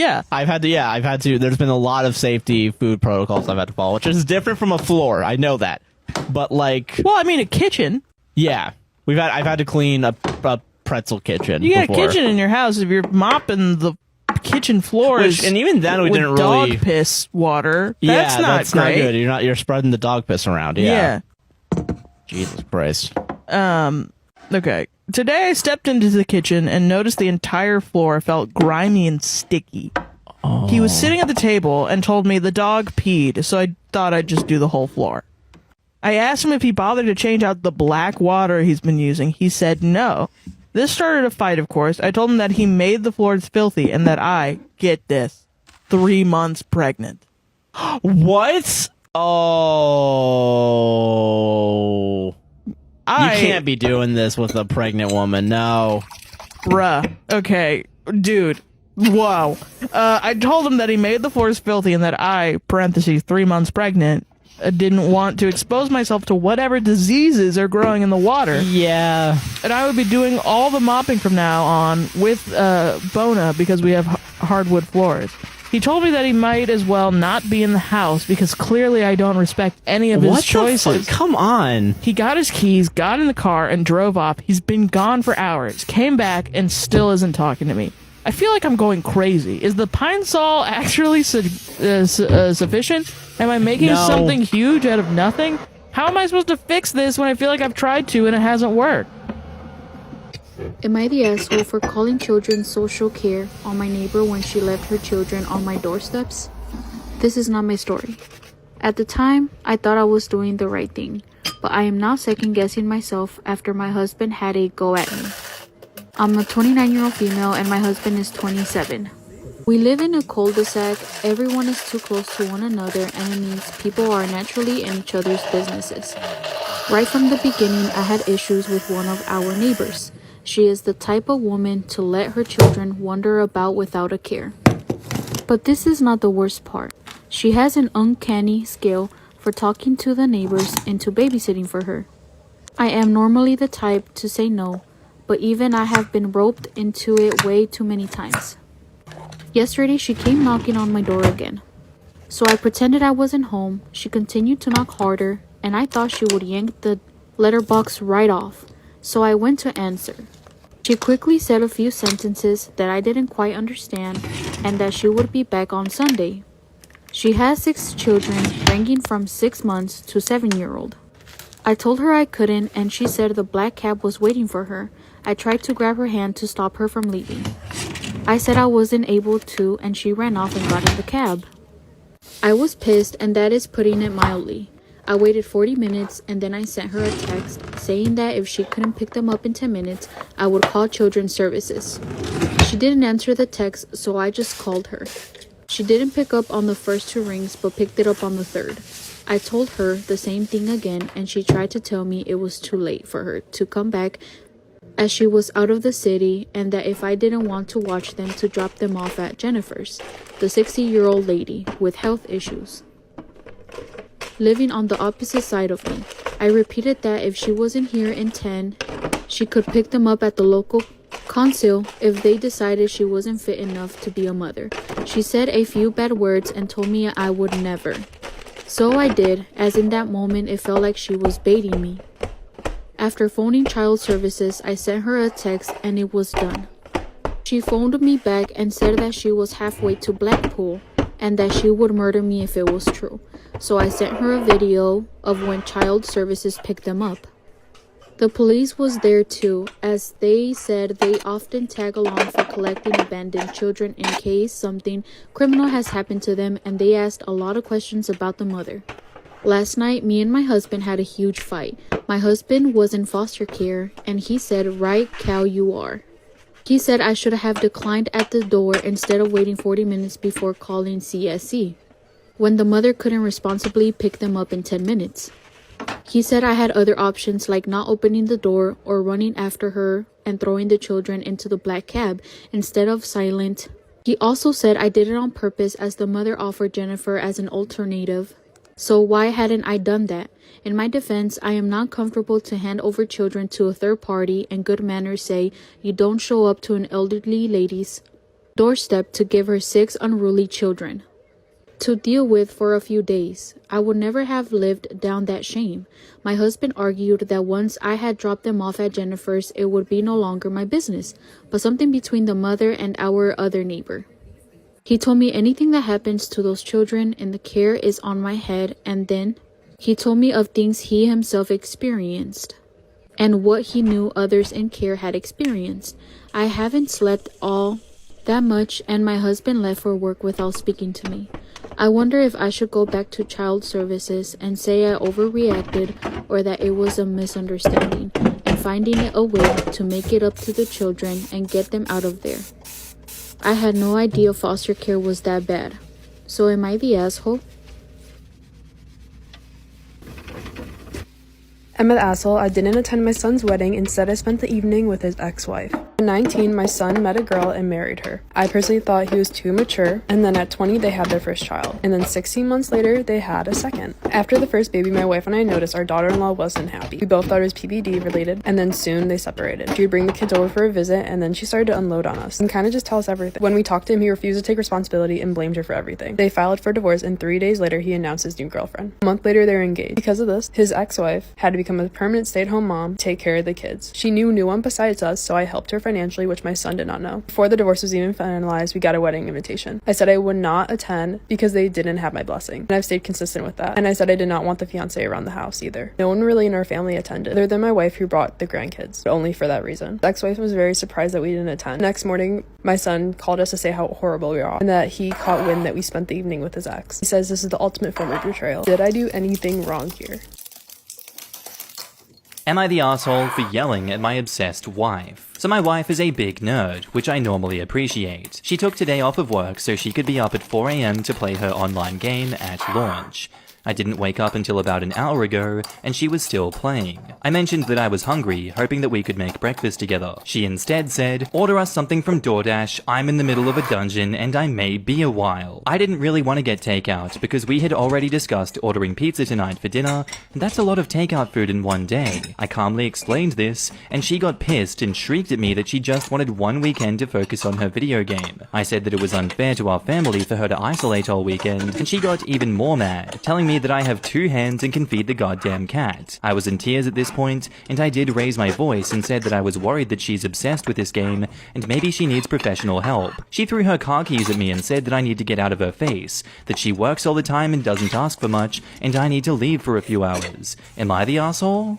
I feel like every family has family secrets, but I just want to expose the fuck out of mine. Because I think they're genuinely just so weird. I try not just like expose the fuck out of it. Growing up, my grandma always had this boyfriend. Let's call him Jared. My grandma was dating Jared. They never got married, but like a long-term boyfriend. I'm talking like 30 years. Probably fucking more than that. Jared is technically my mom's stepdad. Just keep that in mind. So a couple years ago, my grandma kicks it. She passes away. Rest in peace, bitch. Like, I love you. My grandma is dead. Leaves us all with Jared. I never fucked with Jared. I just was like, I don't like you. Ever since my grandma's passing, Jared has found a new obsession with my mother. Ignore this eye, I have allergies. It does look like I just ripped the fattest blunt though. Say a year and a half ago, I get a call from my mom being like, Jared's being really fucking weird. I'm like, what is he doing? Like, Jared sent me a text that he wants me to get dressed up and treat me like Pretty Woman. I said, bitch, what the fuck? My mom's like, no, Jared has like lost his mind. He also called your aunt, telling your aunt about a wet dream that he had. I said, bitch. Thing is, this is so unlike Jared. Like, my entire life before my grandma kicked it, Jared was not the type to be like creepy and fucking weird like he is now. It's insane. The worst part about this whole thing is like, it just gets worse, and Jared thinks my mom is equally obsessed with him. And my mom's like, what the fuck? Like, this is basically my stepdad. They were never that close either. Like, one time my mom was talking about her boyfriend, and Jared's like, I don't want to hear about this. Like, Jared convinced himself that he was in a love triangle with my mom and her ex-boyfriend. I was like, this is getting really fucking weird. Like, I don't know what to do. She's receiving texts every day. Like, you're so gorgeous. You're so beautiful. From Jared. Jared is convinced my mom and him are like dating. The thing is, it's like, he's not losing it really. Like, he's at a good state of mind. Like, yeah, he's old as shit, but like, he knows better to try and fuck his basically his ex-wife's like daughter. So last week, my mom texted Jared and she was like, hey, just like making sure you're okay with all the snow and everything. Here's the thing is, my mom's a good woman, because if it was me, I'd be like, Jared, shut the fuck up. Like, stop trying to hit on me. You're creepy as shit. Like, my mom is like, no, I would never do that. Like, such an angel. So Jared responds to my mom's text, and I'll post all of these on my Instagram story. Jared responds and it was like, oh, I'm okay. Thank you for like checking up on me. Like, da-da-da, thank you. And then my mom just hearts the message, like just loves the message. This motherfucker texts my mom and is like, Dina, you showed me with all the hearts that you sent today that the feelings I have for you are mutual. Because my mother loved his message. Like, my darling Dina, all the hearts that I've received from you today just shows that you're feeling the exact same way about me. My mom's like, what the fuck? Like, how the fuck did that happen? So Jared now thinks that my mother mother is obsessed with him because she loves some of his messages. Jared's like, this bitch wants to fuck. So Jared keeps texting my mom like, oh my God. But he never would say, oh my God. Jared's like, meet me here for breakfast, do this with me. And my mom's like, no, actually I can't. Like, I'm headed to the city. And he's like, why? And he's like, your daughter still live down there? My mom's like, no, like my boyfriend lives down there. I'm going to go see my boyfriend. Jared's weird ass loses his goddamn mind. He's like, boyfriend? My mom's like, yeah, like I mentioned to you that my boyfriend lives down there. Jared's like, you never mentioned that. My mom calls me and she's like, Livy, he's literally lost his mind. I'm like, Mom, it is so crazy to me that like you don't block this man. Like, yeah, we might have to see him at like family parties and things like that. But like, I would just set him so straight and be like, Jared, you're so fucking weird. So now Jared is just pissed off that my mom has a different boyfriend. And like, the thing is, Jared fully met and talked to my mom's boyfriend at Christmas Eve. The thing is, I always tell my mom, I'm like, give me one shot. Like, just please let me just have a phone call with Jared so I can be like, bro, literally fuck all the way off. Like, literally stop being a fucking creep. But I'm not gonna lie to you, the sick and twisted part of my brain is like, what if I just like told Jared my mom's equally in love with him and make him propose to her at like Christmas dinner just because I find it fucking funny? And like, I just know my sisters would also eat that up. They'd be like, this is too funny. Like, just really play a huge fucking joke on my mom. But honestly, I really wouldn't be funny to Jared. He actually would think that he's getting married to my mother because he lives in the land of Delulu. And don't get me wrong, I'm a frequent visitor of the land of Delulu. But I'm not that Delulu where I would think my dead girlfriend's daughter would let me hit. Like, Jared's a different breed. And those are just a little bit of my weird family secret. Am I wrong for telling my sister to change her dress, wear underwear, or she's not welcome to my wedding? I'm 26 female and my sister's 2 years older than me. My fiance's 30 male. Me and my sister were raised in a liberal home where we could wear anything or nothing at home.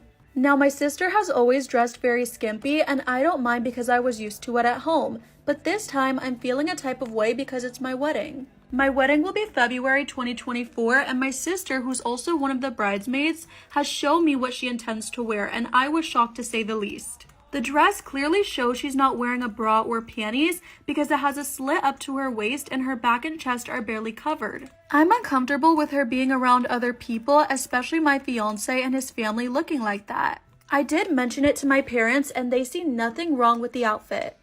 But I told her if she doesn't find a different and more decent looking dress, she's no longer one of the bridesmaids and not allowed to the wedding anymore. Am I wrong for telling my sister to change her dress, wear underwear, or she's not welcome to my wedding? You guys, I didn't even realize that there was a picture of the actual dress in question. Here it is. And mind you, my parents see nothing wrong with the outfit. I told her if she doesn't find a more decent dress, she's no longer one of the bridesmaids and not invited to my wedding. She feels I'm being unfair since I have no right to control what people wear and I also let the bridesmaids choose what they wanted. She did choose the right color, but the design makes me feel it's not appropriate. I just don't want my sister flashing my guests, but she called me wrong when I disinvited her. And now she and my parents are not talking to me and my fiance says he has no opinion and will go with what I decide. Top comment says, and this is one reason why people elope. Put your foot down that your sister will not be dressing like she's going to an MTV Music Awards show or will not be in your wedding. You are the bride, and in this case, you can control what your bridal party and even guests wear. Am I the asshole for fat shaming my roommate because she wouldn't stop talking about how fat America is? I, 25, am an American who has been living in London for about 6 months now. My roommate B, 23 female, has been nice for the most part, and I've even come to enjoy her company. My only issue is that she's always taking jabs at America.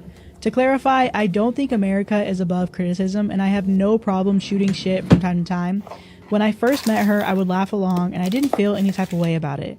However, it's become too frequent, and as time has gone on, I've started to notice an obnoxious air of superiority every time she does this, which really makes me feel like it's not at all in good fun anymore. She'll even refuse to believe me if I correct her when she says something untrue, i.e. when she said Americans are all stupid because all of our tests are multiple choice. I told her that wasn't true, and she insisted the schools that I went to must be different from most schools in America. I tried to go along with it, as I don't want to be an overly sensitive person, but it's starting to get on my nerves. All of my frustrations came to a head last night when she started talking about how disgusting it was that America is so fat, a topic that I've heard her talk about many times. I was in a bad mood, and I tried my best to ignore her, but she just kept going. I've always had to bite my tongue when she talks about America's obesity epidemic because B is overweight herself. I finally snapped and stopped biting my tongue and said, "Don't you think this is a little ironic?" She gave me a confused look and asked why I would think that, to which I replied, "Well, I'm an American, and I'm a lot thinner than you. This What a conversation would make more sense if you were the thin one." She absolutely exploded and told me I had no right to make comments about her body. After that, she locked herself in her room, and now she refuses to talk to me. I've made some beef stew for dinner tonight as a peace offering, but she still won't acknowledge my presence. I do feel bad about hurting her feelings, but I also feel like she shouldn't dish it out if she can't take it. Am I the asshole for refusing to replace my flatmate's shoes and skirt she ruined while doing a chore? She ruined it. I, 27 male, live with a flatmate, 26 female, who is also my friend. She was leaving to go see some friends and was dressed up and had some fancy clothes on. Okay. As she was leaving, she asked me if there's any rubbish to take out in my room, as she was going to take out the rubbish and place it in the building communal bins on the way out. Okay. I was actually going to do this myself, but since she offered, I told her there's a bag of rubbish in my room and everything is already in the bag. She's done this for me before and knows that the bag can be somewhat heavy. She didn't support the bag at the bottom and it broke, and some of the bottles inside the bag fell out and their caps burst. This made a really bad stench, and her skirt and shoes were drenched in it. Oh my god. She blamed me for it and said I owe her new shoes and a skirt, and she showed me what they were on the website, and while the skirt isn't too bad, the heels are ridiculously expensive. I refused and said she should have been a bit more careful. You're the one that fucking filled your trash bag in your room with filled water bottles, or just regular glass bottles, I assume. She called me an asshole and said I shouldn't be having such bottles in the bin, even though she knew about that from before, and even though she's since cleaned the shoes and they look alright, she's knew I acting was a more piece cold of shit, towards you me. bitch. Sarah, what was the liquid? Was it piss? It was piss. But that's not mentioned in any sentence. Oh, you think you're fucking sneaky, don't you? You little pissing bottle pisser. You pisser. You think that's sneaky? I refused. Okay, OP has offered the following explanation for why they think they might be the asshole. Okay. I refused to buy my flatmate new clothes after she got a bad-smelling liquid on them. Oh my god! When she was taking out a rubbish bag from my room. The gymnastics. This might make me an asshole since it happened when she was helping me with a chore, even though she wasn't being careful. People are gonna say this is fake, and they're right. Because who the fuck would not bring that up? Am I the asshole for telling my parents and my brother that if they want his ex out of my wedding pictures, that they're going to have to pay for it? So my brother goes through women like I go through socks. So I gave my brother a +1 for my wedding, which was 2 years ago now, and he took his girlfriend at the time. When we were doing wedding photos, he asked if his girlfriend could be in the photos, and I said, well, we'll do some with and some without, just in case. He then got mad that I let my sister's fiance in all of the pictures, and he was annoyed that I let my other brother and his boyfriend of 5 years in the photos as well. He said I had the audacity to exclude his girlfriend of 1 week. My parents said they didn't want any fighting or arguments on the day, and because they were paying for the photos, they said just include her, so I did. She isn't in all of the photos, it was just the ones with both of our families together and separate families. And now, 2 years later, he is actually engaged to a new gal. We had all the family over at ours at the weekend, and he brought his fiancée, and it's the first time that she saw our house, so she saw the wedding photos on the wall and got in a fight with my brother. Apparently, he never actually told her that the person he took to the wedding was somebody that his new fiancé absolutely despises. He tried telling her it wasn't anything serious at all, but she said shit, because she is in every family portrait. She asked to see if she could have a look at our wedding album, and obviously his ex was in every family photo with us and the in-laws. My brother tried to calm her down and actually asked if we could take the photos down or remove his ex from the photos in our own house. I said getting somebody removed from photos professionally is going to be very expensive, and he complained to my parents. They actually said that I was being childish, but I told them you are the ones that actually insisted on letting her in the photos anyway. I said to my brother and my parents that they are more than welcome to pay and get her edited out of pretty much every photo, but I'm not doing that. He said our parents shouldn't have to pay for the editing as they paid for them the first time round. So do you think my reaction was valid?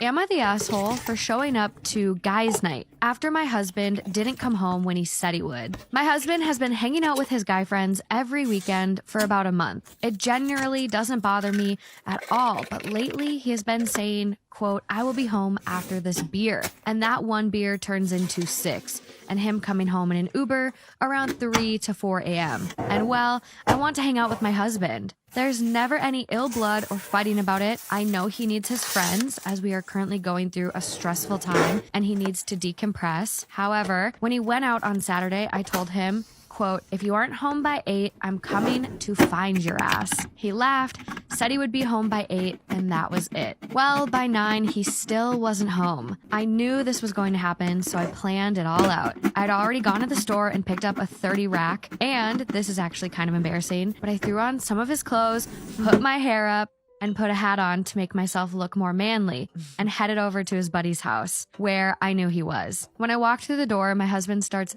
dying laughing and bear hugs me. His buddies, I'm close to 3 of them, were also heavily amused and thanked me for the beer. There was no issue there. However, one of the guys that I don't know all that well lives next door, and his wife came over livid at like 2 a.m. and starts scolding him about being out so late, etc., etc. They have a baby at home, so it's 100% understandable. As soon as she saw me standing there, shit hit the fan even more. She started accusing him of lying about it, being guys' night. I did interject and say that I actually invited myself after my own husband didn't come home when he said, but she just put her hand up to me and told her husband to get home. I thought that would be the end of it, but my husband actually got a text from this guy yesterday saying that me showing up caused serious issues in his marriage and that next time he should tell me to, quote, stay the fuck home. My husband obviously laughed it off and said it isn't. Throwaway. I, 26 male, love my girlfriend, 24 female, very much. While she is fine at running the household, she is, all caps, very bad at fixing things and DIY. Okay. We have a shoe rack next to our dining room table. In August, she started nagging me to move or replace the rack.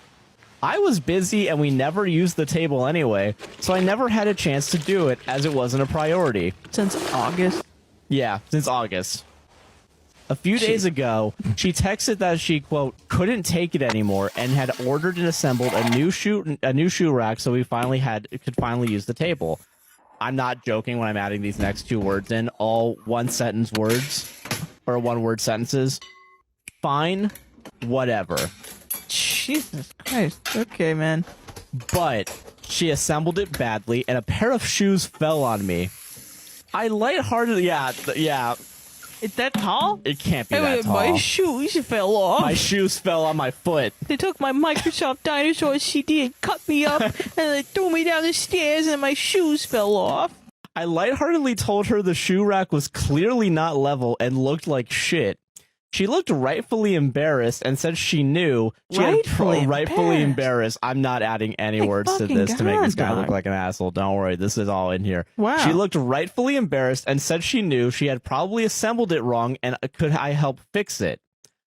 I gently reminded her that she should not be putting things together, but that I would fix it. However, I got busy and unfortunately didn't have a chance. She never once tried to fix it herself. The other day, the shoes fell on me again, and it pushed me over the edge. 2 strikes and you're out. The other day, the shoes fell on me again, and it pushed me over the edge. When she came back from work, I confronted her and told her it was a hazard. Shoes had fallen on me, all caps, twice, because of her shoddy work. And I should be able to walk into my own home without shoes falling on me. I dumped the shoes out and took the rack down. She just cold-shouldered me and walked away. I fixed and relocated the rack, then called her over. Instead of saying thanks or even saying nothing, she replied, quote, I don't give a single fuck. Yay, 10 points for you for fixing it. All snotty.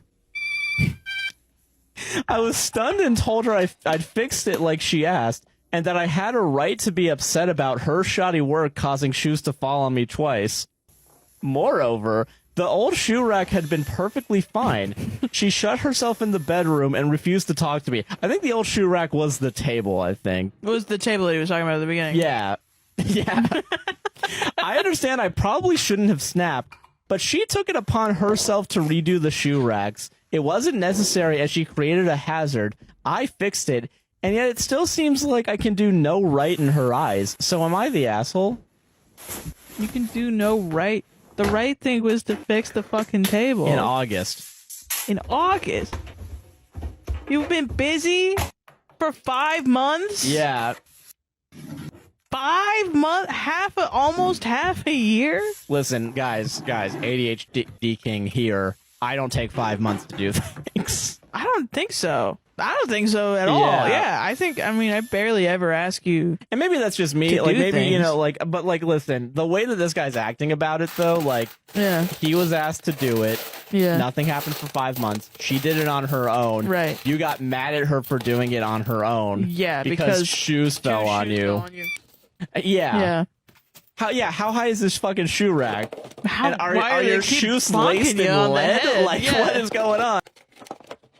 Am I wrong for saying that you should have thought about that before you procreated? He began to complain, saying that it was a lot of work juggling Nicole and the baby. I sympathized but didn't know what else to say. Recently, the venting got worse. He said that Callie yelled at him for not taking Nicole to her physical therapy appointment instead of helping her with the baby. He brought up potentially having Nicole stay with me more, and I wasn't entirely shocked, but it did piss me off. I said Nicole was his daughter. He can't just abandon that responsibility. That's when he asked me what he was supposed to do about the baby. I said maybe you should have thought about that before you procreated. I mean, we discussed this 10 years ago. You know, why it would be hard to juggle 2 kids. Why did you think having another baby would be a good idea? He got quiet and then said Callie wanted a baby, and I said that's not enough of a reason. The conversation ended with me saying I'd call my lawyer and we could arrange for him to have less custody, because I'd rather my daughter be properly cared for. Story time. First day with the guy ended up essaying me, part 2. This is not my story. The next thing you know, this guy was raw dogging me. I had no time to react, say yes or no. It was just happening and I didn't know what to do. I had the worst out-of-body experience of my life. He left his shorts, put his number in my phone, and left to work. I spoke to him once, day after, as I processed what just had happened to me. Since then, I've blocked him, reported him to Hinge, told my therapist and a few friends. I've been having nightmares, eating McDonald's, smoking weed, and then proceeding to throw it up. I haven't cried about it yet, which I feel weird about it. I feel icky about my body. I feel disgusted thinking about just having sex again. Worst part is, I could be pregnant. He did pull out, but that's not a bulletproof method. He also told me that he was gonna get an STD test, so I could possibly have been given something. I just don't know what to do or feel. I feel numb. I feel like my womanhood has been stolen from me. I feel like another fucking statistic of someone's cum bucket. I want to have my power back. I feel too depressed and numb to do anything right now. I'm juggling a new job, my last little bit of debt, and planning to go to my cousin's graduation. I don't even want to think about the gym or anything pertaining to my body. If you've made it this far, thanks for reading. I love you, beautiful woman, you. For more story times, my link is in my bio. Or DM me on Instagram.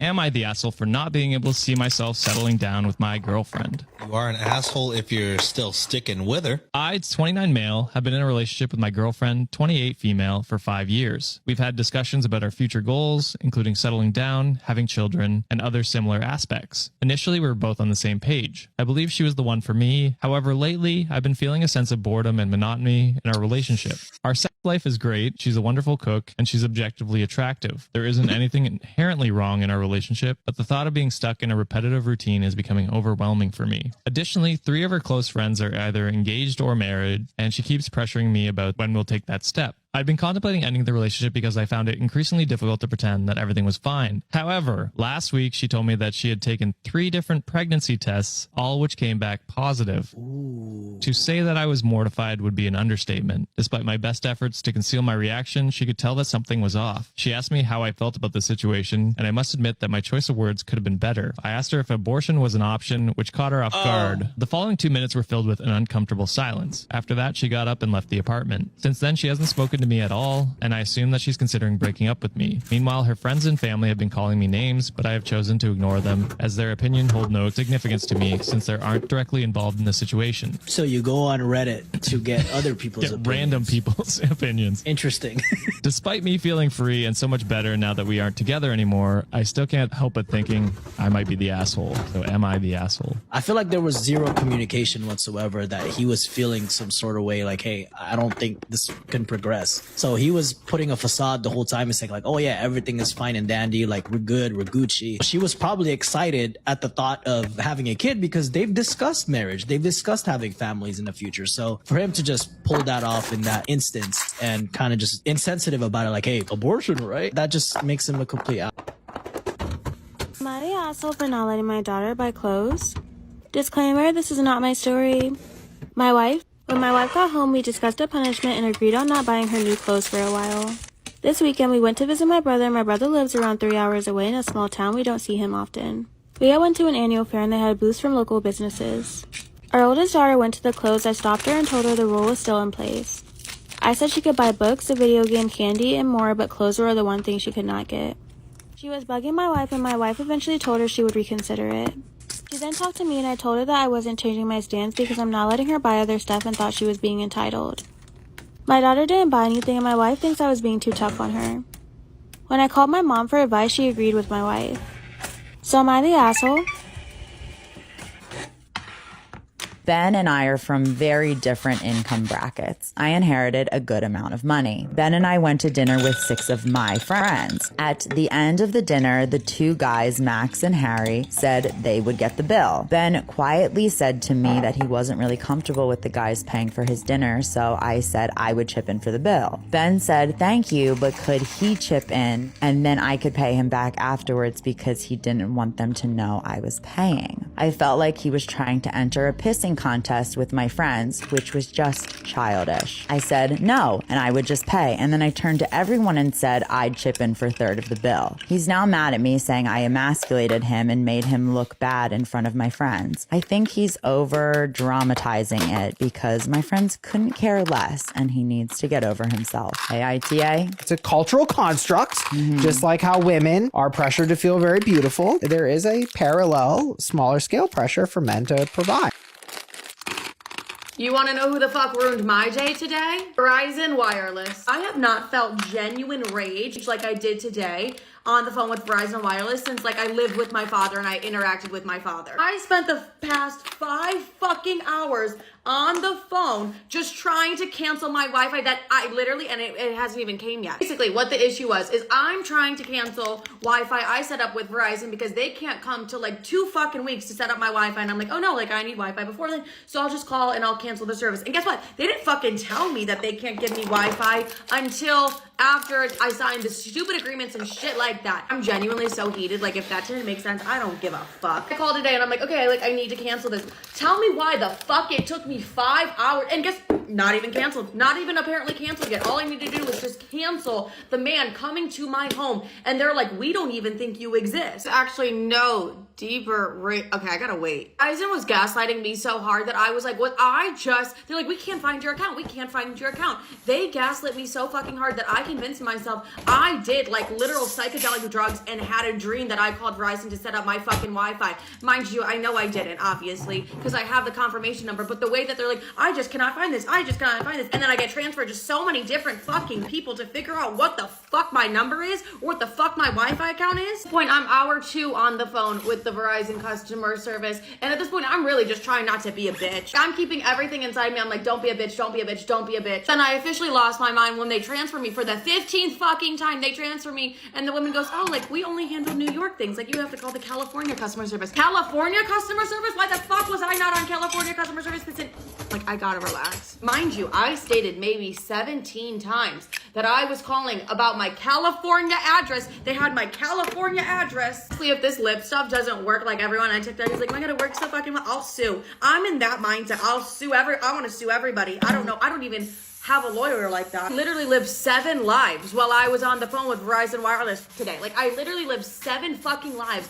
I took a bath. I literally got my skincare done. I ate a fucking snack in this time. There's no place that is more like hell than the Verizon Wireless customer support. I literally felt the 7 stages of grief on that phone call. Like, I genuinely felt sadness, anger. There were several times where I was like, no, I'm gonna have a Mentee B. I'm gonna have a Mentee B because of the Verizon fucking Wireless. Like, how low can it really get? I felt sadness on that phone. I swear it took everything in me not to cry. I was like, don't be a bitch, Liddy. Like, literally, like, just hold your tears in. But it was so frustrating because there was no help. There was no help. There was no solution to the motherfucking problem. Moral of the fucking story, there really is no moral of the story. I just genuinely have a hatred for Verizon Wireless, but I did my makeup and I do feel a little bit better, and I actually still fucking hate them.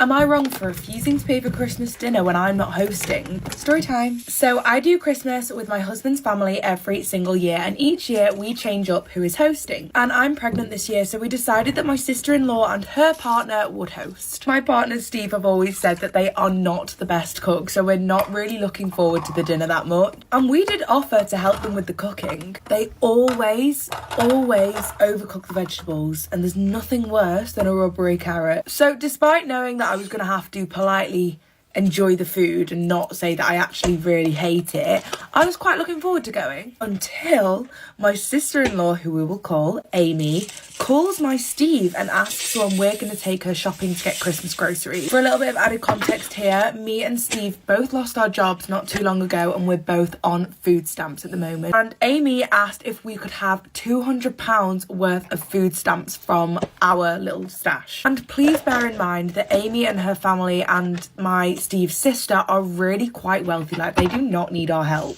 I said, you can tell her, absolutely not. Even if I wanted to help out, I couldn't. I'm pregnant. We need this money for when our baby comes. And also, you're hosting. You pay.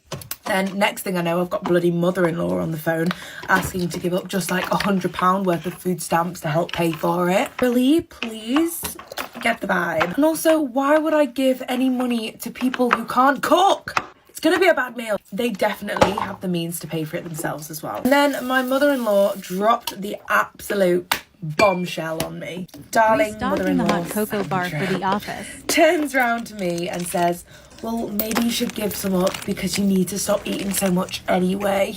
Bitch, I'm pregnant. She then went on to blabber about how she was upset that she now had to give the £200 and how that was all my fault. So I think now I've just decided that I'm not actually going to go. Like, me and Steve will just stay at our house and we'll just have a cute little day together. But the problem is that Steve really wants to spend Christmas Day with his family, of course. So, should I let bygones be bygones, or should I stand my ground here? What do you think? I'm going to end up on a Ohio State bar stool and maybe the rest of the internet. I apologize for what you are about to read and see when it comes out. I'm so sorry, but I have to get this off my chest and try and explain myself before I become known as the Ohio State tree.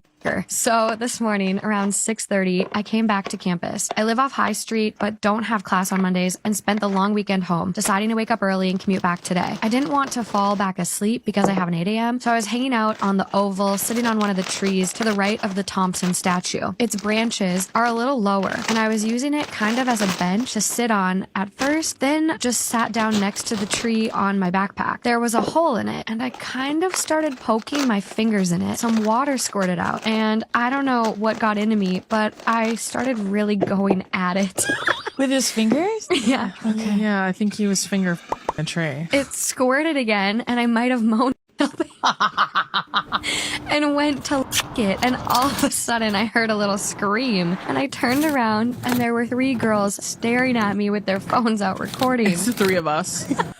I wish I saw this in person. And I was there on my knees hugging the tree with my tongue in the tree hole. I swear, I looked around and there was nobody there before I started. I don't know where the girls came from. I want to apologize, and please, if you have the video, do not post it anywhere. I'm literally begging you. I'm considering going to Ohio State student legal to negate the fallout damage if the video does come out, because I'm so scared. I will literally pay you to not post it. If you have the video, DM and we can work something out so my life isn't ruined. I like how he prefaces it with like a whole story. I was at my mom's house for the whole weekend. Yeah. I went to church. Had an eating.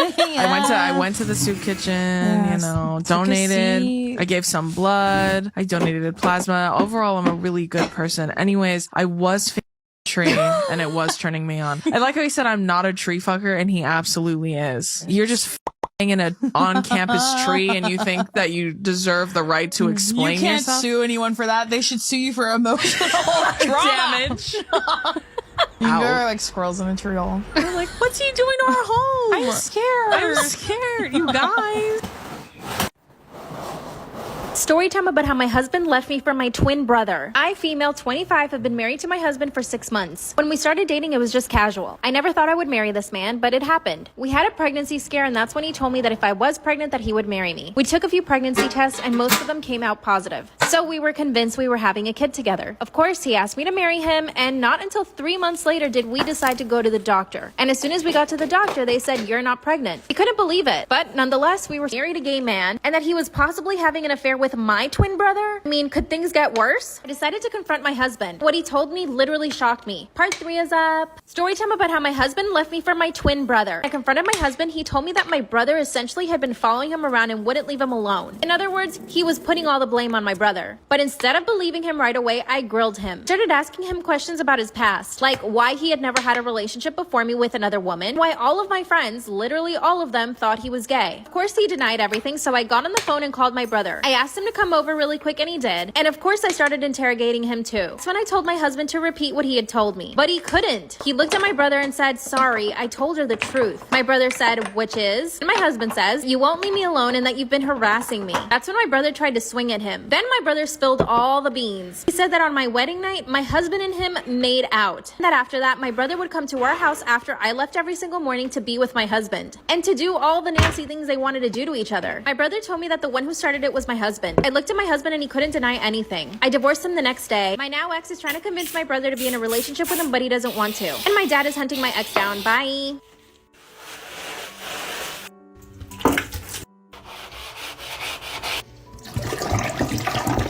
Am I the asshole for moving out when my parents asked me to pay rent? No. I, 23, am the oldest of 5 siblings, and I am a full-time student.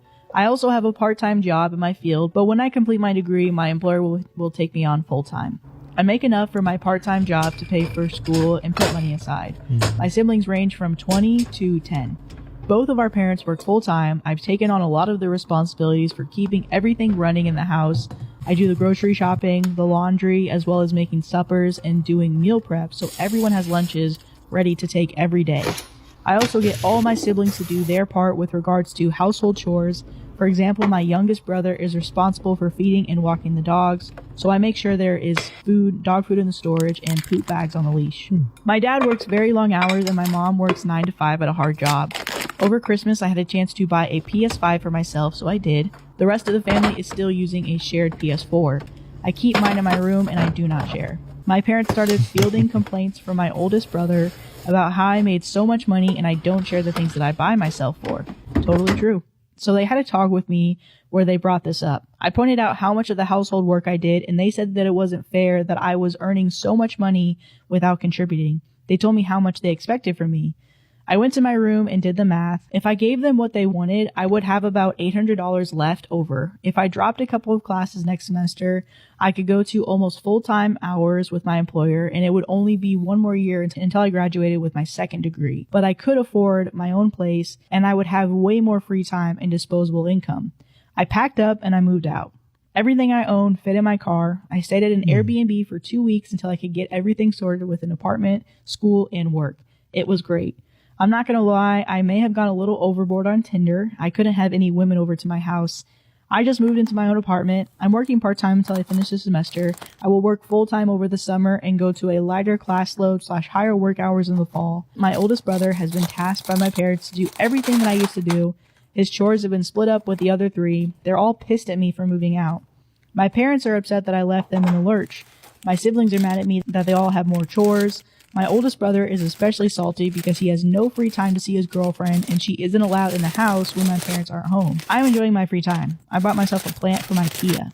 I feel bad for screwing them all over, but it didn't make sense for me to do all the work and pay rent on top of it. Edit. All the chores were split fairly. I wasn't doing any more than anyone else. I thought it was fair until they also asked me for money as well. Am I the asshole?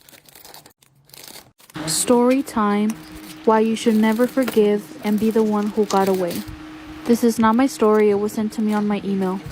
This story takes place when I was 17 until I was 21. I am now 30 years old, I have 2 kids, my husband, and we live in a big house. I come from a family of low income. My father wasn't in the picture and it was just my mother and me. Growing up, I watched my mother have different boyfriends. There was 2 boyfriends that cheated on her and she never got back with them. She had me when she was really young. My father ended up cheating on my mother and she never forgave my father. My father would randomly pop up at our house. Many times, my father broke into our apartment and he would leave my mother and me presents. My mother has to have at least 1,000 love letters from my father, asking for forgiveness, to take him back and that his life hasn't been the same ever since she left. My mother would let me visit my father, and she would let me stay with him at his house. While my father would break into our house and leave jewelry and presents for my mother, my father was actually married to my stepmom, which is crazy. The thing is, I was too young to realize what was going on. My mother always kept quiet. She never told my stepmom what my dad was doing. My mother always told me that when I go visit my dad, to tell my dad that she had a boyfriend, to never let my dad know that she was single. I did exactly that. My dad said if at any point my mother was to be single again, he would go back with her. That never happened though. My mom had boyfriends. They were all handsome and they all had money. All of them spoiled my mother with roses, presents, and they all loved me and spoiled me. So I grew up wanting the same respect for myself. Thing is, my mom had a lot of respect for herself, but that still didn't change our economic position. We lived in a low-income neighborhood, and the school that I went to was also a low-income school. I was in the 9th grade when I laid eyes on this senior. I've seen him before at school and I knew something about him. Not so much, but he hanged out with some of my classmates. They lived in the same neighborhood and they also played sports together. This high school was pretty small and I remember the first time I laid eyes on him, he did too. We both looked at each other and the rest was history. I remember I followed him on Instagram and he followed me back. I was the one who messaged him first, and I remember the adrenaline, the rush, the fear, the emotions that were going through my body. I was so freaking nervous and I swear I loved him from the moment I seen him. It was love at first sight for me. After 3 days we ended up hanging out. We dated for 2 years and he was the love of my life. He was a really nice guy, super sentimental, he cared for my feelings, and I loved his body too. He was tall, he was so strong. I remember him telling me that he fell for my eyes, but little did he know I fell for his eyes too. They were so cute and big and they made me fall in love every time I would look at him. I kept this quiet and I never told him how much I loved him. I did my part, I played fair and I was loyal. 3 years later we get engaged. Not too long after that, I found out that he was messing with this girl I went to high school with and he got her pregnant. I never forgave him because I don't forgive. He ended up having a baby girl and he named the baby girl after me. He never stopped begging me. It's been 8 years and every time on my birthday he emails me. Betrayals like that you don't forgive. I'm so thankful for my mother. She's the one who taught me to know my worth. I am now married to the true love of my life, have 2 beautiful healthy children, and we all live very comfortable in a big house.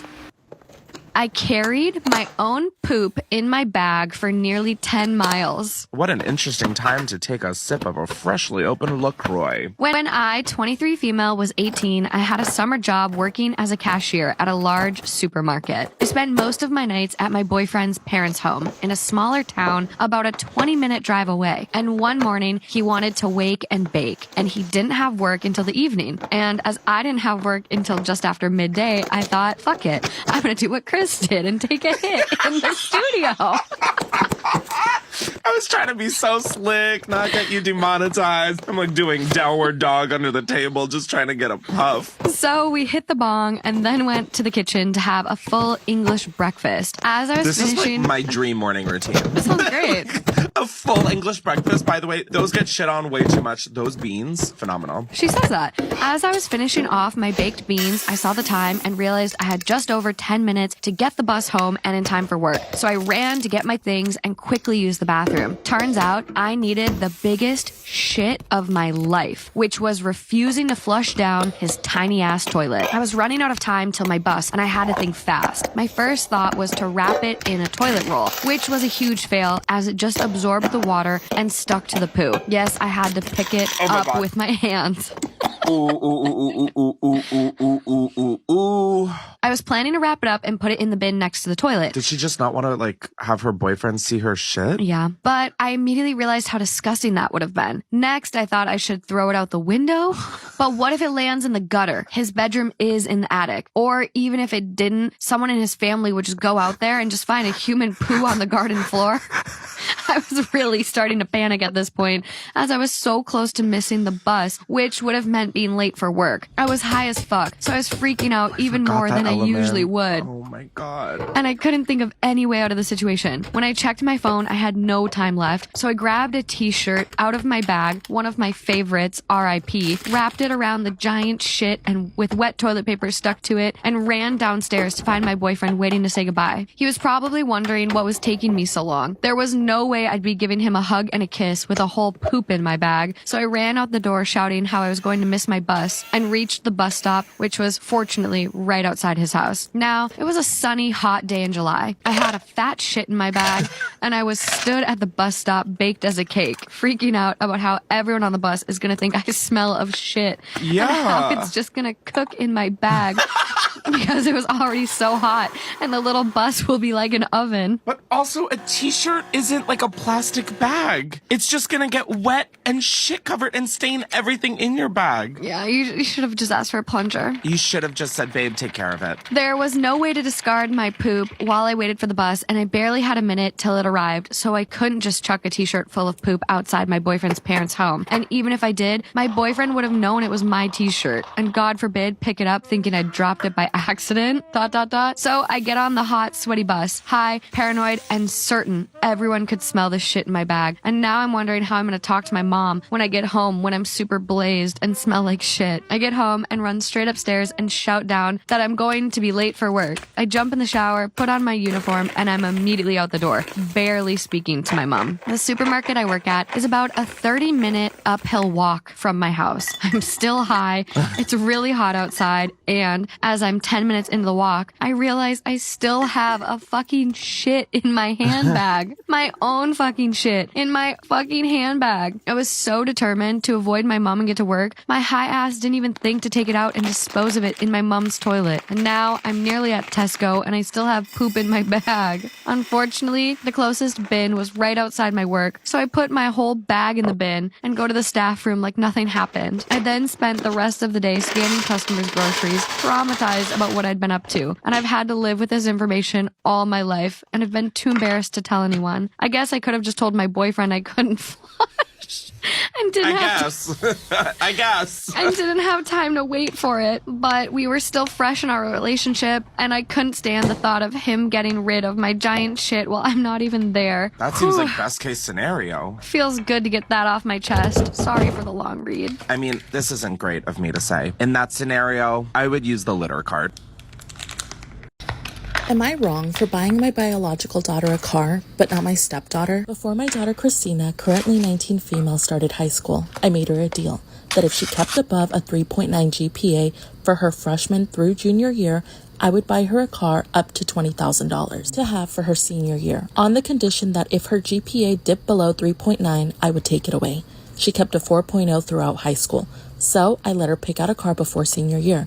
During her sophomore year, I met my now wife, Jenny, now 40 female, and her daughter, Emily, 17 female. Emily started her senior year a couple of weeks ago, and a few days ago she texted me asking me when I was going to take her to go look at cars. This took me by surprise, as I didn't realize she expected a car. She has a 2.7 GPA and spends more time curating her Instagram than doing her homework. I explained to her that Christina received her car as a reward for good grades, not as a given. I later felt bad because I guess I didn't give her the same incentive that I gave Christina, and I told her that if she could get a 3.9 GPA with her senior year grades and get into an accredited college or university, I would let her pick a car upon graduation. I thought this was a fair deal, or even unfair towards Christina, since I made her keep a 3.9 GPA for all 4 years of high school. But Jenny pulled me aside after Emily went to school and told me that I was being unfair since Emily had different circumstances than Christina. For background, Jenny's ex-husband and Emily's bio dad was a very wealthy man who spoiled the crap out of her.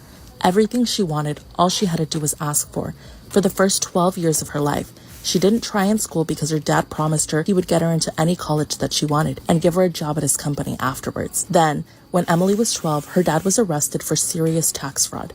Essentially, he is in prison now, and Jenny has some money on her own, but nothing compared to the life of luxury that they were both used to. I think Emily is very hurt by what happened, and she hasn't had the chance to develop a work ethic. I told Jenny that I think my only wrongdoing was to not help Emily develop a work ethic sooner, and that my hope is that she rises to the occasion, cleans up her act, and gets a car.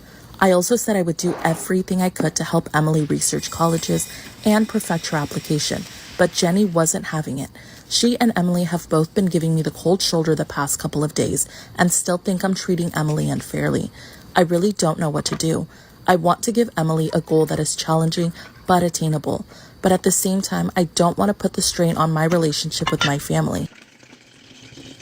Is it normal that my father still hits me even as an adult? Disclaimer, this is not my story time. I'm sending me on Instagram. When I was a kid and I got in trouble, my dad would hit me. I always knew to expect it, so it wasn't a really big deal. But of course, I would do my best to stay out of trouble. Sometimes he would use a belt and sometimes he would slap me across the face. The slapping was the worst part. From the ages of 10 to 12, I didn't really get hit because I never got in trouble. When I turned 14, things started getting rough. I wanted to date boys and my dad was not having it. So his form of punishment sometimes was even taking food away from me. This happened on 2 occasions when I was 14 and I almost ran away because of it. I know most of you are thinking that my mom should have stepped in, but my mom was pretty afraid of my dad too. Sometimes I feel like my parents have brainwashed me into thinking that what my dad is doing is fine. The sad part is that I'm now 20 and my dad still hits me from time to time. I do have to say my father has always been there for me. He's provided me with a great life and a good education. And it's not like he would just hit me out of nowhere. It was only when I got in trouble and for specific reasons. But I do think he needs to stop it because I'm 20 now. Here's where things get really messy. I just got engaged and my fiance hates my father. Follow for part 2. Is it normal that my father still hits me as an adult? Now that I'm 20 and engaged, I told my fiance about what my father did. Like I said, my father wouldn't just hit me out of nowhere. He would only do it when he was punishing me and for specific reasons. But my fiance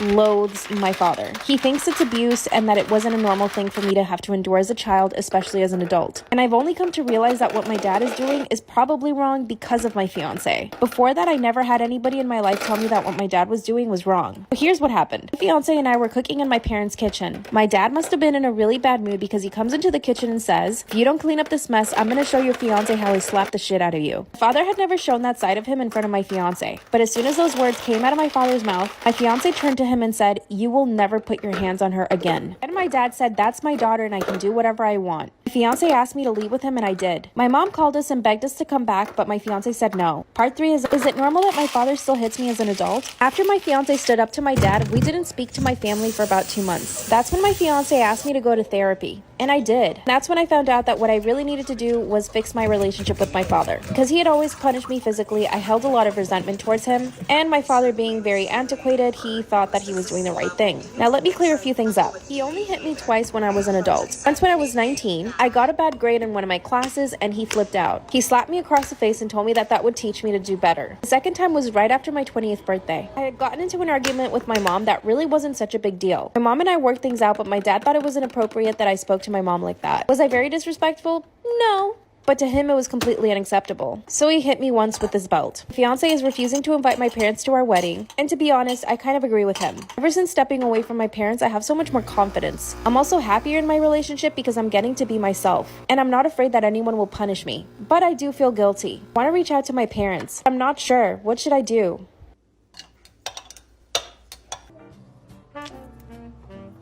There was this girl in high school who I thought, you know, we were friends. Come to find out that when I found out my boyfriend at the time was cheating on me, that she was not only covering, but like, hey, that girl over there is really cute. Like, yeah. And so I just immediately like severed that. And then shortly after, I met Avery. So she and the friends of the girl my ex cheated on me with went to Harris Teeter and got a cookie cake that said like prom ? And they put it on my car. Oh my God. And I walked down to see her and all the friends of the girl my ex cheated on me with, just like sitting in the bed of their truck, just like kind of watching. And like the girl like hops out, oh, so fun. It looks like you have a secret admirer. Like, I guess you don't need to talk to that new guy anymore because like you have a secret admirer here who must really like you. So like you should definitely like drop him and see who your secret admirer, like just trying to convince me that I don't need to talk to this new guy anymore. Story time. I fought this girl and I almost didn't graduate. This is not my story. It was sent to me on my Instagram. I was in high school and I was currently a senior. Let's just say in 9th grade, I didn't do my best in high school. I decided that in 9th grade, I wanted to change things up.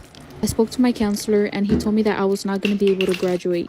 I went to him wanting to take an elective. He said I had no chance to take electives. I went to my art teacher, spoke to him, and he said the same thing. I was really sad and I wanted to cry. I felt like a freaking loser. I was really thinking about my whole life, and I knew I had to do something. Well, I took a lot of AP classes. I repeated a lot of English and math classes, and it was very hard because I had a boyfriend. I couldn't spend a lot of time with him, and I couldn't see my family too. My family was very proud of me though. The whole school year I had to stay after school, and it was the toughest thing in my life. I had an ex who was a different race. He was black. My ex was super attractive, tall, and he was part of the soccer team. I swear, he was so fine. Sometimes I would question why I broke up with him. He was completely immature, and that was the reason why I broke up with him. He lost his V card to me, but he was not good at it. His private part smelled so bad. I just had to say it. This guy never got over me. He shared to me that I was his first girlfriend and I took his V card. After that, he was going after all of the Latinas in school. I wasn't mad at him. He was also a senior, and I noticed that he had a girlfriend who was in 9th grade. This girl wasn't Latina, she was a light-skinned American. After we broke up, a couple months later, he had a lot of Latina girlfriends. They would all stare at me. And I swear to God, every time on Facebook, I would come across them as people you may know. I was just knowing they were lurking through my stuff. My ex didn't delete some of our pictures and I was tagged in it. Well, I was really over him. I don't know why. He was literally so fine, but I just never had that urge to go back to him. He never left me alone on social media. Snapchat, Instagram, Facebook, he had me as a friend. And he always wanted to talk to me. There's times where I didn't want to be mean to him, so I would just casually say hi. Talk to him for a couple of minutes, and every time I noticed that I had him wrapped around my finger. We were in senior year and I guess he was with this light-skinned girl. We both had an art class but different times. I took it around 8 o'clock and then she was next. Every time I would leave class and she would come in, she would mad dog me. I never paid her any attention. One, because it took me a long time to get here where I am. Second, because I didn't like her boyfriend. Third, because I was on my way to college and I didn't care about petty drama. A couple weeks go by and I'm in my art class getting out. I see my ex and I start a casual conversation. Just saying hi, how are you, hope you've been good. As I leave, I hear his new girlfriend say, please don't talk to her again before you catch a disease. My blood started boiling. I turned around and said, what the fuck did you say? She started getting rowdy and my ex wasn't saying shit. This pissed me the fuck off. I went up to her and told her what's up. At this point, I had a lot of people that have been trying me, but I haven't done shit because I wanted to graduate. I was just really done. I went back and I told her what's up. She had something to say, don't wait for me to walk away and say it in front of my face. She kept talking to herself, nagging to my ex, and my ex told me to just back off, to just turn around and walk away. He was literally acting like a dick, and I pushed him and told him to fuck off, to not act brand new. His girlfriend pulls my hair, and this is when we start getting physical. I punched her right in her nose, and I was just going off. Yes, I did give her a whooping. All of the school was there, the teacher separated us, and some of the security guards. I was so fed up. I went to the principal's office and he was so mad at me, but he was way more pissed off at the other girl. My principal knew about me and he knew how much work I've put in to graduate. The principal and vice principal had a meeting, and I swear to God it took them 2 months to decide whether I was gonna graduate and walk. Well, guess what? I ended up graduating with honors. I had a 3.9. I ended up graduating in white, which is honors, but it was really hard, and of course I regret fighting the girl. I never knew what happened to the girl. She stayed far away from me, never crossing my path. My ex still looks for me, and I still have him on all social media. He's still been trying to take me out. Storytime about how my best friend punched me in the face just to impress a group of boys. A little background information. My best friend did not have a lot of experience with boys. Once she did start talking to boys, this girl did a personality switch as soon as a boy walked into a room. She would usually just act a little bit more of like a pick-me, but never like make fun of me in front of the boys. Well, the one night her and I, we went to this party. Her and I liked the same guy, which is always a recipe for disaster. But to make sure that there were no issues, we both decided that whoever he liked would get him. Majority of the night, he ends up talking to me. And I didn't really think that there was a problem because she seemed like she was fine with it. Until a little bit later, I hear her screaming, I want to fight someone. She's like, Brad, do you know that she can't fight? He's like, oh, you can't fight? And he goes, I think you two should fight right now. So then I'm like, I'm not doing this. And she goes, no, I think Brad's right. I think we should fight. So then I'm like, okay, well, you can have fun fighting somebody else because I'm leaving. She runs outside, grabs me by my hair, and punches me in the face. And just literally actually just beats the shit out of me. I did end up pressing charges on her, but moral of the story, don't be best friends with girls who don't know how to act around men. I, 28 female, lost weight, and now I want to divorce my husband, 29 male. We've been married for 5 years and together for 7. We also have a 3-year-old kid. After having the baby, I struggled a lot with losing the baby weight and adjusting to being a parent. I also had the baby blues at first, which was tough. I wasn't really focused on my appearance, and instead I was trying to figure out our new routine and way of life. But then my husband started making these little comments about my body and how I should start working out and wearing makeup again. It made me feel really awful, and I worried that he might start looking elsewhere because we weren't being intimate anymore. He even suggested hiring a nanny so I could have more time for myself, but I wanted to be there for our baby full time, so I turned down the offer. That made him angry, and he started acting cold towards me. Months went by without any hugs, kisses, romance, or any kind of affection. My self-esteem hit rock bottom. Every time I looked in the mirror, all I saw were the flaws that my husband pointed out. By this point, our son was already 2 years old, and I desperately wanted to win my husband back. I thought if I got into shape again, he would show me love and affection, and our marriage would be saved. I craved his attention so much, and it hurt to see how much things have changed. But you can't force someone to be affectionate. I took matters into my own hands and hired some help. With more free time, I started going to the gym, taking swim classes, getting my hair and lashes done regularly, and eating healthier. And guess what? I've lost a ton of weight and I feel amazing. Suddenly, my husband started touching me, kissing me, buying me flowers, and treating me like the complete opposite of how he treated me before. You'd think that would make me feel better, but for some reason, it made me feel worse. All I could think about were the hurtful things he said to me when I was at my lowest and how cold he was towards me. I get that you can't force attraction, but why couldn't he just hug me or give me a kiss on the cheek even when I was overweight? Why couldn't he love me as a human being and the mother of his child? When my self-esteem came back, I got really angry at myself for putting up with this behavior for so long. A few days ago, I told him I wanted a divorce because I don't think I can move past how badly he treated me. He apologized and promised to change and prove that he can be better. But honestly, I'm not sure if I can trust him again. What if I gain weight again or have to deal with health issues? Will he treat me like garbage again? I've talked to some friends and family about the whole situation, and some say I should give him another chance, while others say I should leave him. Am I being justified in being upset over this? Do you think it's possible for my husband to change his behavior for the long term, or is a divorce the right move here?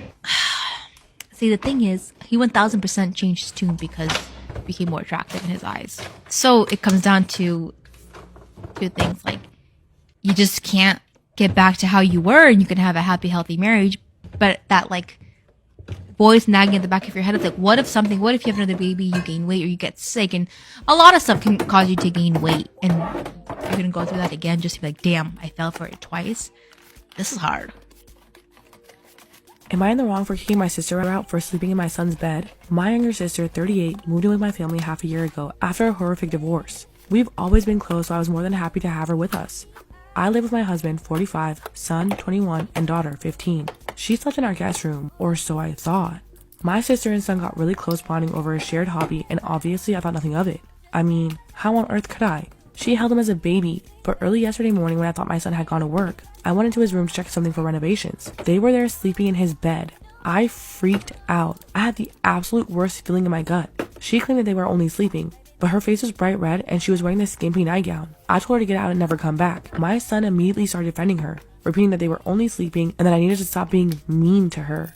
In my anger, I told him to go with her. They're now out. I have no idea where. I've been a mess. My sister has nowhere to go besides her cheating ex-husband who has moved his mistress in, but I can't get the image and feeling out of my head. My son refuses to come back if she won't be here. Says he'll go wherever she is. It's like he's in love. I'm so sick. But did I overreact?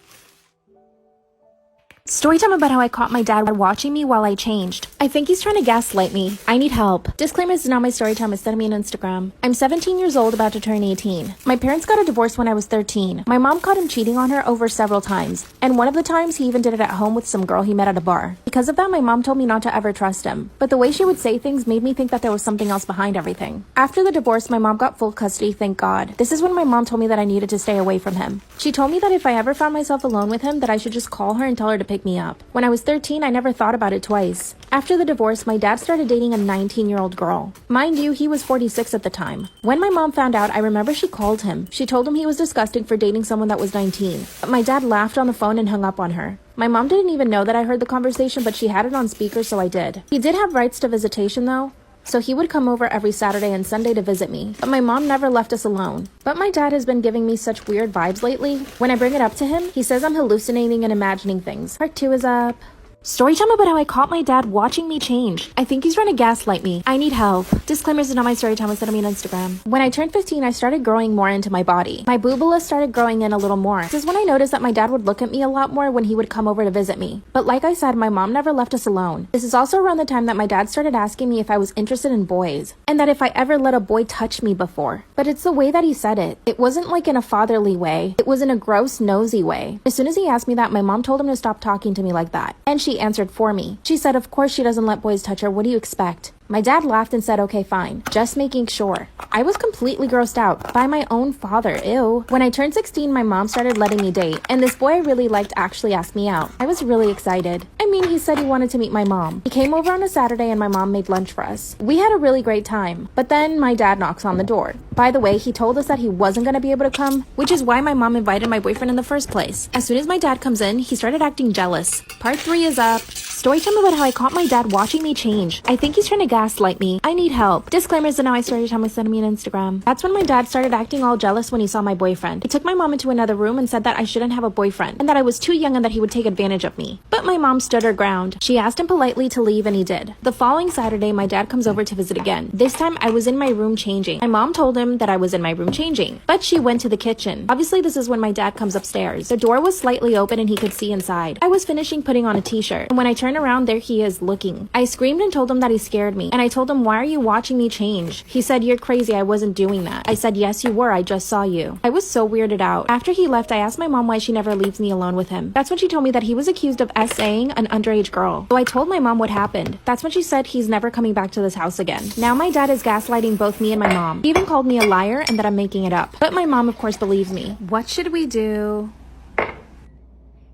Am I in the wrong for keeping my brother and his fiance from my house after she made comments on my girlfriend's eating habits? I, 30 male, have been with my girlfriend Kelly, 29 female, for 4 years and I've known her for 10. Kelly is autistic and one of her biggest problems is food. However, since getting together with me, she's opened up to a lot of new foods. Just to give an example, she wouldn't eat certain vegetables as they are, but wouldn't mind having them blended in or cut in small pieces and spirals. Now, to my brother Kevin, 35 male, who's recently proposed to his girlfriend of 3 years, Laura. He mentioned he had some news to announce, and will I be okay to host a family dinner at my place since I love cooking? I said it wouldn't be a problem and we decided on Japanese theme. Now to the issue. For the main dish, I made a ramen, including noodles and broth from scratch. It had to be chicken as Kelly doesn't really like beef or pork, and also since my mother doesn't eat pork. For Kelly's portion only, I've added some extra veggies, zucchinis, carrots, sweet corn, and some others, since she's not fond of eggs. So naturally, her ramen was served without an egg, while everyone else had a standard portion which is enough to fill up a grown man. I also made sure that there were some snacks on the table like tempura, yakitori skewers, onigiri, etc. While within the first half hour of being there, Laura kept picking on Kelly and kept saying that she can't say that she likes ramen because her version is not authentic.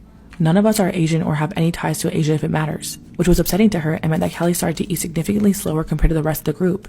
It happens when she gets anxious. Then, Laura tried some of Kelly's ramen to try and prove a point, so Kelly freaked out since she doesn't really like sharing food that's already on her plate. This resulted in an argument between Kelly and Laura, and Kelly crying due to her being overwhelmed. After this, I asked my brother and Laura to leave. My parents were absolutely terrified over how Laura behaved towards Kelly and hinted that Laura should apologize. They ended up leaving, but later I have received a call from Kevin calling me an a-hole for kicking them out and spoiling Laura's pregnancy reveal. He also wasn't happy about our mother scolding him over Laura's behavior. So, am I in the wrong? Am I the asshole for not letting my ex inside my apartment when she was drunk and saying, I don't care if my ex misses our son. She made her bed and she can lie in it. I, 26 male, have a son, 6 months old, named James, with my ex, Rose, 27 female. He was completely unplanned. We had been dating for 5 years and I was planning to propose. But Rose didn't want our son, and she wanted to end the pregnancy or put him up for adoption, since being a mom wasn't a part of her current plans for life. I disagreed with both options, so we broke up, and we agreed that I should just have custody of the baby. We went through the tedious, painful, and long process of getting Rose's parental rights removed after she moved out of our previously shared apartment. Rose eventually gave birth with me in the delivery room, and she handed him off to me as soon as my son was cleared to be taken home. I hadn't heard from Rose in the first months of James's life, so I deleted and eventually blocked her number. Rose said that she didn't even want to be known as a friend of mine to James, or to continue any sort of relationship with me, so I figured it didn't matter. It doesn't. She made it clear that she didn't want to be a part of your life or the baby's life. There's no need to have her number or for her to be able to contact you when she needed to. You don't want to be a part of our lives. Stay away. Last night, Rose showed up drunk outside my apartment, crying about how she wanted to see her son and she wanted to be a mom now.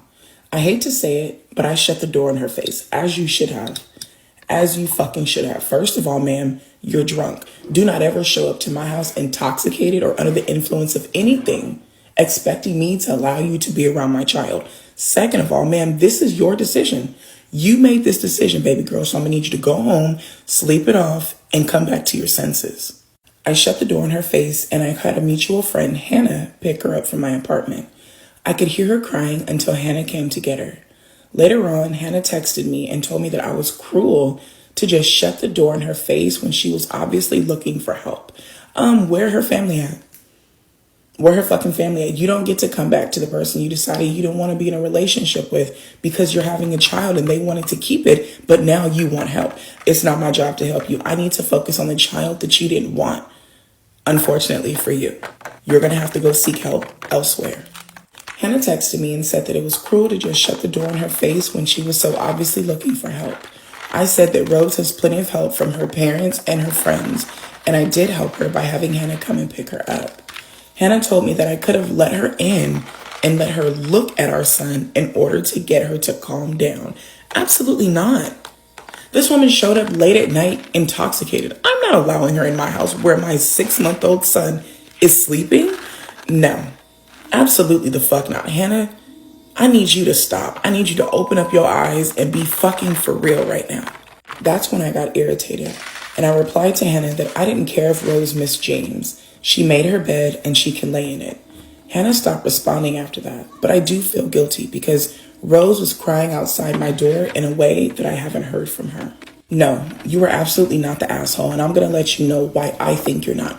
Because if OP was female and the person outside the door drunk and crying was a male, everyone would be telling OP that she is 100% in the right to protect her children and not allow an intoxicated man in her house. And I feel the same goes for this OP in this story. You did the right thing by not allowing an intoxicated woman to come into your house after not hearing from her for 5 months, maybe longer. Absolutely not. OP, you did nothing wrong. You honestly did the most helpful and safe thing for her by calling a friend to come and get her. Because me, I would have left her outside. I would have closed the door, went and cuddled with my son and went to sleep. So you did the right thing. You helped her in a way that the only way that you could have helped her. Because that's about all that she gets from you. Story time. I caught my sister-in-law making a fake profile and talking shit to me. This is not my story, it was sent to me on my email. I am currently 30 years old and I have 4 older brothers. They all live in Mexicali and I am the only sibling who stays in Los Angeles, California. I stayed up here because I am going to a community college. I am a soon-to-be graduate and I secured a job in the field that I study. I visit my brothers all the time. 3 of my older brothers are already married and they have kids. 1 is currently single. The one that's 1 year older than me. I am currently in a 6-year relationship with my baby daddy. Let's just say my baby daddy has history of cheating on me. Well, this doesn't really matter. This is about my older brother and his wife. My older brother never liked me. Maybe because I was the darkest sister and he was the whitest. There was a time in my life where I had to live in Mexicali with my parents, and my brother was staying there with his kids and wife. I never liked his wife. His wife was a little weird looking, lazy as hell. She was caught numerous of times flirting with other men in the clubs. And my brother never believed anyone. They had 2 kids, and my 2 nephews were really nice kids. My kids and nephews got along very well. They were all best friends. I noticed how bad my brother was treating me, and it honestly hurt me. I honestly prayed for my brother that he would never need my help, and I was hoping he would never ask me to stay in my house because honestly, I would have never done that to him or his family. He sort of discriminated me and my little kids, and I don't know the reason why. He never physically did nothing, but the faces and his attitude were the things I noticed.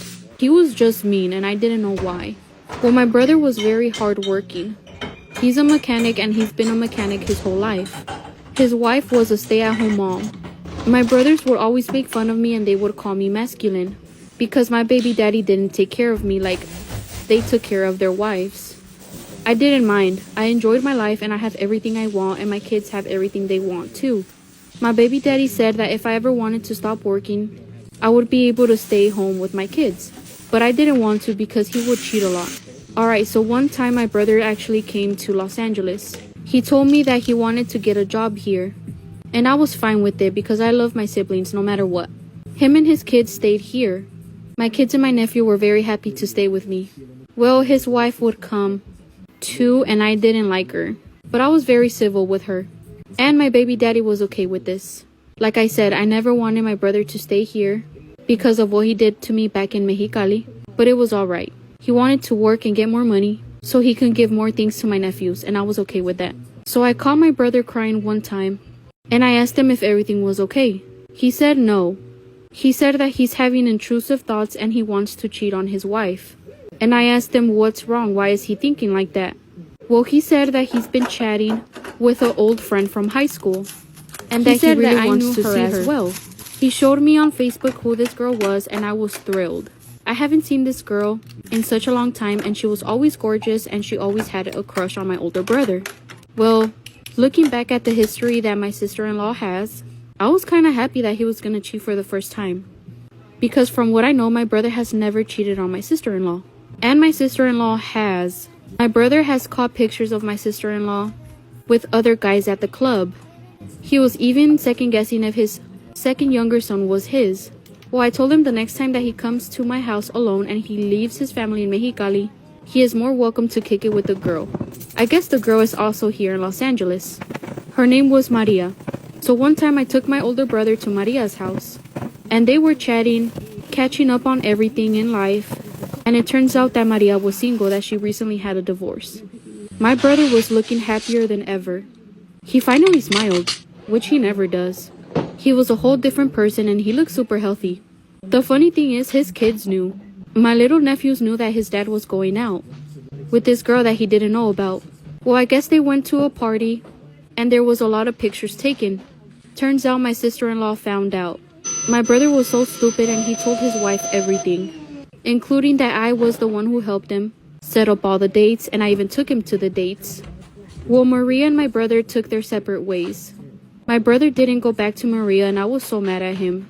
Maria was beautiful, she was successful, and she was completely divorced, not like my freaking brother. I guess after my sister-in-law found out that I was a part of this, she got furious.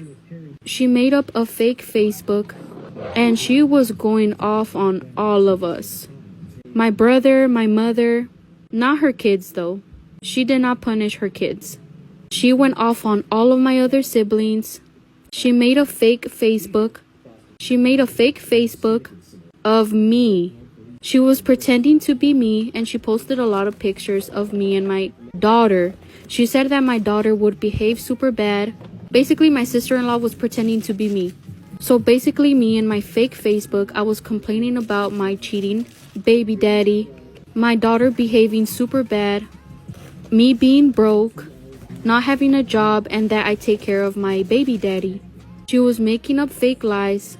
My sister-in-law was also making it seem like I was fighting with my brother, and my brother really thought that I was fighting with him. I was in disbelief. I didn't know how all of this started. Well, I did, but I just didn't understand why it had to get to this point. Literally, my stepsister has cheated on my brother so many times. But hey, you know how cheaters are. They hate when you get back at them. So guess what my sister-in-law did? Since none of my siblings, including me, were US citizens, she decided to call Border Patrol or something like that. She decided to call Border Patrol services and lied about my brother and said that he was selling drugs and also crossing the border drugs. Well, the Border Patrol doesn't play like that and they ended up taking away my brother's green card. Or I don't know if it was a green card, but the passport he had to cross over the US. And including my poor nephew's passports too. I was so heartbroken. And my sister-in-law also called about me, but they did a whole investigation and I was cleared. I was able to go back to the US and study. Well, my baby daddy was so mad at me. He said that I did wrong by encouraging my brother to cheat on his wife. I honestly didn't care what my baby daddy had to say because he was a cheater himself. He asked me if I would cheat on him and I said, maybe.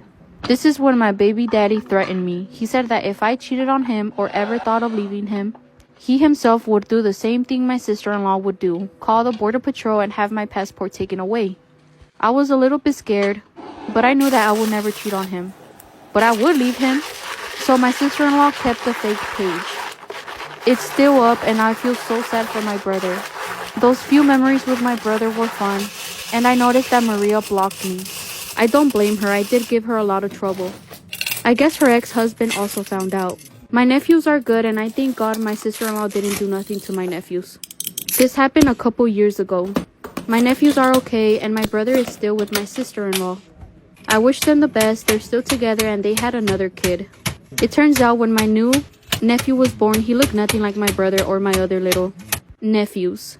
I think my brother is gonna divorce her, but things are different in Mexico. Divorce is not easy, and it's not the first choice they go with. Am I the asshole for kicking my wife out of the car on the way to my friend's wedding after I discovered that she was wearing a white dress underneath the blue dress? Disclaimer, this is not my story. I, male 33, have a close friend Tom, male 34. He got married to his wife Lauren, female 32, a few days ago. My wife Hannah, female 30, has never gotten along with Lauren. There's no reason in particular, but Hannah claims that Lauren is full of herself and has fake beauty. I tried to get to the bottom of why they didn't get along but couldn't figure it out. When Hannah and I attended the engagement party, she and Lauren ended up getting into an argument because Hannah called Lauren controlling when Lauren jokingly said that she picked out Tom's suit for the occasion. We had to leave early, but Tom was incredibly understanding of the situation. We were invited to the wedding and Hannah casually showed me a white dress that she said she was going to wear. I snapped and told her that the dress was off limits, but she threw a fit saying I get zero say in what she should wear. I told her if I saw her wearing the dress then I wouldn't take her to the wedding. She then showed me a blue dress. Am I the asshole for kicking my wife out of the car on the way to my friend's wedding after I discovered that she was wearing a white dress underneath the blue dress? Disclaimer, this is not my story. She then showed me a blue dress that she decided to wear to the wedding. I waited on her in the car while she was getting ready. She wore her blue dress like she said and had a jacket cover her upper body. As I was driving, I brought up the white dress issue and why I didn't agree on it because it's not acceptable to wear white if you're not the bride. She smiled and said to me she would prove to me that it was perfectly alright to do that. I looked at her and caught a glimpse of a white strap on her shoulder. I asked if she was wearing the white dress underneath the blue dress and she denied it. I stopped the car and told her to take her jacket off. She refused, but I insisted. She took it off and part of the white dress was showing underneath the blue dress. Apparently she was planning on taking off the blue dress when she got there, but I told her to get out of the car. She started arguing, but I told her to get out. She got out crying and I ended up going to the wedding alone and she was waiting for me at home. When I did, she called me an asshole for kicking her out the car, for making her miss the wedding and trying to control what she wears. Is it normal that my boyfriend threatened to unalive me and himself if I try to leave him? Disclaimer, this is not my Storytime, send me on Instagram. My boyfriend and I have been together for 6 years. He's always been very judgmental of everything I do. The clothes I wear, if I wear makeup, if I don't wear makeup, if I'm friendly, if I'm too friendly. He just finds a way to make everything I do bad. He's always been very controlling and very jealous too. But in the past 3 years, things have gotten even worse. Exactly 3 years ago, he asked me to marry him and I told him that I just didn't think we were ready. So basically, I said no. He took this as me saying that I didn't want to be with him, that I didn't love him, and that he wasn't good enough for me. Obviously, I don't think any of those things, but I said no because our relationship was not in a good place. I was always constantly scared of him and worried that he would get mad at me. I knew then that that was not a good situation to get married into. I can't imagine how much worse he would be if we actually got married and he felt like he owned me. After the proposal, he became more insecure and wanted to keep tabs on me all the time. Even if I'm going to my parents' house, he still calls me and checks on me if I'm still there. He's even called my mom to ask her where I am. Part 2 is up. Is it normal that my boyfriend threatened to unalive me and him if I ever tried to leave him? Disclaimer, is not my Storytime, send me on Instagram. After the time where he called my mom and asked her where I was, my mom got really upset. She told him that he needed to give me space. And as you can imagine, him being already toxic, this made him extremely violent. By the way, at this point, we'd only been living together for 2 months. I came home to a broken TV. Our 75-inch plasma, he decided to throw on the floor. Then he told me that I needed to control my mother. And how dare she tell him how he needs to behave. Then he told me that he would never speak to my mother again. I mean, how does he think that this is gonna make me any happier? I called my mom and told her that he had broken the TV and that he was extremely upset at her. My mom demanded that I leave him. But I know, it sounds so stupid. I still love him and I do feel bad for him. I know how much he depends on me emotionally, so when I got off the phone, I told him what my mom said. Then he flat out said, if you ever leave me, I will unalive you and then me. Then he punched a hole in a wall. So I went straight to my parents' house. Part 3 is up. Is it normal that my boyfriend threatened to unalive me and then himself if I ever left him? Disclaimer, is not my Storytime, send me on Instagram. After I ran away to my parents' house, he sent me a message saying that he would give me some time. I thought this was a good sign. Maybe he was starting to understand what I needed. I stayed at my parents' house for a week, and that's when I started noticing that he was driving around my neighborhood. If I went to the supermarket, he was there. Eventually, I called him and we made up. He did try to work on his jealousy, which made a huge improvement in our relationship. The only problem is that anytime we would ever get into a fight and I would say that I needed space, he would come back to the same thing. Always say, I will unalive you and then me. He knows that by saying that I'm gonna instantly stop the fight, but I'm starting to think that he's not gonna do it. And I heard from a guy friend that his girlfriend says the same thing to him, so I'm just wondering if it's just him being dramatic. Because at this point, I'm only with him because of that. I feel bad for him. Part of me is still very attracted to him, but I know that he's just gonna continue getting worse. Is this normal or not? What should I do?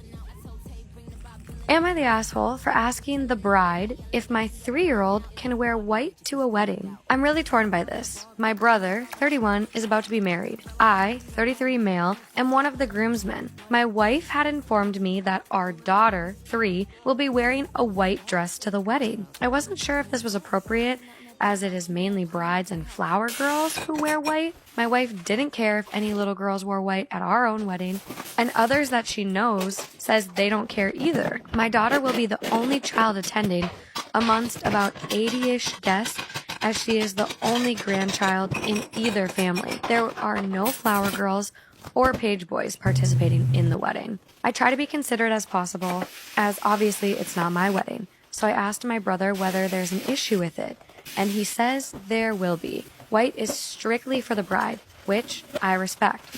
Her wedding, her rules, and I don't want any drama. Now my wife is calling me out on it, calling me all sorts of names, saying that I should have stood up for my daughter, saying I should have kept my mouth shut and not mentioned anything, and just rocked up with her wearing her white dress. She wants the bride and groom to pay for a new dress, which was a hand-me-down from the beginning. I am fine to go get another dress, but now it seems like she won't back down out of principle. I feel like I did the right thing, but by my wife's reaction, it makes it seem like it wasn't. Am I the asshole for checking with the bride and groom?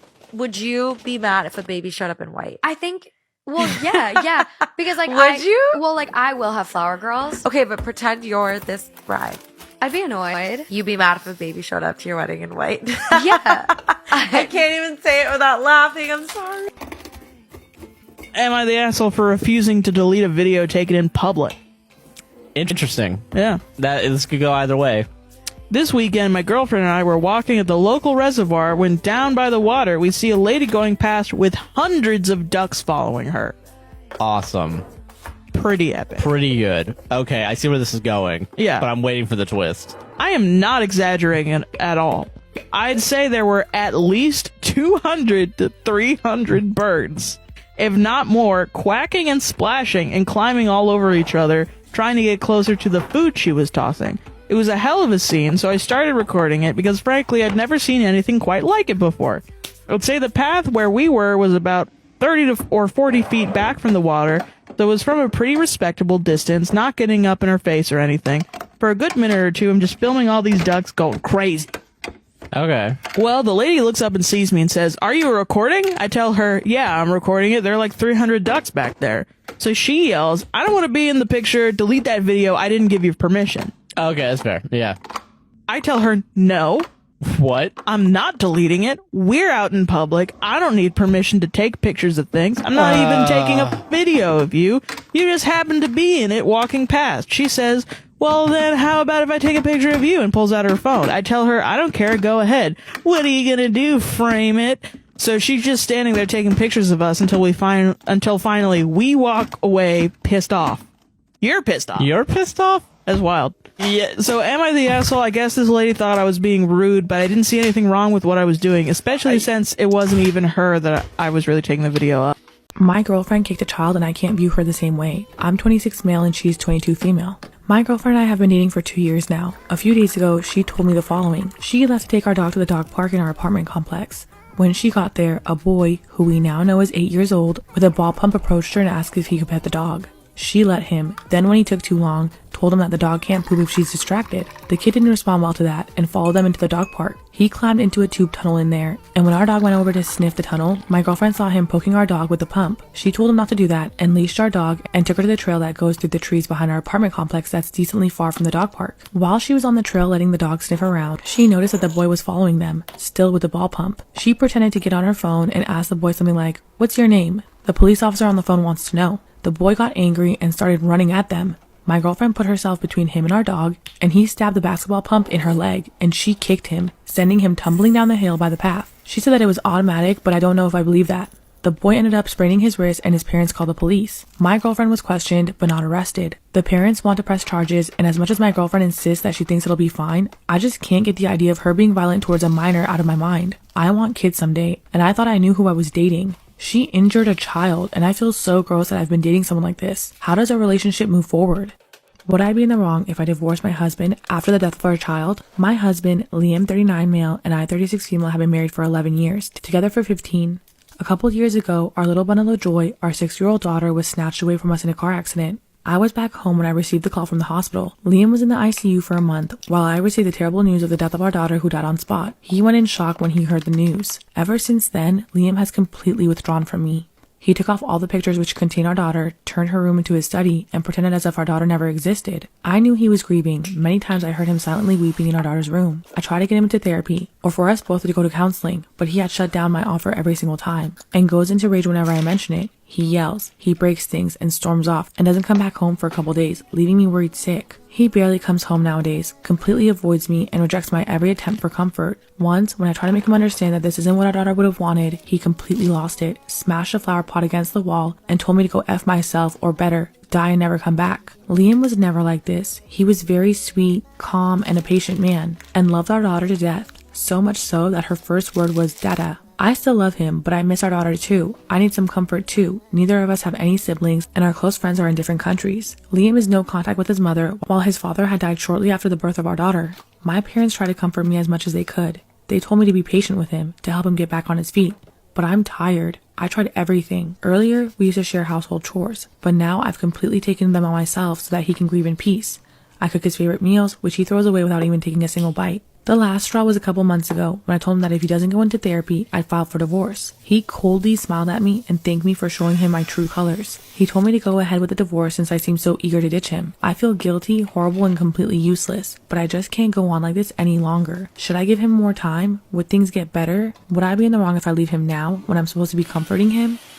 This Reddit title reads, I made a fake account to end my relationship and I feel bad about it.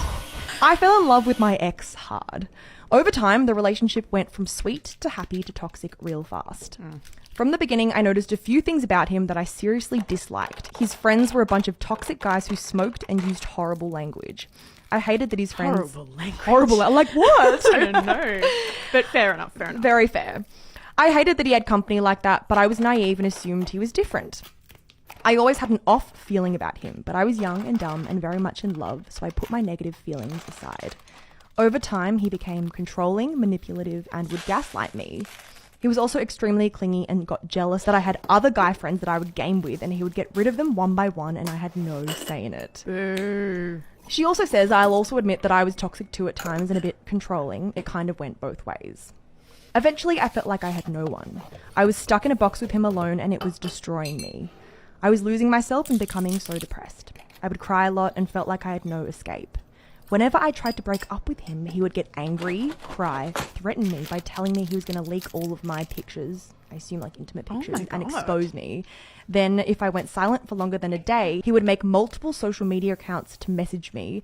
He would spam me on Instagram, Facebook, Google, my business accounts, my phone number. And he would also use his mum's number to contact me if that didn't work. Get a job. Literally. Stay away from her. It was hell. It was living hell. Oh. Eventually, I came up with a plan. I thought to myself that if I couldn't break up with him, then he would have to break up with me. So far, nothing I knew worked, and even if I cheated on him, he would still come back to me. I don't know how I came up with this, but I decided to make a fake profile and follow him on one of his social media accounts. During this, I told him in person that I needed a break and that I would be quiet for a while. He agreed on giving me some space.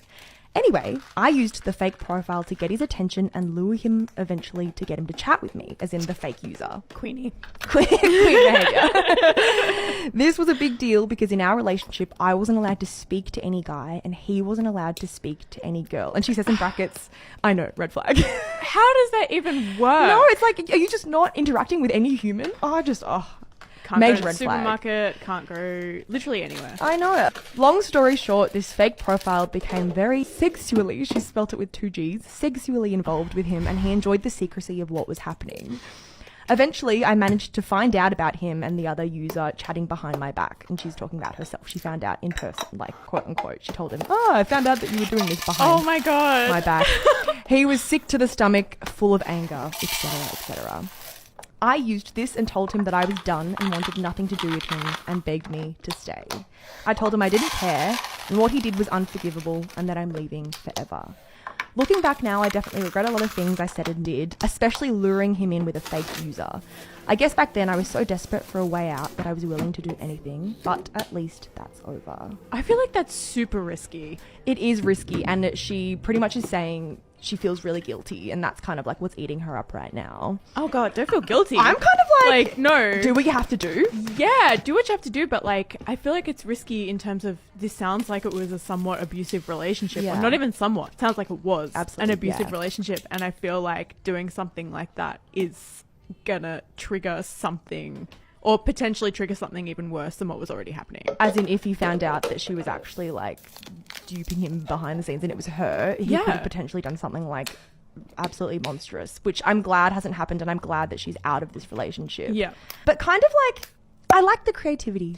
Am I the asshole for refusing to let my bridesmaid wear her dead mother's favorite color to my wedding? I, 31 female, was married to my amazing husband, 34 male, on Friday. The wedding went smoothly, apart from one guest's dress preference, who we'll call Anna. Anna's mother sadly passed away in January this year. Her mother was the light of her life, and ever since she passed, Anna has been understandably uptight and distant. I have helped Anna throughout her entire grieving time. We had been planning this wedding since December and decided we wanted an ocean-themed wedding. My family and I grew up on the seaside and have always been close to the ocean. I made it extremely clear to all of my bridesmaids that they were to wear blue, a coral pinky color, or pastel green. Everyone agreed and seemed to love my choices. Anna's mother always loved the color dark, vibrant purple. Ever since then, Anna would buy everything purple if there was a purple choice. Anna and me went for lunch a few weeks after the passing to catch up and support her. At the lunch, Anna asked me if she could please wear a purple dress to my wedding. I'm not crazy about themes usually, but since this wedding was themed to support my family's tradition, and considering my maid of honor was already going to be wearing a gorgeous pastel blue dress with purple and gold accents, me and my husband, who I decided to call and discuss the idea with him politely, told her that we understand what she's going through, but we really want bridesmaids on theme. To this, she looked hurt and left lunch earlier than expected. I hardly heard from Anna until around 4 weeks after our lunch, despite my attempts at texting, phoning, and even knocking on her door, but she'd continued to shut me off. That was until she texted me, quote, "What do you think of these dresses?" and displayed many different purple dresses in photos. I kindly reminded Anna that she wouldn't be wearing a purple dress to my wedding. Anna was enraged. I tried to tell her that I understand her feelings, but my wedding is my own special day. To this, she blocked me. Anna unblocked me 2 days later, apologizing for the way she acted. Well, when the wedding rolled around, Anna showed up in a purple dress. I asked her why she had gone against my wishes and that she either had to change or leave. To this, she told me to stop creating a scene and that I was being dramatic and disrespectful. Anna broke out in a screaming match and called me and my family insensitive, selfish assholes. She was escorted out the door screaming. Once the wedding had ended, I received messages from Anna's family, friends, and even Anna. They were all saying how Anna was going through a lot and that I was being an asshole. So, am I the asshole for not just letting Anna wear the damned purple dress? I have so many thoughts on this one. Is Anna showing up to be the bridesmaid? Yeah, she's a bridesmaid. Okay, so in this situation, I would just mull over and I'd be like, wear your fucking purple dress. Yeah. But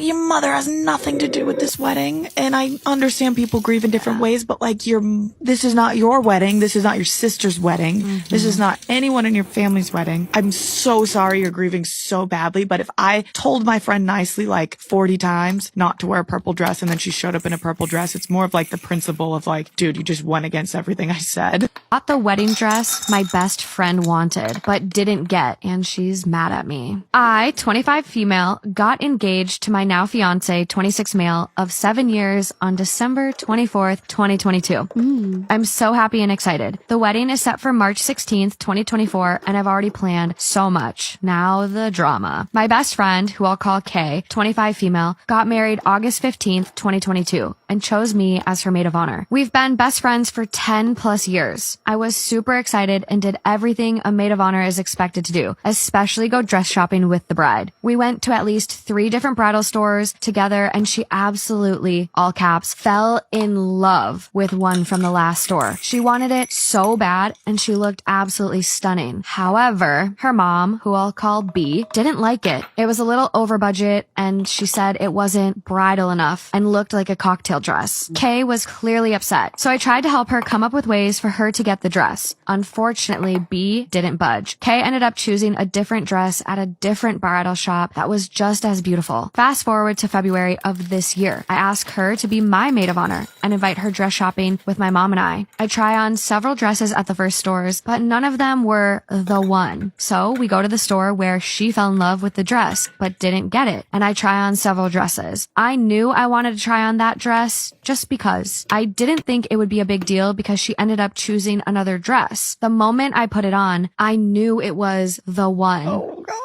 I felt so beautiful and confident for the first time in years. Kay went to the restroom and my mom said I should talk to Kay to make sure she was all right. So before we all went to dinner, I asked Kay, will you be mad if I choose this dress? She said, I'd be a little jealous, but if that's your dress, you should get it. 2 weeks later, I said yes and set an appointment for her to get her maid of honor dress. I even offered to buy it for her because I wanted her to get a dress she wanted no matter the cost. After I said yes, she got extremely upset and ran into her dress room crying. My smile immediately went away and everyone in the bridal shop could see. She texted me a few hours later saying, quote, I'm sorry. You knew how much I wanted it for my wedding and it feels like a punch in the gut. She also said, quote, it felt like a stab in the back. I couldn't stop crying. The next day we had a girls' day because she didn't have a bachelorette. That's a whole nother story. And we both apologized. We had a great day and I thought everything was fine. Kay went silent for 2 months after that day. I texted her and basically asked her what's going on. She said, quote, based on how I was treated during my wedding planning and then you getting that dress, you don't value our friendship. I was shocked. I honestly didn't know what she meant by, quote, how I was treated throughout my wedding process, and I didn't respond right away. The next day I texted her that what she said broke my heart and we needed to have a conversation, but I needed time to process everything. A week later, I asked Kay if she was still going to be my maid of honor. I told her, quote, I still want you to be, but if you don't want to, I'll understand. And she responds, that sounds like you don't want me to be. I said that was not the case, but I wouldn't force her and I would respect her decision regardless. She basically ended up saying, quote, I'm still going back and forth with it, but I'm leaning towards not being in your bridal party. Fast forward to weeks of trying to get together in person. We get together and talk. The conversation went well, I thought. I told her she's no longer in the bridal party and my second maid of honor is taking over the role completely. Kay and I both said we want to stay in each other's lives. One thing that Kay said that really pissed me off is that when I said I can't go back in time and choose a different dress, she laughed and said, quote, you could, it would just be a lot of money.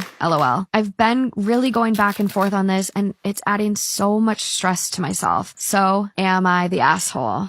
This needs to be unpacked a little bit. That's dicey. You already know. Let's get into it. Am I the asshole for my petty response to my boyfriend's purposeful incompetence about the chores? My boyfriend has started pretending to be bad at basic life shit like dishes and laundry, like he can't do it, so I do it. I felt pretty frustrated with that and told him straight up that I knew he didn't forget how to clean since he moved in with me, and he was always very competent living alone, and I didn't appreciate him forgetting how to do chores. I said that when I asked him to do dishes and he refused until he finally did them wrong, that I was not stupid. He said that he was trying his best and that I was wrong for saying that he was trying to manipulate me, and that from his perspective, I asked him to do something and he did it the best he could, and I kept at him because it wasn't up to my impossibly high standards and that he couldn't win. And he wanted me to believe him, and he says that he's trying. Anyway, this might be petty, but I decided to give believing him a try. So he had bleach stained my favorite little black dress, and instead of getting mad, next time he had a family event, I put it on. He asked me if I was really going to wear that, and it looked messy. I said that I loved the dress, and I understand that accidents happen, so I wasn't mad or upset that it had bleach spots on it. Actually, I thought it looked kind of cool. He said he really thought it looked bad, and said that if he wants, he could Sharpie it over the white spots really quick in the Uber, and it ended up looking even worse. Another time we were having dinner and he had done the dishes and he had put some cups and bowls in the dishwasher upside down so that they could fill with dirty dishwater. I took the cups and bowls and dumped them out in the sink but didn't wash them further and served his food in them. He said that it was dirty and that I was like, they just came out the dishwasher. It's just water. It's fine. He said no, it was disgusting, and said that it was really no biggie. Or I said that it was really no biggie and I was getting over my impossibly high cleanliness standards and that I really didn't think it was that gross. The last time I had cooked for a work party of his, and after cooking, the dish needed to be cooled for about 30 minutes and then be refrigerated. I had plans with my friends that night and asked him to put away the dish after it cooled, and he forgot. The next morning, he noticed the dish was never refrigerated, and I said it was fine. It was a mistake, and it could probably be fine to eat. There wasn't a lot of meat in it. He got frustrated and said that you can't serve meat left out overnight, even if it's only a little. And I said, oh, I think it should be okay. Stuff happens. He stopped being so lazy about chores after he realized I seem totally okay with leaving stuff done badly and that he'll be living with it. But I feel a little petty for being so dishonest about it. I actually hate how my bleached dress looked, and my stomach turns at the dirty dish soap and unrefrigerated meat. Am I the asshole for being petty? Hell no. I tried to leave my husband, but now him and my family are threatening to take my kids away from me if I don't stay married to him. I can't even afford a good lawyer to stand against him in court. Is going back to him pretty much my only option? I met my husband right out of high school. My family didn't have any money, so it was all about making ends meet. He came into my life, helped me, and was always generous with my family. We got married and had our first baby when I was 19. Now we have 3. Mind you, she's 23, he's 32. Okay, I just got shocked because I just realized what the age difference was. And okay. He's good to the kids, but over the years, he's been treating me worse and worse. I feel like he only wants me to carry his babies, care for them, and do whatever else he says. Every time I've tried to put my foot down about anything, I got yelled at and punished for it. Is that your daddy? Okay. My family kept telling me that's what marriage is like, and I need to be a better wife. A few weeks ago, I got tired of it and I left. I couldn't afford a good lawyer, and the one I got dropped me. I've been living at a friend's and I'm pretty much out of money. I've had to take my kids back to their dads because he was going to tell the cops that I kidnapped them. Plus, I was struggling to take care of them. I found a fast food job, but it's not going to be good enough to get a place and a lawyer, so I didn't even know what my plan is at this point.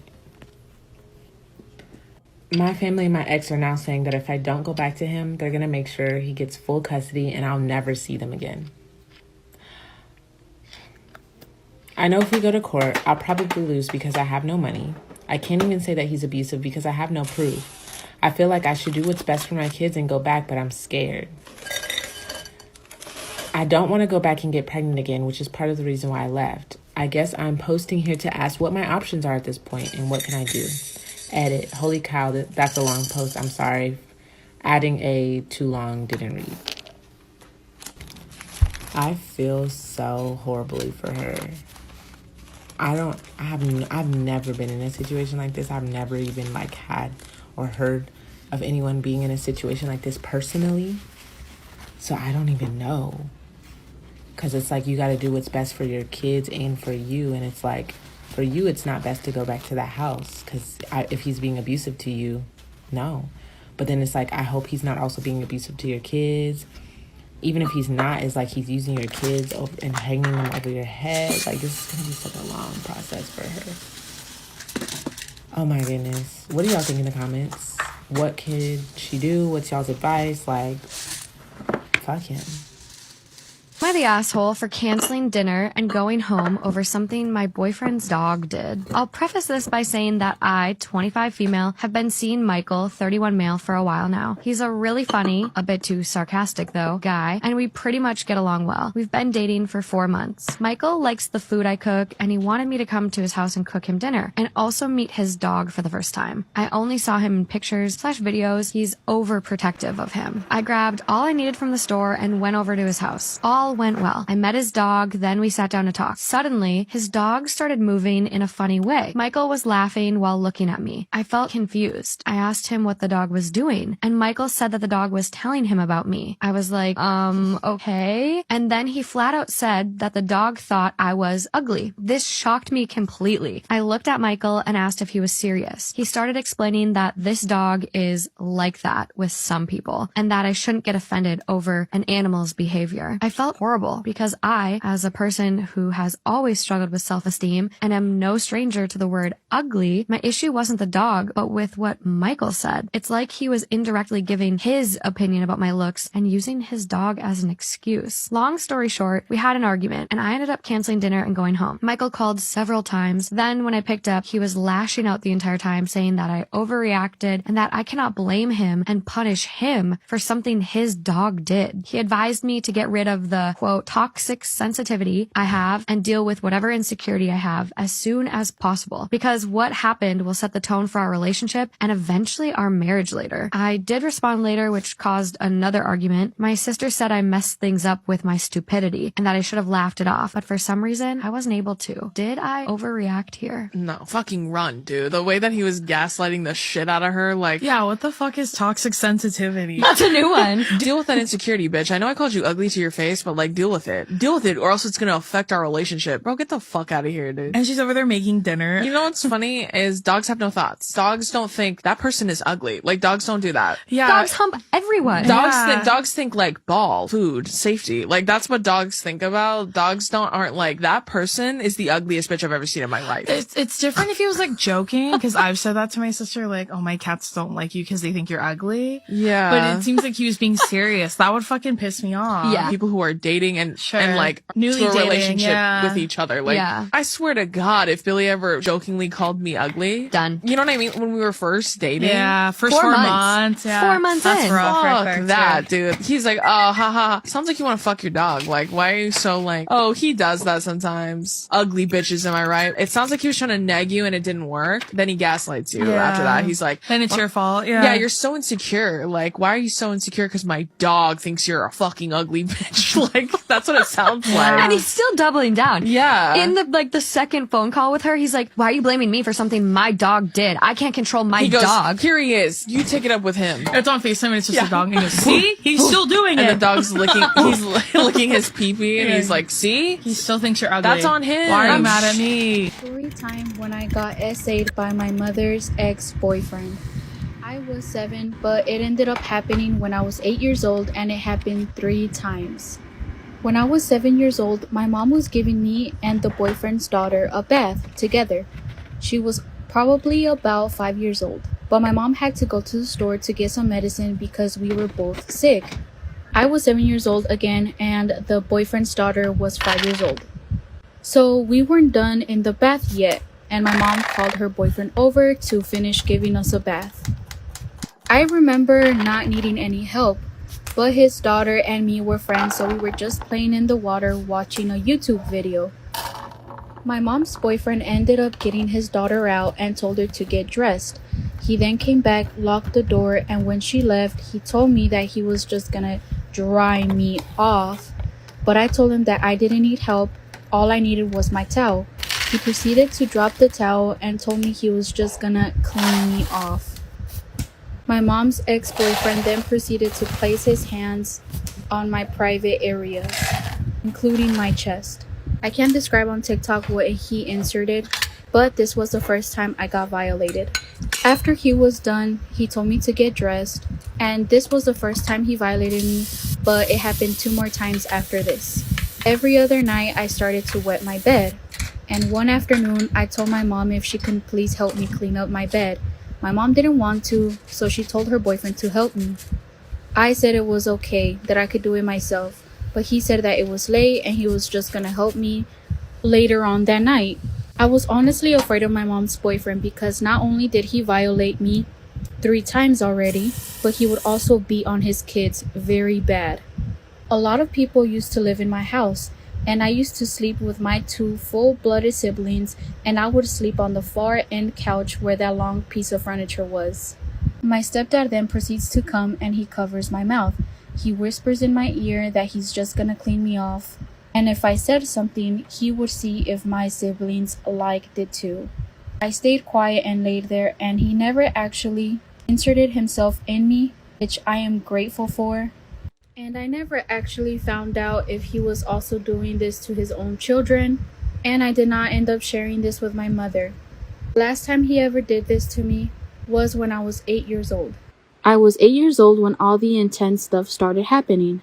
I'm always grateful because my mom's boyfriend never actually inserted his penis inside me.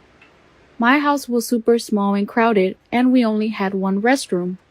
Every time my mom went to the casino and my brothers would leave with their dad and my sister would be asleep, I would use the restroom, and that's where my mom's boyfriend trapped me.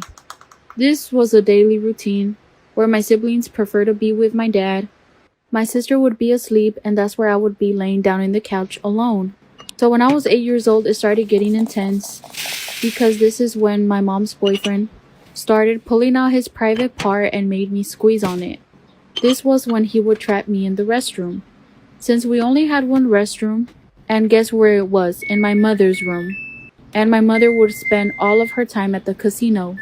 I would have to go inside, and that's where her boyfriend was, in their room. I had to use the restroom so many times in the back of my house because I didn't want to come across him. Alright, so one afternoon, I think this was around winter because it was getting very dark. My mother wasn't home, and the same thing happened. I went into the restroom, and that's where my mom's boyfriend would go in. He did the usual thing, closed the door behind me, pulled down his pants, and made me squeeze his private part. I squeezed it so hard and said I was done, and I jumped up. He told me that everyone would think I'm a liar and it would be easier for everyone if I stayed quiet, that my mom wouldn't even care and that she already probably knew. After that, he just continued to force my hand to his pants, and I told him that I couldn't do this anymore. He completely tried to force himself on me that night, and I think he got the message that I was gonna tell my mother pretty soon. This time I acted more with violence, and it was so close to the point where he was about to completely RAPE. I scratched his eyes and he finally let me go, and I ran to my nearest neighbor. They opened the door and I cried to them if I could please stay at their house until my mother got home. My mother's boyfriend chased after me and told the neighbors that it was okay for me to stay with him. Thankfully, my neighbors acted quick and they said that they would feel more comfortable if my mother would pick me up. I told my mom 2 months later, and now I am 14 years old. Am I the asshole for not wanting to be my best friend's secret maid of honor? What the hell's a secret maid of honor? For context, we have been friends for years. All throughout high school, my best friend, we'll call her Morgan, dated her now fiance Jack. Morgan and Jack are getting married in August of this year. Leading up to her engagement, she expressed to me she wanted me to be her maid of honor. She straight out asked me to be because she couldn't imagine anyone else. Jack also heavily involved me in the planning of the proposal. Fast forward to now, I have been helping plan everything for Morgan. Bridesmaid proposals, bachelorette parties, ceremony, catering, venues, reception, after party, honeymoon, and budgeting for all events. Damn. I jokingly made the comment while I was showing her the new budget breakdown. I guess since I'm your built-in maid of honor, we don't have to worry about a maid of honor proposal in the budget. Morgan then told me, well, actually, we still need to budget for that because I want Lindsay, her sister, to be my official maid of honor. I was like, whoa, pause. I have been doing all of the heavy lifting for the better part of a year, and now you're telling me I'm not going to be your maid of honor? She then told me, well, you're like my secret maid. She then told me, well, you're like my secret maid of honor. You can still be my maid of honor and do all the maid of honor things, but Lindsay will just be my official one. What the beep? I don't know why this really bothered me. I'm still a part of the bridal party, but I'm being expected to do everything I mentioned earlier, while Lindsay is being expected to do nothing because she is too irresponsible. I won't be giving credit either, as not to embarrass Lindsay.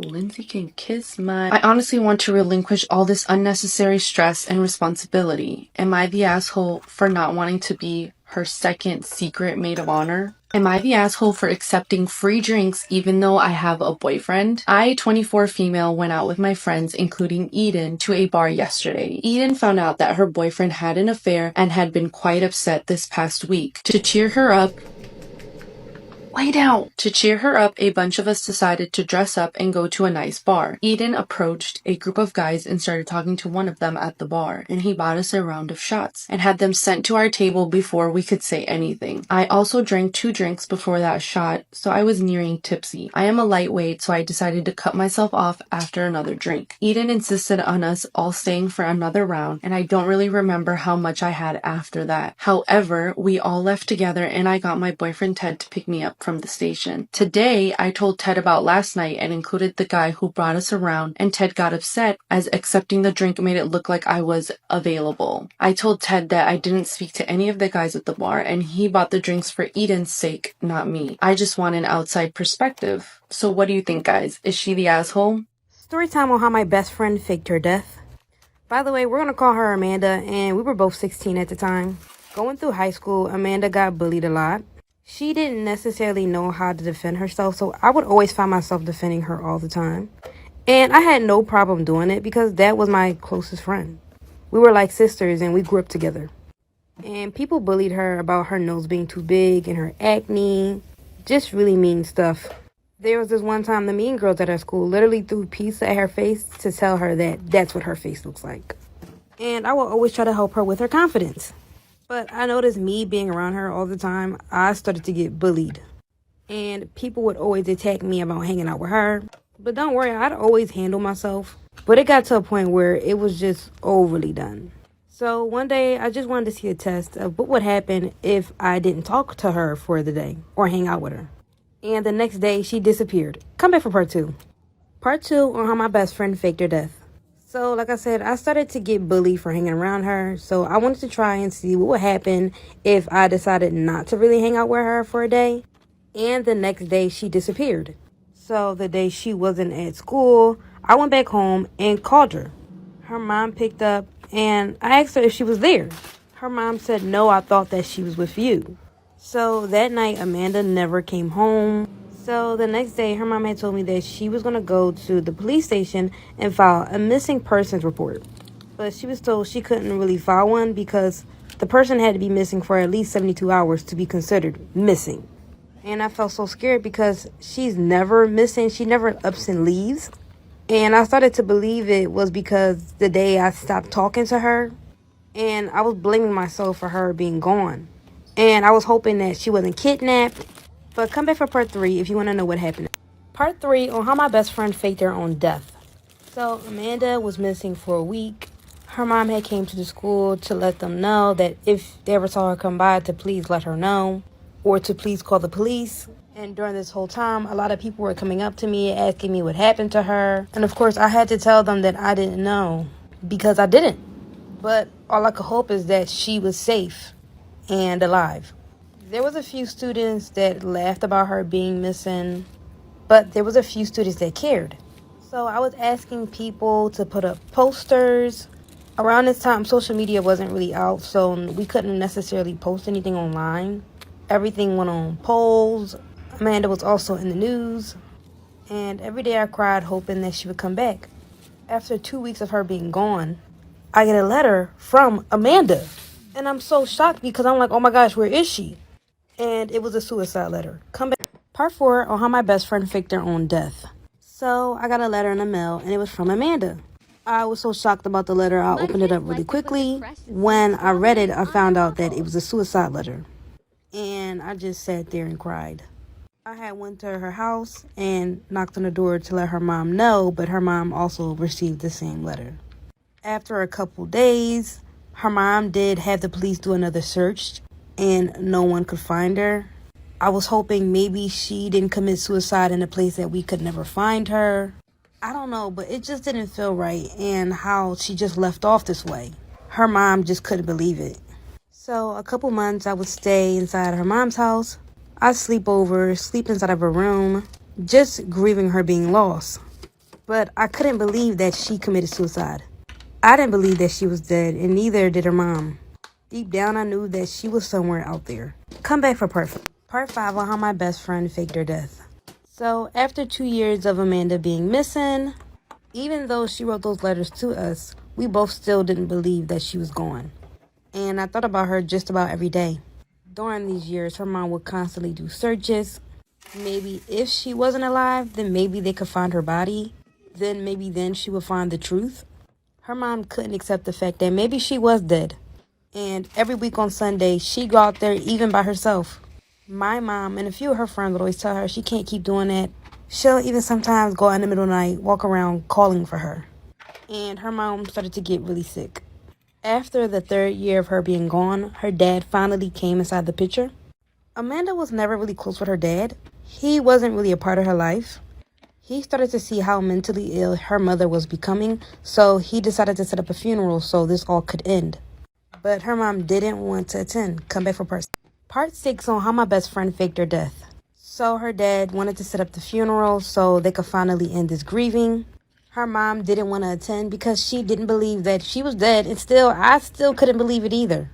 Her dad read the note, and he wanted them both to stop all this pain. After a couple months battling out of doing a funeral, he finally did one. And I started thinking, maybe she is gone, because maybe then I could let go of this whole situation. So, of course, me and my family attended the funeral. I mean, of course, they had no body to bury, but they did set up a grave. And they put her stone in the ground. So, after 11 years of that happening, I believe that she was dead. I had moved to Texas, met my husband, which I married, and I got pregnant. Maybe 4 months into my pregnancy, I wanted to take mommy classes. And when I got there, the instructor looked like Amanda's mom. Part 7 on how my best friend faked her death. I got pregnant and I wanted to start taking mommy classes. When I had got to the class, the instructor looked like Amanda's mom, but almost like a younger version. When I looked at her face even closer, she had the same mold that Amanda had down the bottom of her chin. And then I snapped. That's Amanda. When I walked up to her and said, Amanda, she looked at me and froze. After she stared at me for 5 seconds, a girl comes up to her and says, Mom. I looked over and gasped. After she talked with her daughter, there was more and more women coming in for the class. And once I realized it was her, I ran back to my car. When I got to my car, I started to have a panic attack because that was her. And the daughter that called for her had to be maybe 12 or 13 years old. And I started to think, in order for Amanda to have a 12-year-old now, she would have to have gotten pregnant months before she went missing.